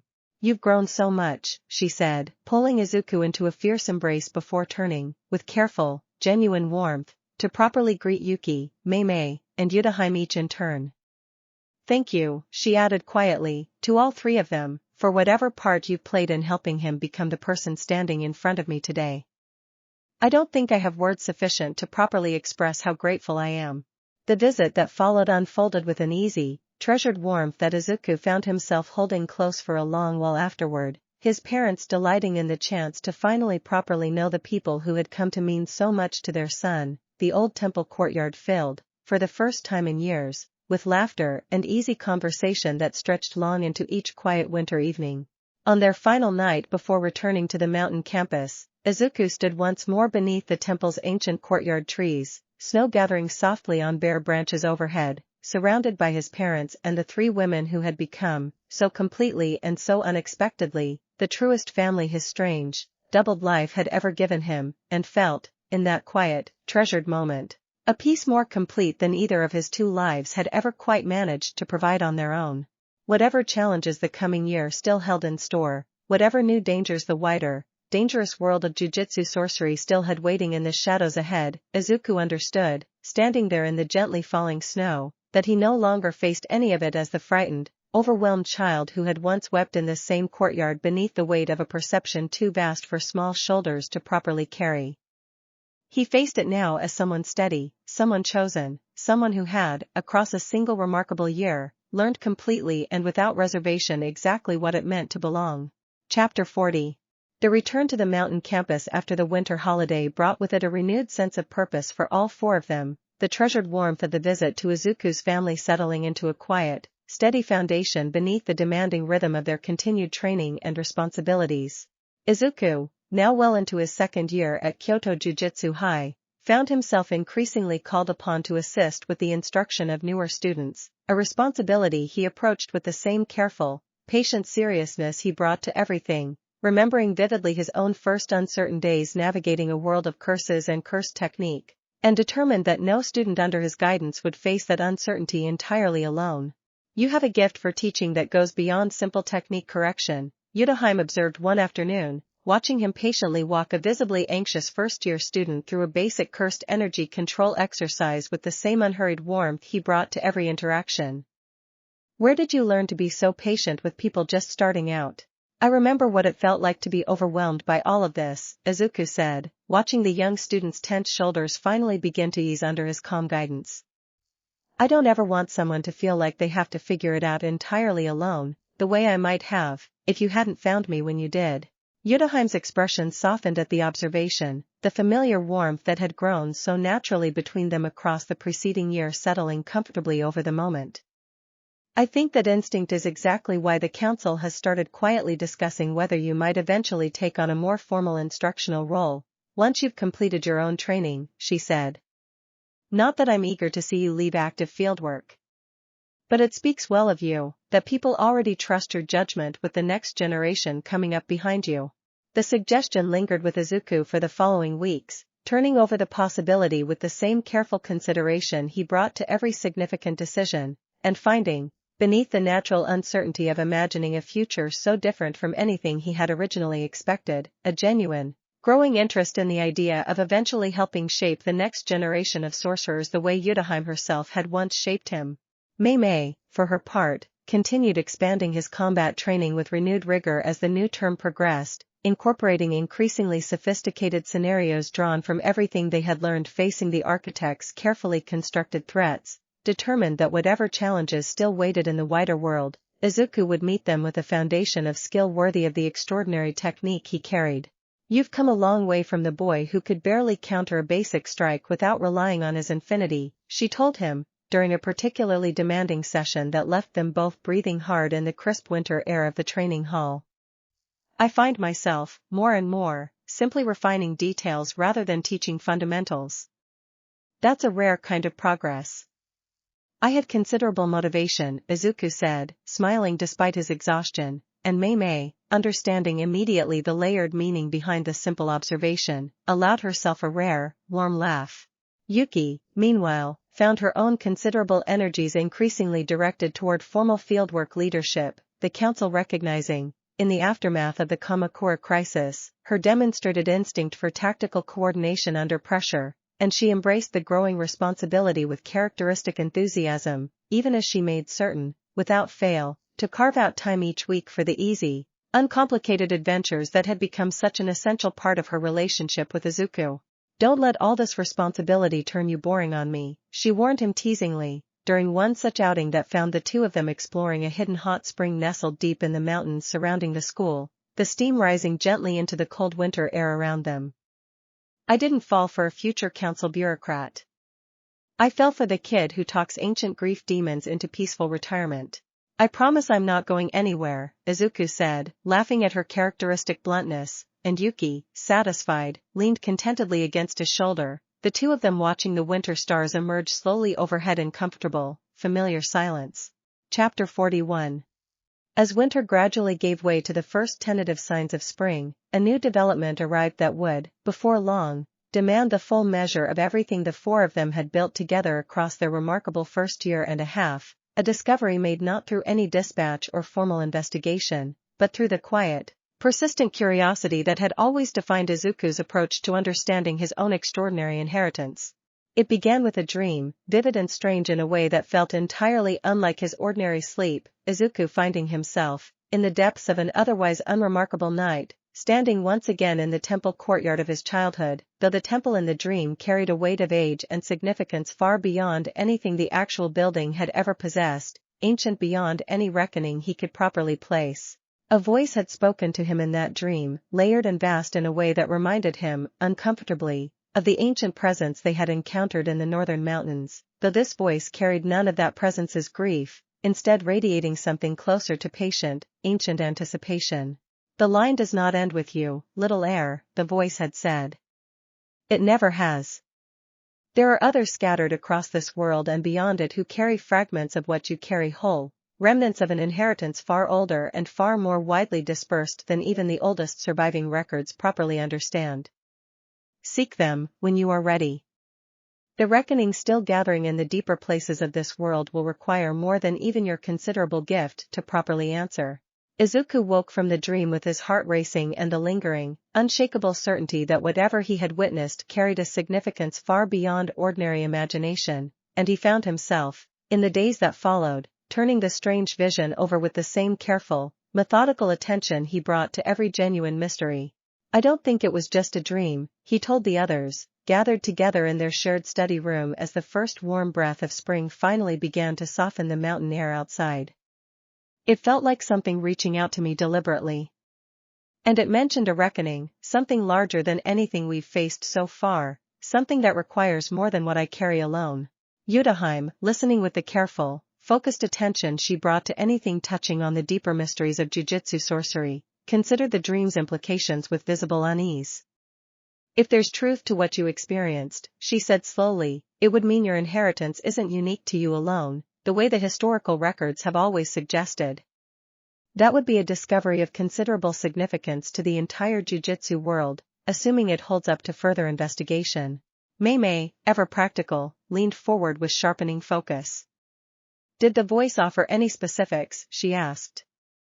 "A location, a name, anything we could actually investigate rather than simply speculate about." Izuku considered the question carefully, reaching back through the fading, dreamlike quality of the vision for any concrete detail he might have overlooked in his initial recounting. "It mentioned other places," he said slowly. "Not just this world. It said fragments of what I carry exist beyond it entirely, in places connected to this one through boundaries that occasionally grow thin enough to cross." Yuki's eyebrows rose sharply at the implication. "Other worlds," she repeated. "That's not exactly a small detail to casually mention in passing." I know, Izuku said. But I think it's real. I think whatever spoke to me in that dream was trying to prepare me for something we haven't even begun to properly understand yet. He paused, considering the weight of what he was about to suggest.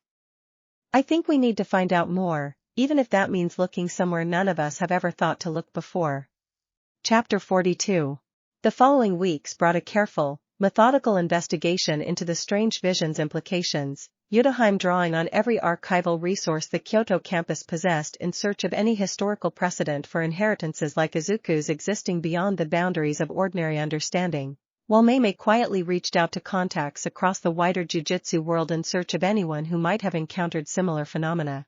It was, unexpectedly, an elderly archivist at the Kyoto campus, a woman who had spent the better part of 6 decades cataloging the school's oldest and most obscure records, who finally surfaced a fragment of genuine relevance, a weathered, barely legible scroll describing, in language even older than the shrine records they had encountered in the northern mountains, the existence of what it called the scattered inheritance, a power once whole and now fractured across boundaries. The scroll's ancient author could only describe in metaphor and half-remembered illusion.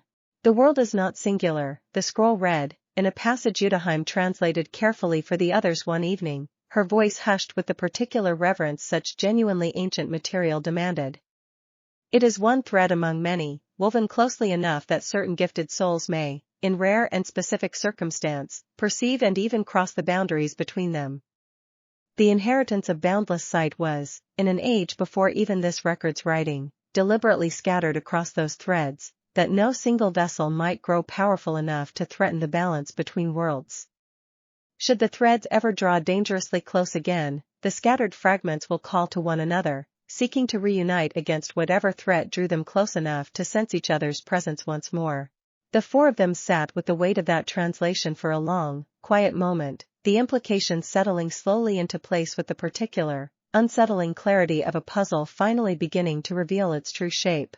If the threads are drawing close again, Mei Mei said finally, breaking the silence with her usual sharp, practical focus, that would explain the dream.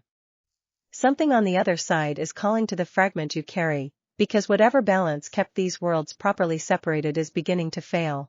Izuku nodded slowly, feeling the weight of the ancient scroll's warning settle over him with a gravity he had not fully anticipated when he first shared the strange, vivid dream with the others. And if it's failing, he said, that means whatever reckoning the voice mentioned isn't confined to this world alone. It's something bigger, something that could affect every place connected along whatever threads that scroll is describing. Utahime, setting the fragile scroll carefully aside, met his eyes with the same steady, protective warmth that had defined their bond since the earliest days of his arrival at the school. Then we prepare for it properly, she said. We don't yet know the full shape of what's coming, or how much time we actually have before it arrives. But we know enough now to start taking it seriously, rather than dismissing it as simply an unusual dream. Yuki, though visibly unsettled by the scope of what they were describing, straightened with her usual determined resolve. Then we get ready, she said. Whatever's out there, whatever these other worlds and scattered fragments actually turn out to mean, we've faced enough impossible things together already that I'm not about to start doubting we can handle one more. Mei Mei, allowing herself a small, considering smile despite the gravity of the discussion, nodded in quiet agreement. We've built something worth trusting across this past year and a half, she said. Ancient grief, coordinated curse summonings, an enemy turned toward genuine redemption. I see no reason a scattered inheritance and a handful of adjoining worlds should prove any different, given time and proper preparation. Izuku, looking between the 3 faces that had, across such a remarkable span of trials, become the truest foundation of his second, extraordinary life, felt the same steady, grounded resolve that had carried him through every previous challenge settle firmly into place once more. Then that's what we'll do, he said. We'll prepare, together, for whatever comes next, the same way we've faced everything else since the day I first walked through that gate. Chapter 43. The council, once informed of the archivist's discovery and the strange vision that had prompted its investigation, treated the matter with a gravity that surprised even Izuku, several of the oldest and most senior sorcerers present at the emergency session revealing, in careful, guarded language, That rumors of a scattered inheritance had circulated in the most restricted corners of jujutsu scholarship for generations, though never before with any concrete evidence to substantiate them. If this proves accurate, one of the council's eldest members said, studying the ancient scroll with an intensity that spoke to decades of quiet, private curiosity about its subject finally finding confirmation, it would represent the most significant discovery in the modern history of jujutsu sorcery. And if the threads between worlds are genuinely drawing closer, as the scroll suggests, the implications extend far beyond academic curiosity alone. The council authorized, after considerable deliberation, a formal research initiative into the matter, drawing on resources from across the affiliated schools, and designated Izuku, given his direct connection to the phenomenon through the strange vision, as its primary point of contact, a responsibility he approached with the same careful, thorough seriousness he brought to everything, even as the sheer scope of what they were now investigating occasionally left him lying awake late into the night, turning over questions that felt, at times, larger than any single person could properly hope to answer. You don't have to carry the weight of this alone, Utahime told him, one such night, finding him still awake in the quiet study room long after the others had retired, poring over the archivist's careful translations with a focused intensity that spoke to his mounting concern. Whatever this turns out to mean, you have 3 people standing beside you who intend to face it together, exactly as we've faced everything else. I know, Izuku said, setting the translated scroll fragments carefully aside as she settled beside him.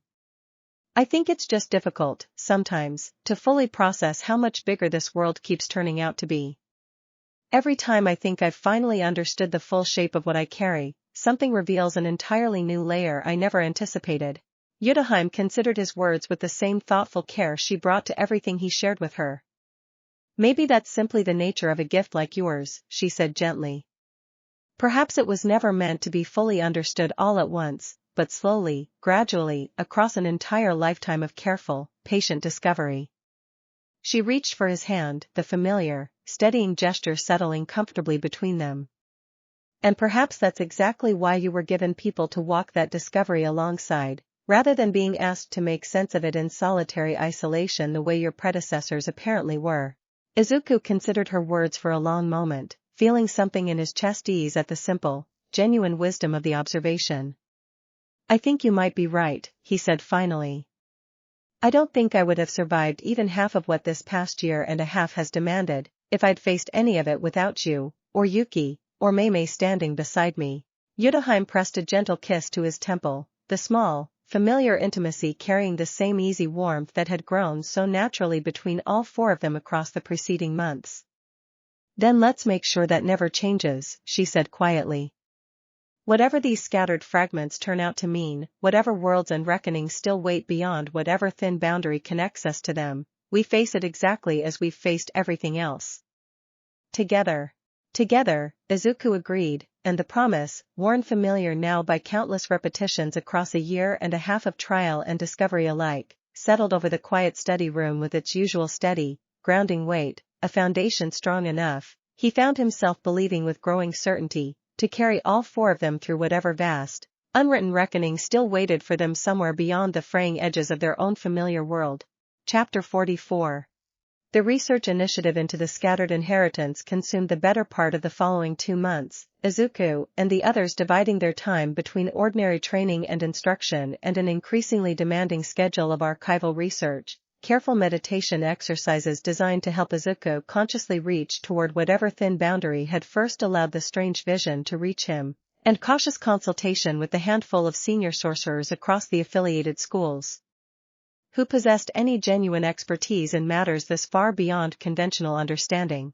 Progress came slowly, and in fragments, much like the ancient scroll itself, each new discovery raising as many fresh questions as it managed to answer.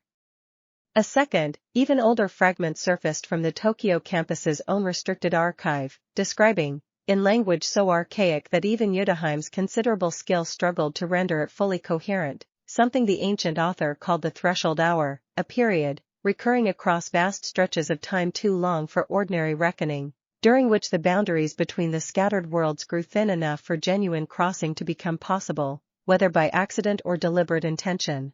If we're approaching a threshold hour now, Mei Mei said, reviewing the second fragment's careful translation with her usual sharp, methodical focus, that would explain both the timing of Izuku's vision and the broader instability the original scroll described.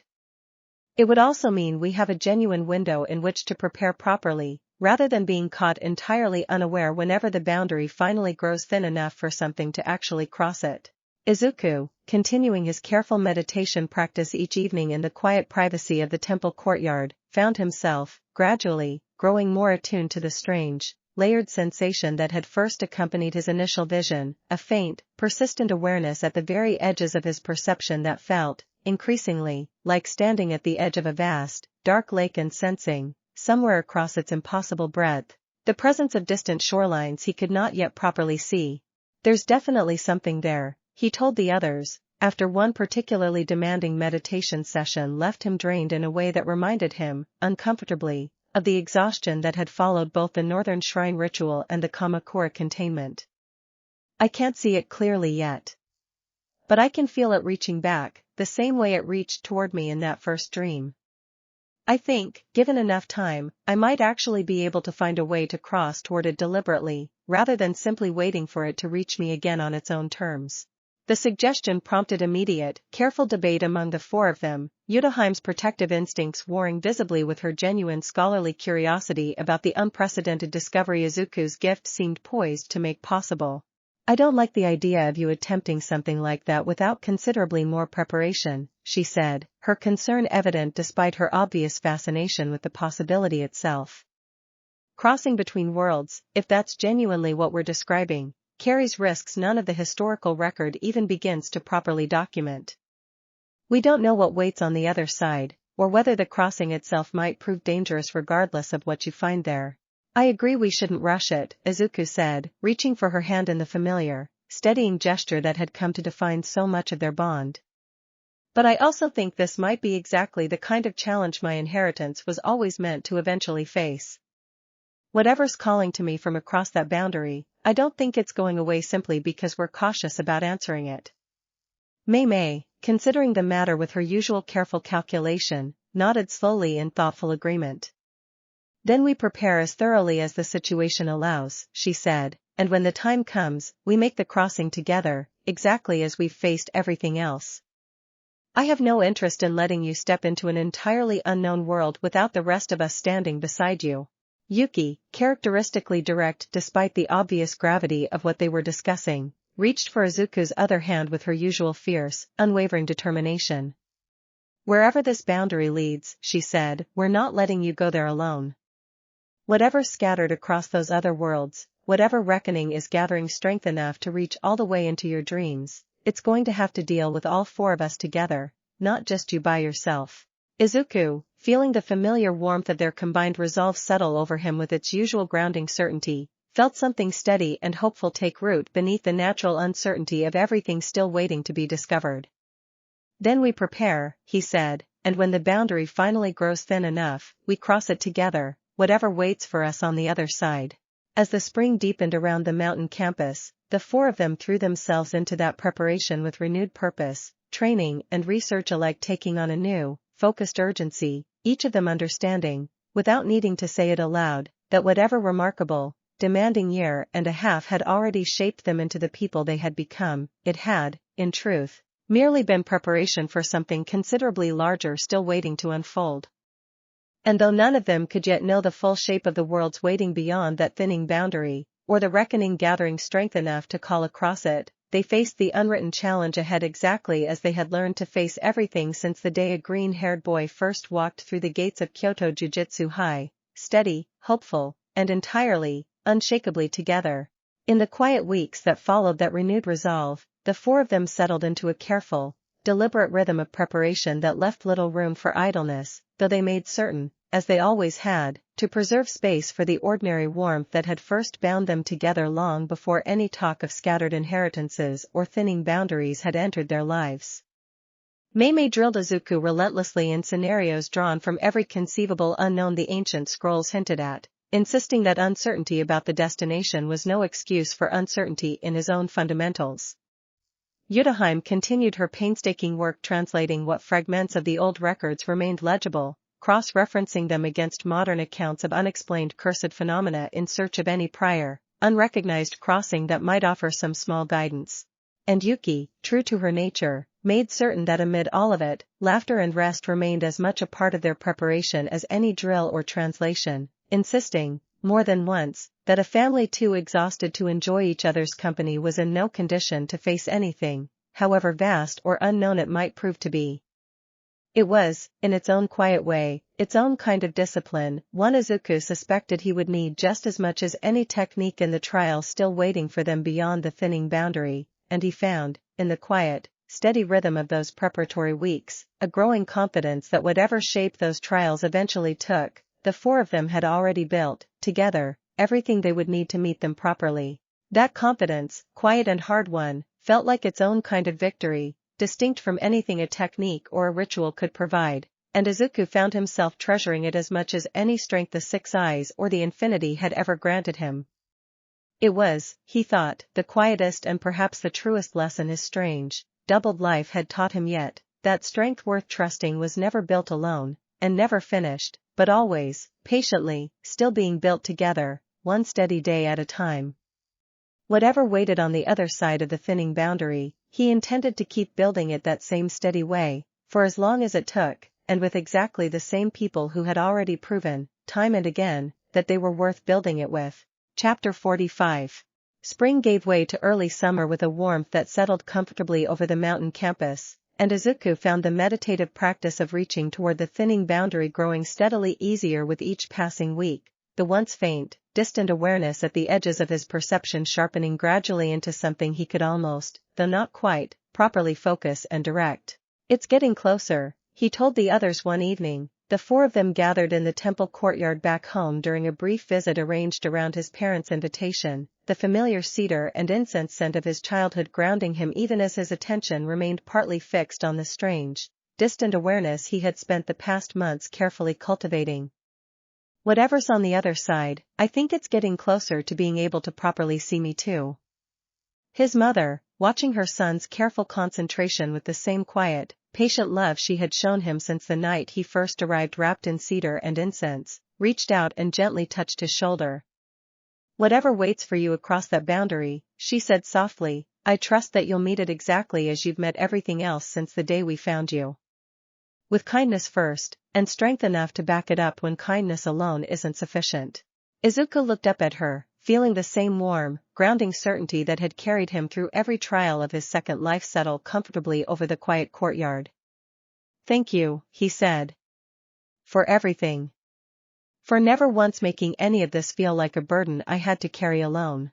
That evening, as the four of them prepared to return to the mountain campus the following morning, Izuku found himself once more standing beneath the temple's ancient courtyard trees, the same trees that had witnessed his very first uncontrolled glimpse of the six eyes as a frightened 3-year-old chasing an aging black cat through the dust, and he thought of how completely his understanding of himself, and of the extraordinary, doubled life he had been given, had grown and deepened since that first overwhelming moment.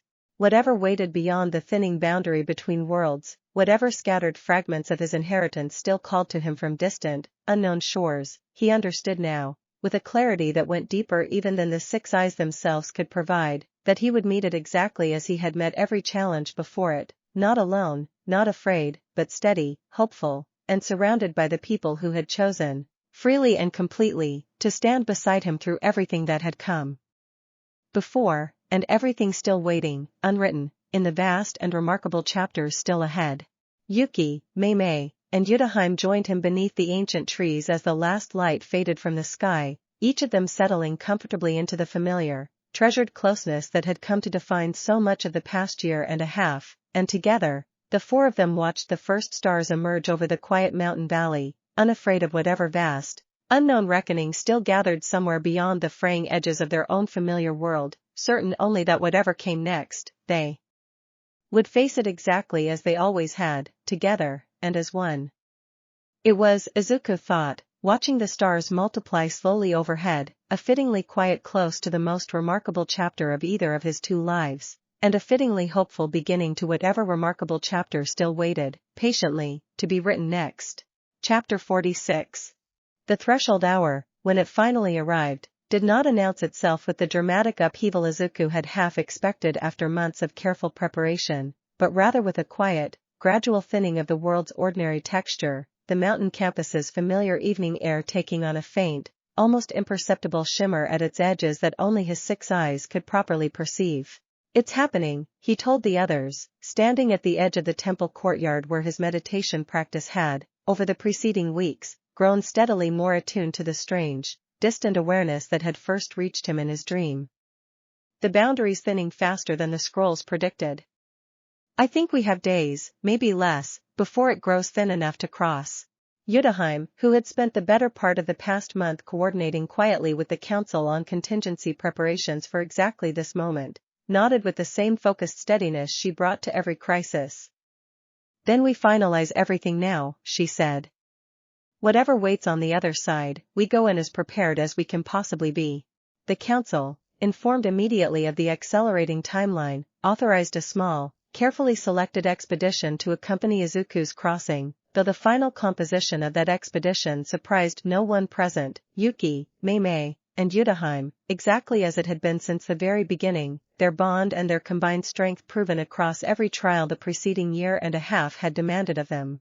"I won't pretend I'm not afraid," Utahime admitted quietly. The night before the crossing, the 4 of them gathered in the temple courtyard beneath a sky Izuku's overwhelming perception could now see was faintly, subtly wrong, the stars themselves seeming to shimmer with a doubled quality that spoke to the thinning boundaries' mounting proximity. "Whatever waits for us on the other side, we're stepping into something no one in the historical record has properly survived to describe." "I'm afraid too," Izuku said honestly, reaching for her hand in the cool evening air. "But I think that's all right. I think being afraid and choosing to go anyway is exactly what this inheritance has always been asking of whoever carries it." Yuki, characteristically resolute despite the obvious weight of the moment, reached for his other hand with her usual fierce determination. "Whatever's out there," she said, "we've faced enough impossible things together that I refuse to believe this is where we finally meet something we can't handle." Mei Mei, settling close beside them with her own quiet, considered resolve, nodded in agreement. "We've built something worth trusting," she said. "Ancient grief, coordinated destruction, a broken man's redemption. I see no reason a handful of adjoining worlds should prove any different, given the 4 of us facing it together." As the first faint traces of dawn began to color the eastern sky, Izuku closed his eyes and reached, with the same patient, careful discipline his father's calligraphy had first taught him, toward the thin, shimmering boundary at the edge of his perception, feeling, for the first time, the strange, vast awareness on the other side respond immediately and directly to his focused attention. The world around them seemed to hold its breath, the temple courtyard's familiar shapes blurring at their edges as the boundary between worlds grew thinner still, and Izuku, gathering the full clarity of his 6 eyes and the protective embrace of his infinity around all 4 of them at once, stepped forward into the shimmering, uncertain threshold, the other 3 following close behind, hands joined together against whatever waited on the other side. Chapter 47. The crossing itself defied easy description, a disorienting rush of color and pressure that Izuku's overwhelming perception struggled to properly parse even as it unfolded, and then, all at once, the 4 of them found themselves standing on solid ground once more, the familiar mountain courtyard replaced entirely by an unfamiliar landscape bathed in the strange, layered light of an unfamiliar sky. "Everyone all right?" Utahime asked immediately, her hand still firmly joined with Izuku's, her gaze already sweeping the surrounding terrain with careful, professional wariness. "Still here," Yuki confirmed, straightening from the momentary disorientation of the crossing with her usual resilient quickness. "Wherever here actually is." Mei Mei, recovering her composure with characteristic speed, studied their surroundings with sharp, assessing attention. "This doesn't match anything in the scroll's descriptions," she said. Not that they offered much to go on in the first place. They stood at the edge of a vast, ancient forest unlike anything Izuku had encountered in his own world, the trees impossibly tall and strange, their bark shimmering faintly with the same doubled, layered quality the sky above had shown just before the crossing, and in the distance, carried on a wind that smelled of something Izuku could not quite name, came the faint, unmistakable sound of combat, cursed energy, and something else besides clashing in a rhythm that spoke to genuine, desperate battle. Someone's fighting, Izuku said, his 6 eyes already tracing the distant conflict with careful, urgent attention. And whatever they're fighting, it's not something from our world. The energy signature is different. Older, somehow, and shaped along entirely different lines than anything I've encountered before. Then we should find out who needs help, Utahime said immediately, her protective instincts overriding whatever caution the unfamiliar surroundings might otherwise have demanded. Whatever world this is, if there are people fighting for their lives nearby, we don't simply walk past that. They moved quickly through the strange, towering forest, following the distant sounds of battle, until they emerged at the edge of a wide, sunlit clearing where the true scale of the conflict finally became clear. A young man, perhaps their own age, dressed in clothes that struck Izuku as strange and yet somehow familiar, was locked in fierce combat against a creature unlike anything Izuku's overwhelming perception had ever properly catalogued, something vast and serpentine, wreathed in an energy that felt, despite its clearly different origin, disturbingly similar in scope to the ancient, coordinated threats they had faced in their own world. The young man fought with a fierce, disciplined intensity, wielding what appeared to be some manner of elemental technique that Izuku's 6 eyes struggled, even now, to fully classify. Fire and wind woven together in a manner that spoke to considerable skill and considerable desperation in equal measure. Without further hesitation, Izuku extended his infinity toward the unfolding battle, intercepting the serpentine creature's next devastating strike before it could reach its intended target, the young man across the clearing staring in evident shock as the massive attack simply failed to close the remaining distance, arrested entirely by a boundary he could not properly perceive. "Who are you?" the young man called out, breathing hard, his guarded posture shifting immediately to account for the sudden, unexpected intervention, though something in his expression suggested more curiosity than outright hostility at their unexpected arrival.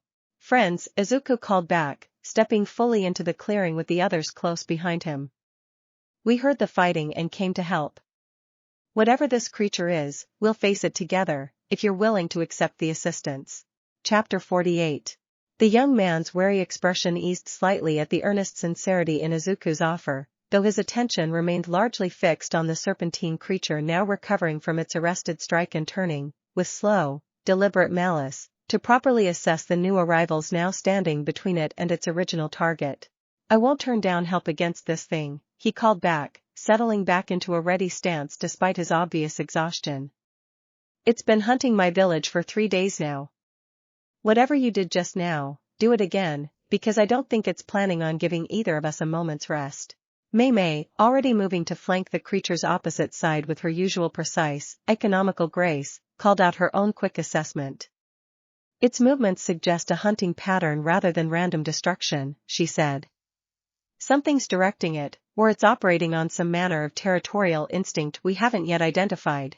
The creature lunged again, faster than its considerable size suggested it should be capable of, and this time it was Yuki who met the strike directly, her cursed energy flaring gold and fierce as she absorbed the considerable impact with a grunt of effort, driving the creature back several meters with the sheer force of her counter.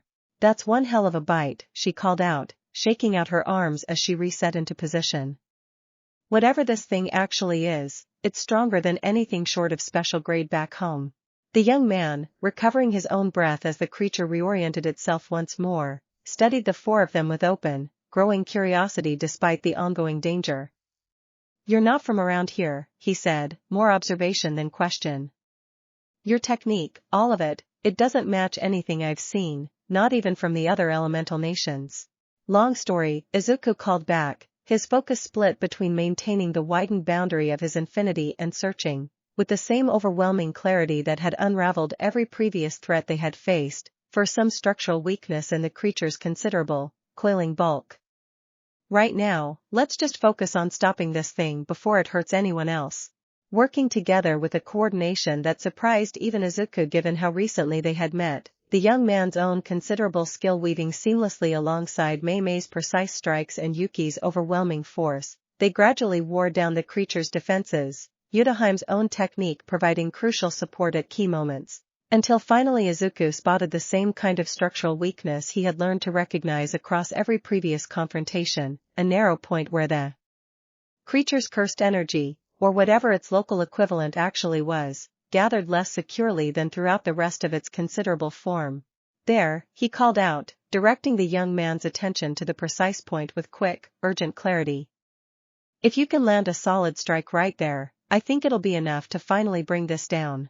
The young man, trusting the guidance with a speed that spoke to considerable battle-honed instinct, drove forward with a final, concentrated burst of his combined fire and wind technique, striking exactly where Izuku had indicated, and the creature, its structural cohesion finally failing under the combined pressure of the sustained assault, let out a final, shuddering cry before collapsing entirely, dissolving into scattered, harmless motes of spent energy not unlike the aftermath of any curse they had faced back home. Chapter 49. The young man, catching his breath in the sudden, ringing silence that followed the creature's collapse, studied the four of them with an expression that mixed genuine gratitude with unmistakable, mounting curiosity. "Thank you," he said finally, straightening from his exhausted stance. "I don't know who you are, or where you actually came from, but that creature's been terrorizing my village for days, and I don't think I could have finally brought it down without your help. I'm Izuku," Izuku said, extending a hand in the same open, earnest manner that had, across his entire second life, defined nearly every significant relationship he had built. "And these are Yuki, Mei Mei, and Utahime. We're not entirely sure how we got here, honestly. We crossed some kind of boundary between worlds, and this is the first place we found ourselves." The young man's eyebrows rose sharply at the explanation, though rather than the outright disbelief Izuku had half expected, something more like careful, considering recognition crossed his features instead. "Between worlds," he repeated slowly. "That's not as impossible a claim as it might sound, where I come from. There have been old stories, passed down through certain clans, about boundaries thinning between our world and others during rare, specific periods. My own sensei has spoken of it, though I always assumed it was more legend than literal truth. My name is Naruto," he continued, offering his own hand in return, which Izuku shook with genuine warmth. "I'm a ninja, from the Hidden Leaf Village. If you're serious about having crossed from an entirely different world, I think you're going to want to talk to some people considerably wiser than me about what that actually means, and what it might require to get you back home safely, whenever you're ready to make that journey." Utahime, listening to the exchange with her usual careful, professional attention, stepped forward with a polite, measured nod. "We'd be grateful for that introduction," she said. "And we're happy to offer whatever help we can in the meantime, given that we seem to have arrived in the middle of considerable local danger." Naruto studied the four of them for a long moment, something warm and genuinely welcoming settling into his expression despite the obvious strangeness of the entire encounter. "Well," he said, breaking into an easy, friendly grin, "any group willing to throw themselves into a fight against a monster that's been terrorizing my village for 3 days, without even knowing who we are, is all right in my book. Come on. My village isn't far. I think you're going to want proper rest, and probably a considerably longer explanation than we've got time for out here in the open."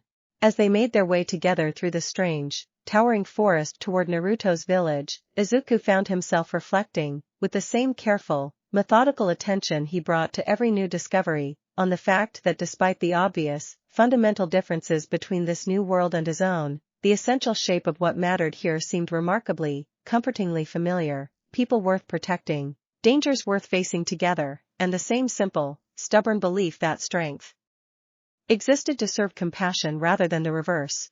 "You handle yourself well for someone dropped into an unfamiliar world with barely any warning," Naruto observed, glancing sideways at Izuku as they walked. "Most people I know would have frozen up completely, facing something that big without knowing the first thing about it. I've had some practice with unexpected, overwhelming things," Izuku said, smiling slightly at the understatement, and Naruto, sensing there was considerably more to that simple answer than he was being told, let out an easy, understanding laugh. "I bet you have," he said. "Come on. Let's get you all somewhere safe, and then you can tell me the whole story properly." Chapter 50. The Hidden Leaf Village, when they finally arrived at its edge as the sun began its slow descent toward the horizon, struck Izuku as a place carrying its own particular, hard-won peace, its bustling streets and modest wooden buildings radiating a warmth that reminded him, in ways he did not entirely expect, of the quiet mountain campus he had called home for the better part of 2 years. Naruto led them directly to a tall, distinctive building at the village's center, explaining, as they walked, that the village's leader, a figure he referred to with obvious deep respect as the Hokage, would want to hear their story directly, particularly given the extraordinary claim of a crossing between worlds that none of the village's oldest historical records had ever properly documented as more than distant legend.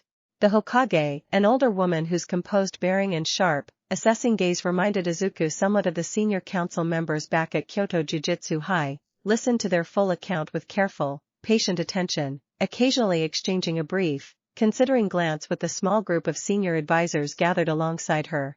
"If your account is accurate," she said finally, once Izuku had finished laying out everything from the strange dream that had first alerted him to the scattered inheritance to the details of their recent crossing, "then you represent the first confirmed instance of interworld travel this village has documented in its considerable history. That is no small claim, and I do not make light of the caution it demands. But Naruto's account of the battle you helped him win, and the evident sincerity in how you presented yourselves, inclines me toward taking your story seriously rather than dismissing it as some elaborate deception." Utahime, stepping forward with her own careful, measured formality, addressed the Hokage directly. "We're grateful for your willingness to hear us out," she said. "We don't yet fully understand the scope of what's happening between our worlds, only that ancient records back home suggested a gathering instability serious enough to draw scattered fragments of a once whole inheritance back toward reunification. We came here hoping to learn more, and to offer whatever help we can along the way." The Hokage considered this for a long moment, her expression thoughtful. "We have our own old stories," she said eventually, "of a great tree connecting all things, and of a power once whole that fractured across the ages into pieces scattered far beyond this world's own borders. I confess I always understood those stories as metaphor rather than literal history. Perhaps I was wrong to assume so readily." She gestured for them to be seated, the formal proceedings of their audience giving way to something more like careful, genuine consultation, and over the following hours, the full shape of what each side actually knew about the gathering instability between worlds began, slowly, to take clearer form. Fragments of Izuku's own world's ancient scrolls compared carefully against the Hidden Leaf Village's own oldest surviving records, each new comparison revealing fresh, unsettling detail about the scope of what was actually unfolding. "It seems clear now that this instability extends considerably further than either of our worlds alone," the Hokage said finally, as the evening deepened outside the chamber's windows. "If your scrolls and our own oldest records both describe a scattered inheritance and a coming reckoning in such similar terms, it stands to reason that whatever gathers strength enough to threaten the balance between worlds threatens all of them equally, not merely the two we've now confirmed are connected." Izuku, feeling the full weight of that realization settle over him with mounting gravity, exchanged a quiet, considering glance with Yuki, Mei Mei, and Utahime alike. "Then we're not just here to understand what's happening," he said slowly.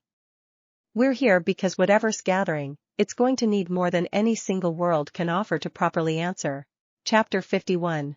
The following days brought a flurry of careful, collaborative research between the two worlds' respective scholars, Utahime working closely alongside a handful of the Hidden Leaf Village's own archival specialists to cross-reference every fragment of relevant history either world possessed, while Izuku continued his careful meditative practice each evening, reaching now not merely toward a single distant boundary, but toward the wider, layered network of connections that combined research increasingly suggested existed between numerous scattered worlds. "There's definitely more than just these two worlds involved," he told the gathered group one evening, the exhaustion of sustained concentration evident in his voice even as genuine excitement colored his discovery. "I can feel other boundaries now, fainter, more distant, but definitely there. It's like standing at the center of a vast wheel, with spokes reaching out in every direction toward places I haven't even begun to properly perceive yet." Naruto, who had taken to joining their research sessions with the same easy, curious enthusiasm that had characterized their first meeting, leaned forward with interest. "Can you tell how many?" he asked. "Or where any of them actually lead?" Izuku considered the question carefully, reaching back through the layered, distant awareness his practice had cultivated. "At least 8, he said slowly. "Maybe more that I haven't properly distinguished yet. Some feel closer, easier to reach. Others feel almost impossibly distant, like trying to make out a single star in a sky already full of thousands of others just as bright. Mei Mei, listening with her usual sharp, practical focus, leaned forward as well.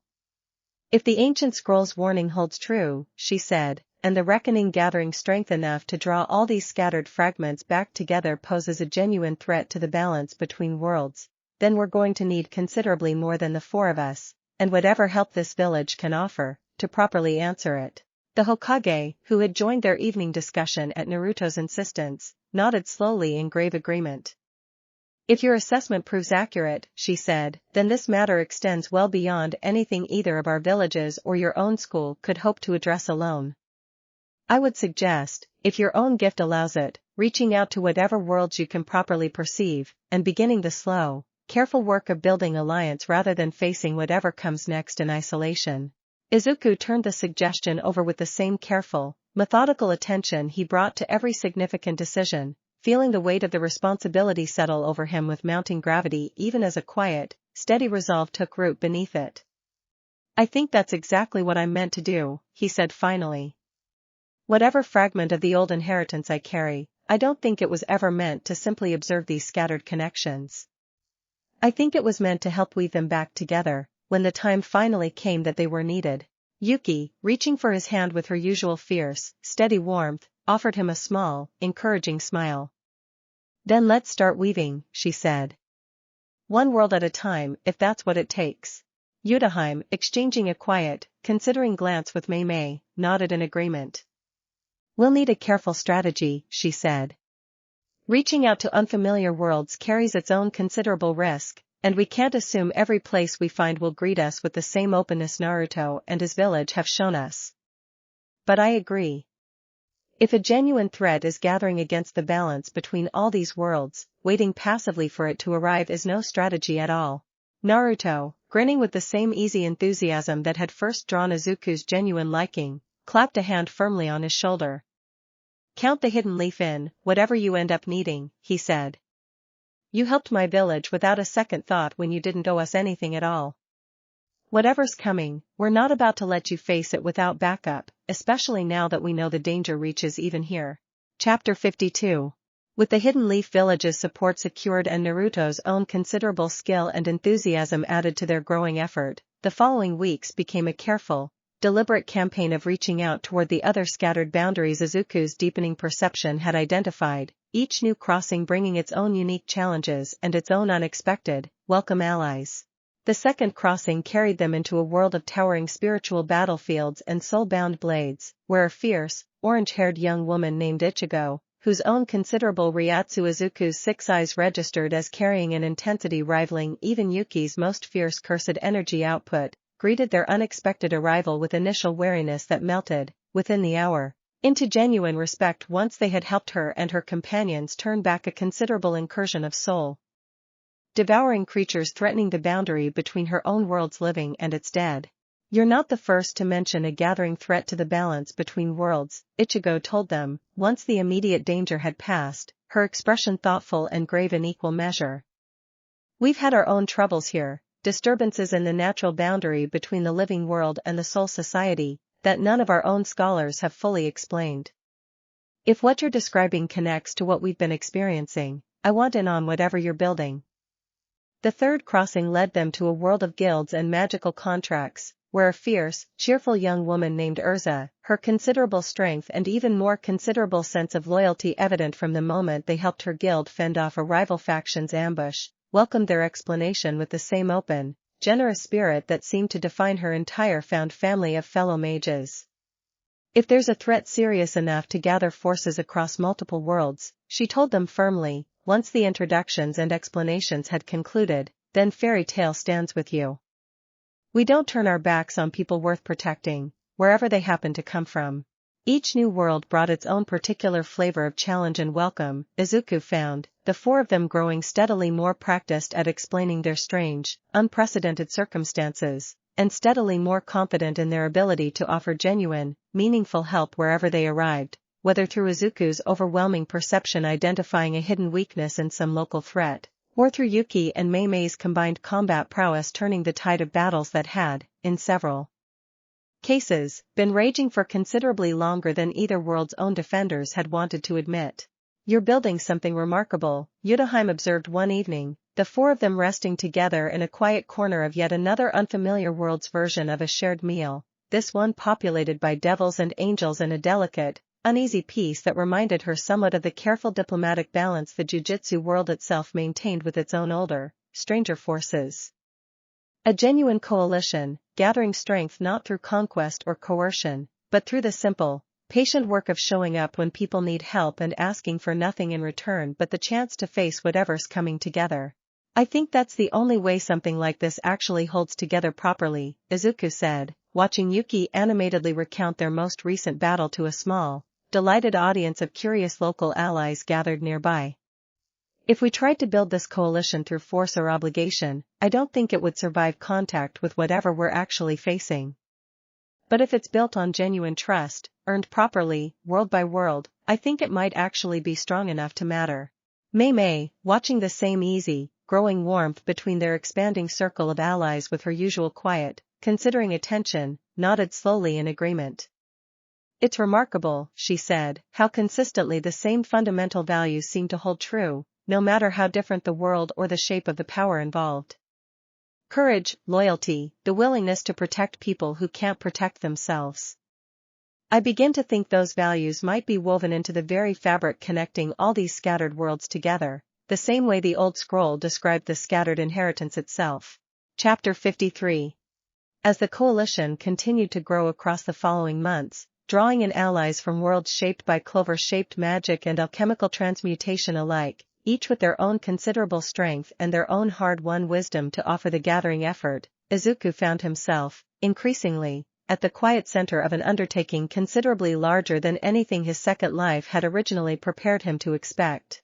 The full scope of the gathering threat revealed itself gradually, pieced together across dozens of careful conversations and shared historical fragments from each newly encountered world, until a clearer, more coherent picture finally began to emerge, something ancient and vast, referred to by different names in different worlds but described, consistently, in strikingly similar terms, an entity that fed on the boundaries between realities themselves, growing stronger with each world it managed to destabilize, and drawing, inevitably, toward the scattered fragments of the old inheritance precisely because reuniting them, by force if necessary, would grant it power enough to finally collapse the boundaries between every connected world entirely.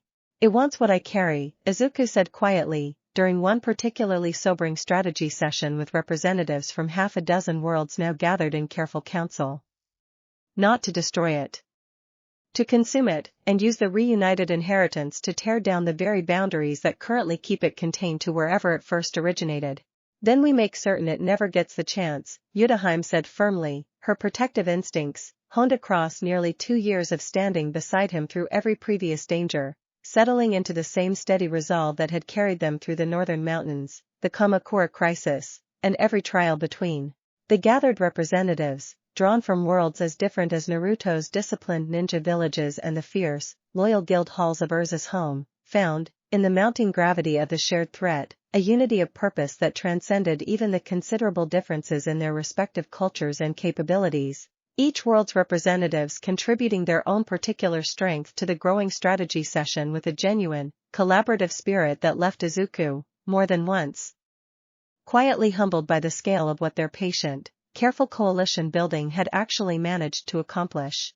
We should establish a proper meeting ground, Mei Mei suggested, her usual sharp, practical focus cutting through the gathered discussion with characteristic clarity.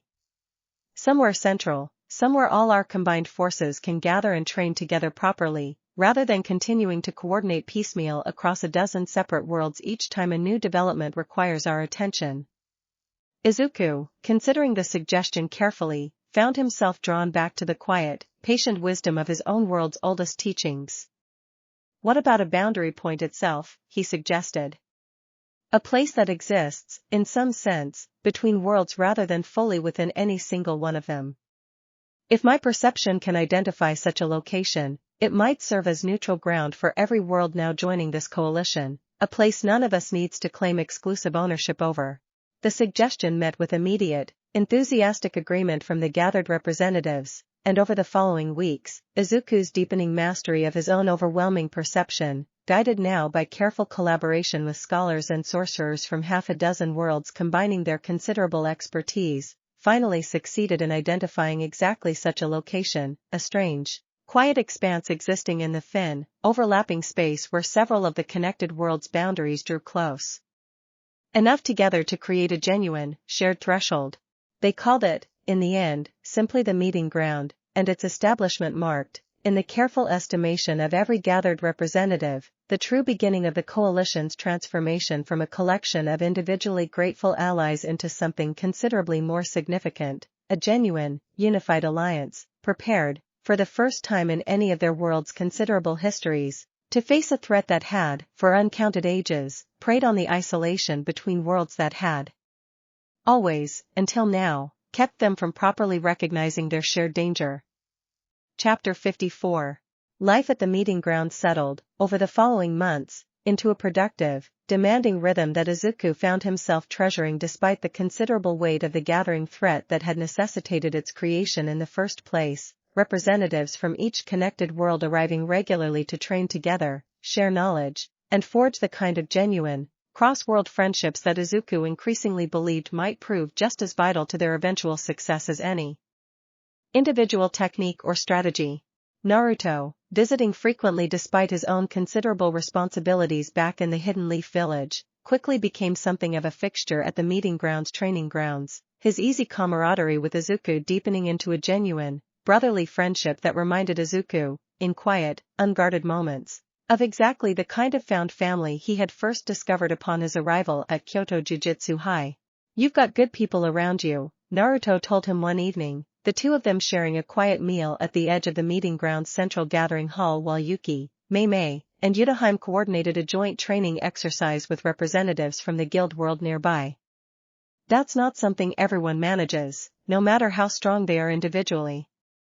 I think that's going to matter more than anyone properly expects, whenever this whole thing finally comes to a head." "I think you might be right," Izuku said, watching Yuki's characteristic enthusiasm draw laughter even from the normally reserved delegation representing the alchemical world's military structure. "I keep thinking about something my father used to tell me, about calligraphy. A single unbroken line holds more discipline than any technique, because there's nowhere to hide a mistake once the brush touches the paper. I think that's true of alliances too. Every person we've brought into this coalition is another stroke in something larger than any of us could manage alone. If we want it to hold, we have to make each connection honestly, without hiding from the difficulty of building genuine trust across such different worlds." Naruto considered this with the same easy, thoughtful attention that had characterized their friendship since its earliest days. "That's a good way of thinking about it," he said. "Back home, we've got an old saying too, about the will of fire, about how the strength of a village isn't really in any single person, no matter how powerful, but in everyone's willingness to protect what they love, passed down and shared across generations. Sounds like maybe every world's got some version of the same basic truth, even if we all say it a little differently." As the weeks continued, the meeting ground grew steadily into something resembling a genuine, thriving community rather than simply a strategic gathering point. Shared meals and shared training sessions gradually giving way to shared celebrations and quiet, ordinary friendships that Izuku found himself treasuring as much as any of the more obviously significant strategic developments, evidence of exactly the kind of genuine, patient trust building he had always believed would prove essential to whatever confrontation still waited ahead. Utahime, overseeing much of the meeting ground's careful administrative coordination alongside representatives from several other worlds, found her own considerable skills increasingly recognized and valued across the growing coalition, and Izuku, watching her navigate the complex diplomatic demands of coordinating so many different worlds' considerable egos and traditions with the same patient, careful grace she had always shown him personally, felt his admiration for her deepen in ways that went well beyond the romantic warmth that had first blossomed between them nearly 2 years earlier. "You're remarkable at this," he told her one quiet evening, the two of them walking together along the edge of the meeting ground's strange, shifting boundary as the last light of whatever local approximation of sunset the shared threshold managed to produce colored the sky in soft, unfamiliar hues. "I don't think anyone else could have held all these different worlds' competing priorities together as gracefully as you've managed." Utahime, leaning into his side with the easy, comfortable affection that had grown so naturally between them, allowed herself a small, genuinely pleased smile at the compliment. "I had a good foundation to build on," she said quietly. "Learning to hold your training and your safety together, all those years ago, taught me more about patience and careful diplomacy than any formal instruction ever could have. Whatever I've managed here, I owe no small part of it to everything I first learned looking after you." Chapter 55. The first true test of the coalition's gathering strength arrived nearly 6 months after the meeting ground's establishment, a sudden, violent disturbance rippling across the shared threshold itself that sent every gathered representative rushing toward the boundary's edge, where Izuku's overwhelming perception, straining against a pressure unlike anything he had encountered even during the most demanding confrontations of his own world's trials, finally caught its first direct glimpse of the ancient entity the scattered records across half a dozen worlds had warned them was coming. It defied easy description, a vast, shifting mass that seemed to exist simultaneously across multiple points along the boundary at once, testing the thin, overlapping edges of the meeting ground's careful construction with a patient, methodical hunger that Izuku recognized immediately, with a chill that ran deeper than any physical cold, as considerably more sophisticated and considerably more dangerous than anything they had faced in any single world alone. "It's testing our defenses," he called out to the gathered representatives, his voice carrying clearly across the mounting chaos of the boundary's disturbance. "Not attacking directly yet. Just probing, looking for weaknesses in how we've connected these worlds together." Naruto, arriving at a dead run alongside a considerable contingent of his own village's most skilled ninja, fell into position beside Izuku with the same fierce, immediate readiness that had defined their friendship since its earliest days. "Then let's make sure it doesn't find any," he said. "Whatever this thing actually is, it's not getting through while we're still standing here." Ichigo, arriving moments later with her own formidable Ryatsu blazing at the ready, exchanged a quick, determined glance with Urza, whose own considerable magical strength had already begun weaving a protective barrier along the boundary's most vulnerable edge. "We've got the eastern approach," Ichigo called out. "Whatever's coming through there, it's not getting past us." The battle that followed unfolded across the entire shifting expanse of the shared threshold, representatives from every connected world lending their considerable, varied strength to the defense of the meeting ground's careful, hard-won unity, and Izuku, holding the widest boundary of his infinity he had ever attempted, found himself, for the first time since the crossing had begun, truly understanding the full weight of what the ancient records had been trying to warn them about all along. "This is only a fraction of what's actually coming," he called out, his overwhelming perception straining against the sheer, patient scope of the entity's true scale, most of which remained, even now, hidden beyond the boundary's furthest edges. "What we're facing right now is barely a fragment of its true strength." "Then we hold anyway," Yuki called back, her cursed energy blazing at its absolute limit as she met wave after wave of the entity's probing incursions with fierce, unwavering resolve. "We hold today, and we get stronger for whatever comes next, exactly the way we always have." Mei Mei, coordinating a complex, multi-world defensive formation with the same precise, calculating brilliance she had always brought to their most demanding confrontations, called out sharp, urgent adjustments as the battle's shifting demands required, her voice carrying clearly across the chaos with the same steady authority that had guided their coalition's careful construction from its very first tentative steps. And through it all, Izuku, anchored by the combined strength of every world's gathered representatives, by Naruto's fierce brotherly loyalty and Ichigo's blazing determination and Urza's unshakable resolve, and above all by the steady, grounding presence of Yuki, Mei Mei, and Utahime standing exactly where they had always stood, beside him, through everything, felt the ancient entity's probing assault finally, gradually, begin to falter against the sheer, unified strength of a coalition built not through conquest, but through genuine, patient trust. Chapter 56. The entity's retreat, when it finally came, arrived not through any single decisive blow, but through the slow, grinding attrition of a coordinated defense that simply refused to yield, the combined strength of every connected world's gathered representatives proving, in the end, more than sufficient to turn back a probing assault that had, by its own vast and patient design, expected to find easy passage through whatever fractures it could locate in the coalition's hard-won unity. As the last of the entity's shifting, testing presence finally withdrew beyond the boundary's furthest perceivable edge. A profound, exhausted silence settled over the meeting ground, broken only by the ragged breathing of dozens of allies from a dozen different worlds, each of them, in their own way, beginning to process the true scope of what they had just collectively witnessed and collectively survived. That was just a probe, Ichigo said finally, breaking the silence with the same blunt honesty that had characterized her contribution to the coalition since her earliest involvement. If that's what it sends just to test our defenses, I don't want to imagine what its actual main assault is going to look like.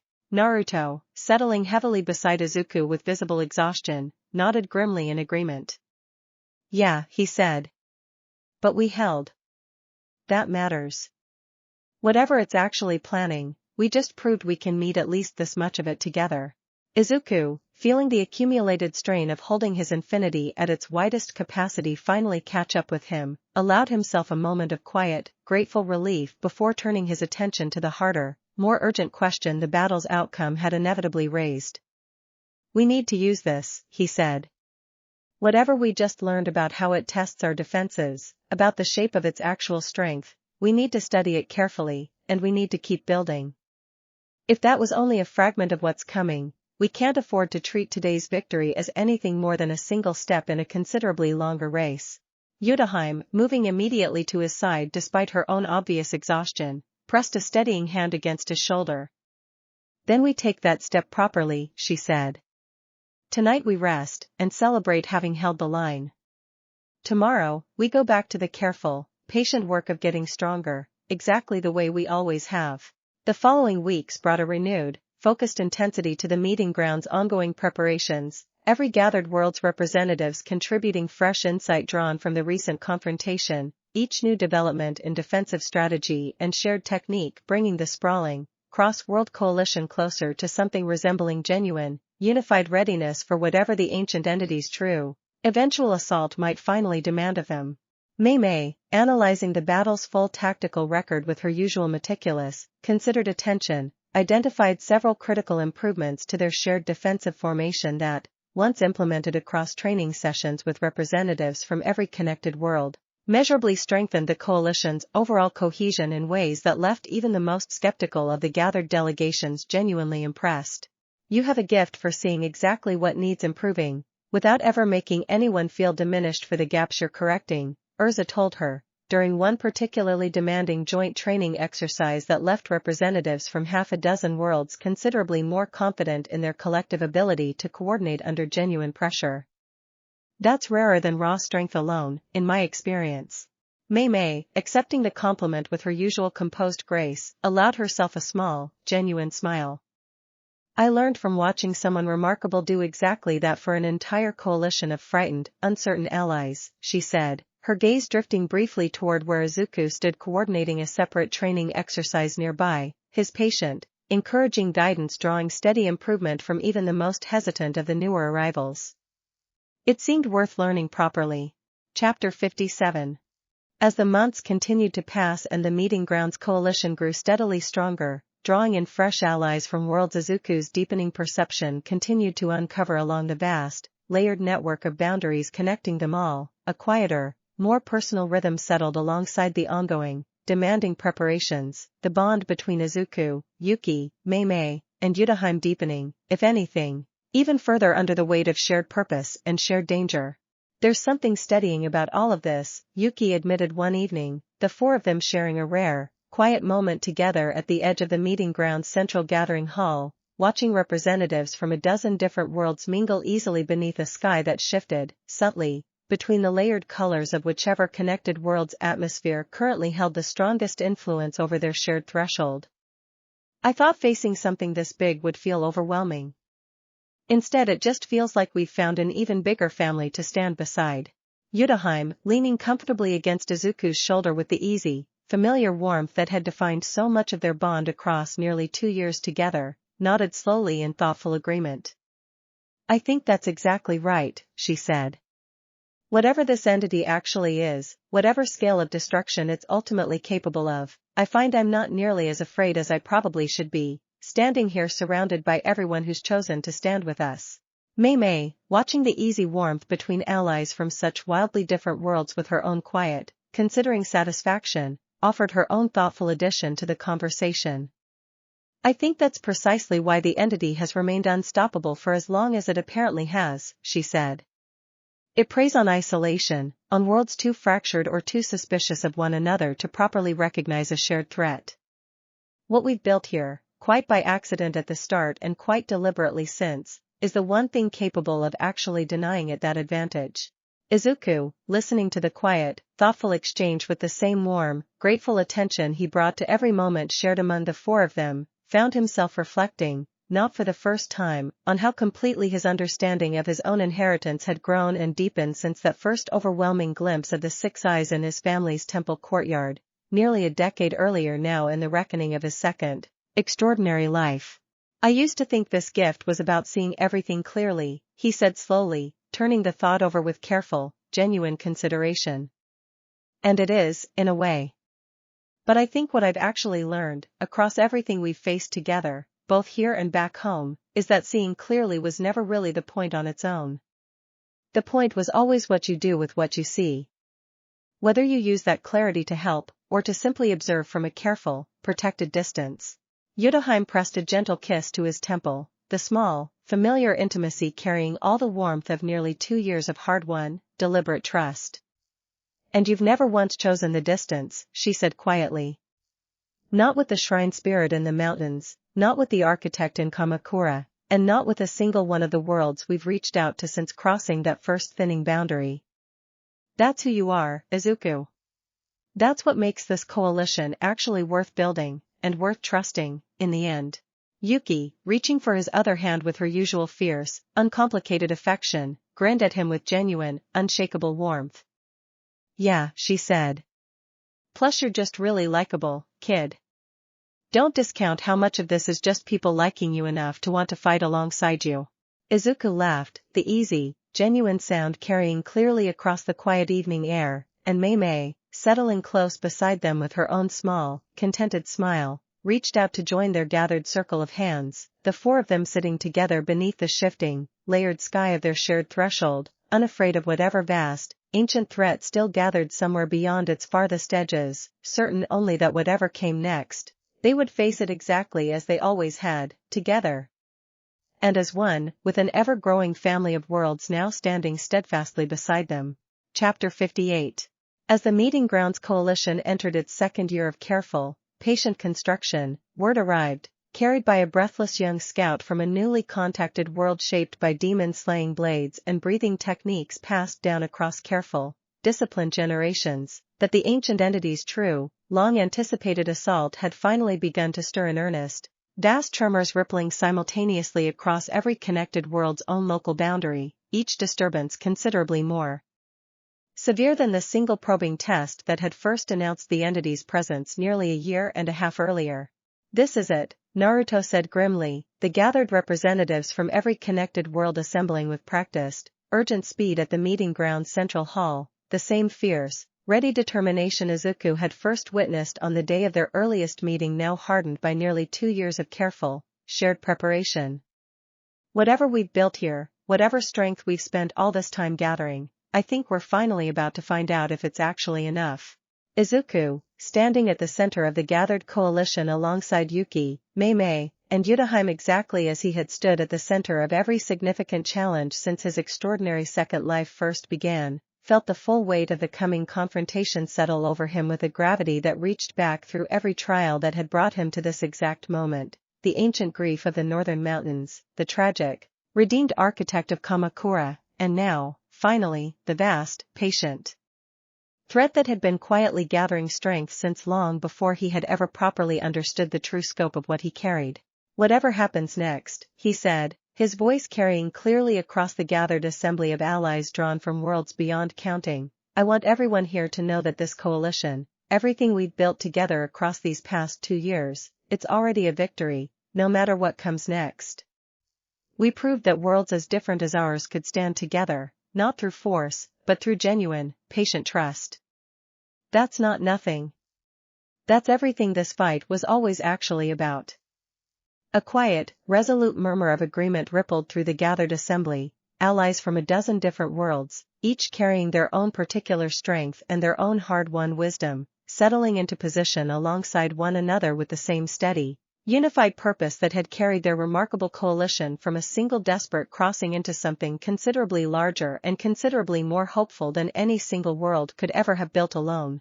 Utahime, taking his hand one final time before the gathered coalition moved to meet whatever waited beyond the meeting ground's furthest, trembling boundary, met his eyes with the same steady, unwavering warmth that had first found him as a frightened 5-year-old boy in a quiet mountain temple courtyard, nearly a decade and a lifetime ago. Whatever comes next, she said quietly, we face it exactly as we've faced everything else. Together. Together, Yuki and Mei Mei echoed in the same quiet unison that had become, across 2 remarkable years, the truest promise any of them knew how to make, and Izuku, standing at the center of the family his strange, doubled life had given him, and the vast, hopeful coalition that family had, in turn, helped build across worlds beyond counting, felt the same steady, grounded certainty that had carried him through every trial since his rebirth settle firmly into place once more.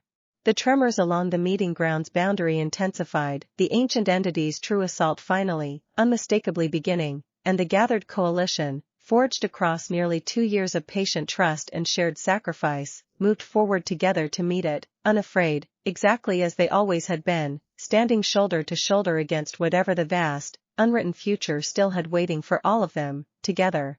Chapter 59. The battle that followed unfolded across a scale that dwarfed anything any of them, even now, could have properly anticipated, the ancient entity's true assault manifesting not as a single, coherent enemy but as a vast, overwhelming pressure that pressed simultaneously against every point of the coalition's carefully constructed defenses, testing, with patient, methodical hunger, every fragment of trust and cooperation the gathered worlds had spent nearly 2 years painstakingly building.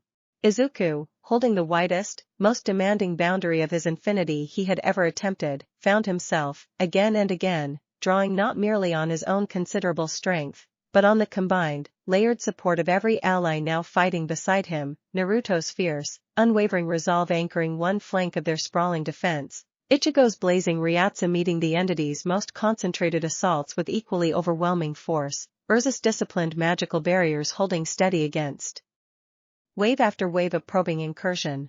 And at the center of it all, exactly where they had always stood since the very earliest days of his second, extraordinary life, Yuki, Mei Mei, and Utahime fought beside him with the same fierce, unshakable devotion that had carried all 4 of them through every previous trial, their combined strength and their years of hard-won, deliberate trust in one another forming the steady, unbreakable core around which the entire sprawling coalition's defense continued to hold.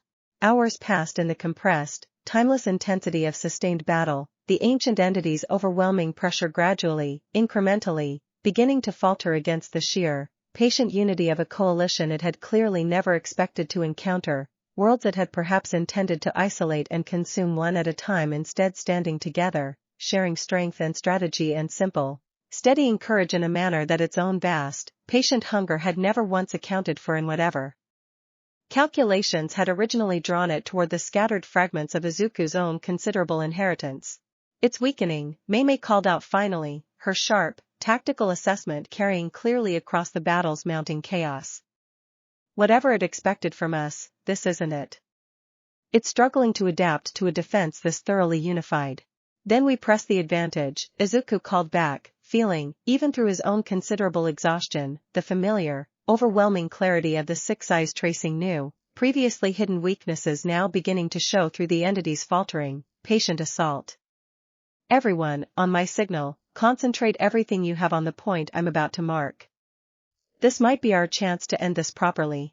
The gathered coalition, trusting his guidance with the same immediate, practiced coordination that nearly 2 years of careful, deliberate alliance building had made possible, gathered their combined strength at his direction, and as the ancient entity's vast, shifting form finally, fully exposed the critical weakness Izuku's overwhelming perception had identified, every world's assembled defenders struck as one, a unified, overwhelming force born not from any single technique or strategy, but from the patient, hard-won trust of a coalition that had, across 2 remarkable years, become something considerably greater than the sum of its already remarkable parts.